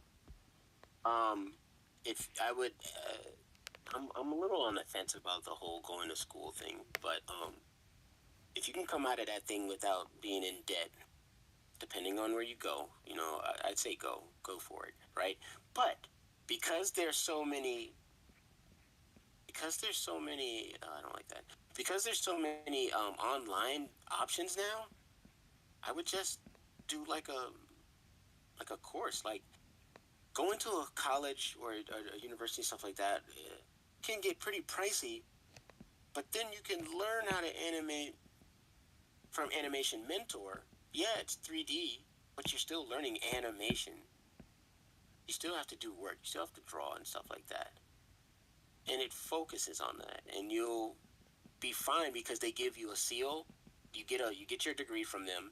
You get a seal that you're a graduate of Animation Mentor, and that's just as good as like having a degree because you're certified. It's almost like you're certified through Animation Mentor, whose instructors work for Pixar, DreamWorks, Blue Sky. You know, they work for these companies. You know, and you're learning from them. You're vetted, and they actually focus on animation. Well, that's But the thing. there's other schools too that you could do too, like Cal Arts. You could go to. There are plenty of other schools. It's just about how much you want to be in debt, and will you be able to pay that off? You know, I'm all about trying to keep people out of debt. Now I'm picking like the cheapest thing I can get, but the thing is, I'm not sure if I can do like the online thing because I'm like a student when I go to class, so I have like 500 questions, and then after class I have like 500 more, and the online thing is like they get to like kind of run away in a bit. It's like, no, I gotta Yeah. go. So I just feel like But the difference is with I understand what you're saying. It's like, but the difference with the from what I've seen from people who've done Animation Mentor, like I have a friend that graduated from Animation Mentor. It's like you're doing your courses online and stuff, but there's no BS, if you know what that means. There's no filler stuff that you're going to learn. You're learning animation. And they're going to go over those aspects. And if you have questions, definitely ask those questions. But you can also ask those questions through email, too. If you have questions, email these people. Talk to your other classmates, too. That might have a better understanding. Because not everybody in Animation Mentor are like newbies. Some of those people in there have been in the industry, and they're going in there to learn something new. So there's always somebody you can talk to. But same like in college, some of those people in there, they have experience. They just want a degree. I went to school with a girl that worked on The Simpsons. 3 people I met worked on The Simpsons and other animated shows, but they didn't have a degree, so they came to the States to get the degree, then go back. And that's what they did. They got their degree, went right back to Korea, went back to work. oh, nice. It's like that sometimes. Like one of my instructors told me when we started taking our animation classes, after we got past our intro animation classes, I say my second year, he was like, he asked a question. He said, "How many animators are in here?" Well, I raised my hand, and a few other people raised their hand, but a majority of the class didn't. And he was like, "What makes you think you're not an animator? You've been animating like after your first 2 quarters. You're all animators. You wouldn't be in my class if you weren't." And I was like, "Yo, he just hit them with the real, man." He's like, "You're animators. Somebody asks you if you're an animator, you raise your hand. Yeah, you're animating." He's like, "That's what we're doing." So, you can be an animator and not have the degree, but if you want a degree, go ahead and get it, and or take some courses online. Like Aaron Blaze has great courses. Tonico has some nice stuff. AMB, that man has some amazing courses that will help you become an animator. But you got to also learn how to draw, though. And I think if you take a couple of gesture classes, I think Robertson, is that what you're doing, the gesture classes and shape classes, right? Before he gets into the animation classes. I think he was the one. That's something to think about there too.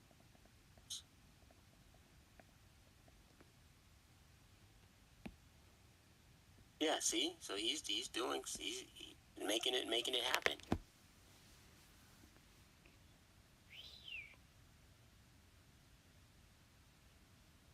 Man, you should have told me this was a picture of a person you knew. So, Oh yeah, the girl you're drawing? Yeah. I totally know her. I totally know her. Her name is Kimura. don't tell her I drew her. I will. Yeah. I'm like, hey, I gotta dream you. I'm gonna send you to his page. She's on Instagram. I'll tag her on your stuff. I'll tag her. She'll know the picture. She'll be like, I know that pose. Alright, I ain't posting this then. I'll blast you. I'll put you on blast, son. Oh yeah, figures and gestures. Yeah, so Robert is doing gestures and figures. So, and then he's gonna get into the animation part. But yeah, you should definitely know those gestures and stuff. It really will help. I did that, and I don't think I even need to do the rest. That looks okay. So now I got like 4 freaking blank spots now. I have to go back and do. Let's see, what are we doing here?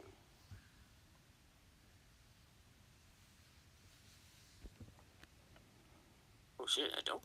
Oh, okay, there's 1, 2. Alright. The one and last thing I actually have to learn is how to fill out. Is how to color. How to color? Yes. Like certain sections, like I just want to color her face. And so that's what I mean. Like selecting. Nice, definitely put it under doodles. I'll check it out. But yeah, you just make a new layer and place it under your line layer, and then anything you color will be underneath her line layer, and you can color. But you could also do it with selections. There are a lot of tutorials on Yeah, that's not how you do that. on YouTube to show you how to color using Clip Studio Paint. So I would look at those too. Well, I have, and it's telling me to do a layer. Yeah, I do it, and then Ooh.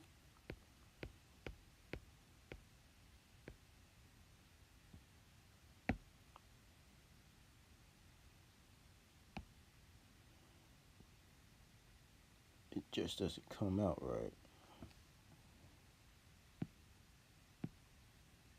Rob, this is a good start for your gestures. Really good start with the shapes. I like the bean. Doing that bean exercise will really help. Oh, there's the spam.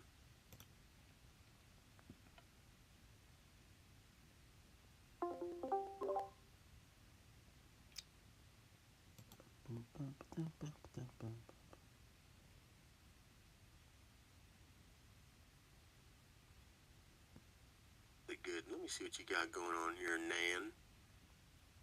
Nan, how'd you come up with your name? Before I started streaming, I was on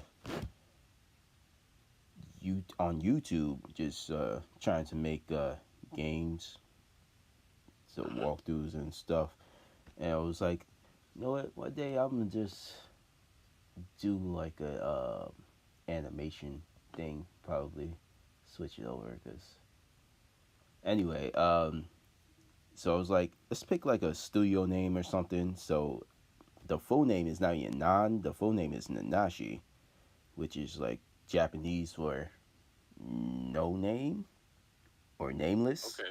Yeah, so I just picked that and add studio to it. It's like, alright, that's cool. If I ever decide to do like animation or whatever, just pump out videos. I'm a studio name thing. Cool. Yeah. Yeah, the gaming thing didn't really work out as planned, and it was kind of expensive. Kind of. And so I was like, you know what? I'm gonna do something I'm kind of a little bit more interested in. And so I picked up the drawing. Oh, cool. Yeah. Yeah, pick up the drawing. The more you do it, the better you get.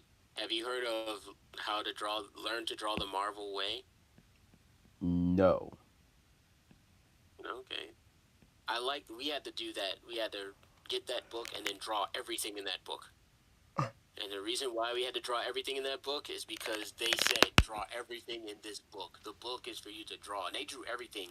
Cups, lamps, bricks, cars. They everything in there. They were like, draw it. And they broke it down to where you could draw it, simple shapes, and then build on it. And it was really good. I recommend that book. That will help you with gestures, drawing, anything. And it was like, just do it, just draw it, and then continue.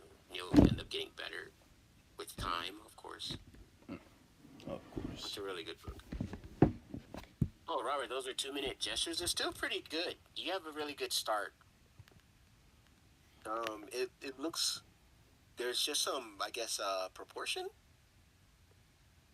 There just be some proportion issues, but I can read the gestures, and I think the more you do this, the better you get. Hey, when I was in school and doing gestures, they sucked. Like I don't even know how I passed that class. I really don't. But these are a really good start, and your gestures look better than mine when I was in school. Mm-hmm. I don't worry about your lines. You're fine. I can see the line of action. I get the gesture. I feel the movement. It's really cool. I like it. You got a good start. You and None, like you guys to be there. You guys are getting close. You just have to keep practicing. Like with None right now, with what you're doing, I wouldn't worry about colors or anything. I would really just focus on the shapes. Period. Well, yeah, I think I want to go back and like kind of work more on perspective, and then try to do Yeah. gestures. Just because I feel like once I mastered a bit of the perspectives, especially with the grid and everything, then I can know how to make the shapes, how big to make the shapes, and where to place everything. Yeah. You'll need to work with perspective and foreshortening, Yeah, like and that'll get you there. this city You're I welcome, Robert. just made in this school hallway. It's like what I did. Trying to practice that. But oh wait, that was the thing. What did I see? I saw something. What did I see? What did I see? Edit. Just one. Let's go to store.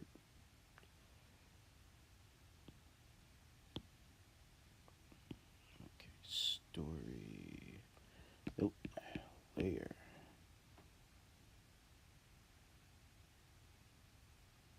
What's this? Oh, perspective ruler. 1 point. Interesting. Okay, cool.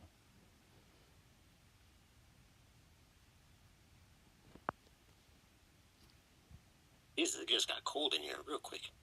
You say it got cold? Yeah, it got really cold.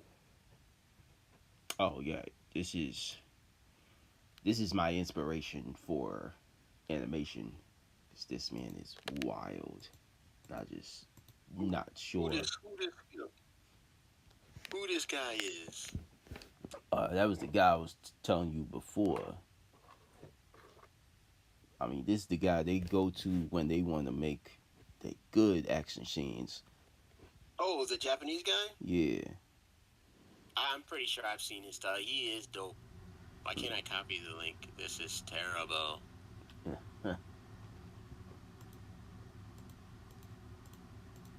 It might be because I'm doing it from OBS. Everybody sees mine. Oh, YouTube music. To music. I didn't copy nothing. There we go. Got it. Oh crap, that didn't do it either. Having some difficulties there. Yeah, I think that brought me to your page. Is that what it is? It on your channel? No, it's not on my channel. That should be a whole different.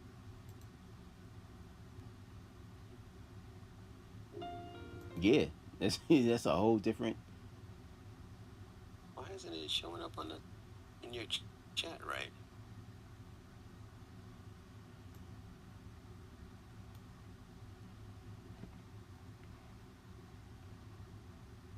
Weird. But I know who you're talking about, and I wanted to see some stuff. All right. All my emails are showing up. Everybody looking at all my stuff. All my stuff in the stream. All my personal business all in the stream. Oh, it's in my chat. That's why I went to your channel and looked at it. Yeah. User error. User error. There we go.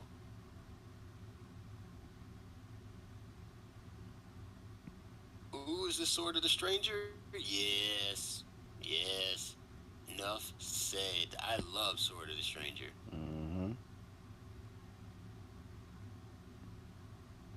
Like that movie that was so good. So good. I mean, it took me a long time to try to find a name for this movie because I saw this fight. I was like, but what movie is it?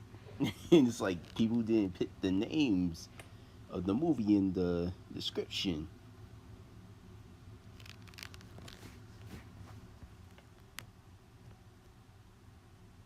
Yeah, he does really good stuff. Like this is really good. Like sometimes I'm not a big fan of anime action animations. But some of them are like really, really good. I just can't deny it. Like some of them are just awesome. Mm-hmm.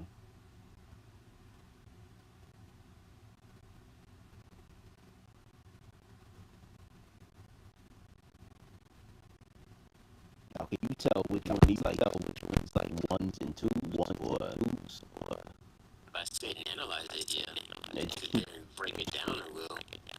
Now I'm just enjoying this. Oh, I love this anime. I'm mad I forgot the name of it. Soul Eater. I like that. They also use a lot of blurs, mm-hmm. which is good. I mean, it works. It's not overdone to where it's just like, oh my god, please stop. It's actually done really well. Why you cut that man like that? Why are you doing this? Why are you doing that? He's working these kids, yo. Nice stuff. It's good. Wait, are you asking about your artwork, Robert, or Sword of the Stranger? Sword of the Stranger is good. I definitely recommend watching it. Mm. If that's what you're asking. Oh, the story, yeah, the plot is very good. Yeah, the story's really good. It is. It's really good. I wouldn't watch it if it wasn't. I wouldn't even recommend it. Now, what Yeah. is this? I don't know the name of this. What? That's on right now? It's Yeah, Sword of the Stranger. no, the one before it. Sorry, Oh, I wasn't paying attention. that's I kind of was reading what Robert was saying. Oh, yeah, I didn't. Sorry. you just might know more than I do. Do I watch anime? Me and Jay watch a lot of anime. We watch a lot of anime. We got a lot of friends that watch anime. If there's stuff I don't know about, I'll ask. Read some other stuff.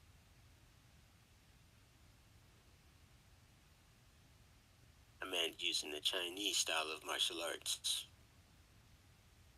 That was awesome.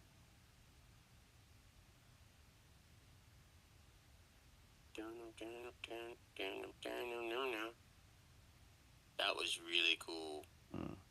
Really, really cool. Right. I think I'm gonna stop here because now I gotta teach tomorrow. But I appreciate you guys joining me tonight, joining me and Nan with our animation basics. Just putting on some game, and he did pretty good. It was awesome. But thanks for the new follow, Ink Betweens. Appreciate that. Thanks for the biddies, Josh. Um, Rob, it's always a pleasure having you stop by in the stream and chat, man. Always a good time. Ethan, if you're still out there, thanks for watching. I'm shouting out everybody. But yeah, come back. I'll be back here Tuesday at 9:30. Like, subscribe, join the Discord. Let's see some of that dope art. And I'll catch you guys next time. Have a good night, guys. Peace. Peace.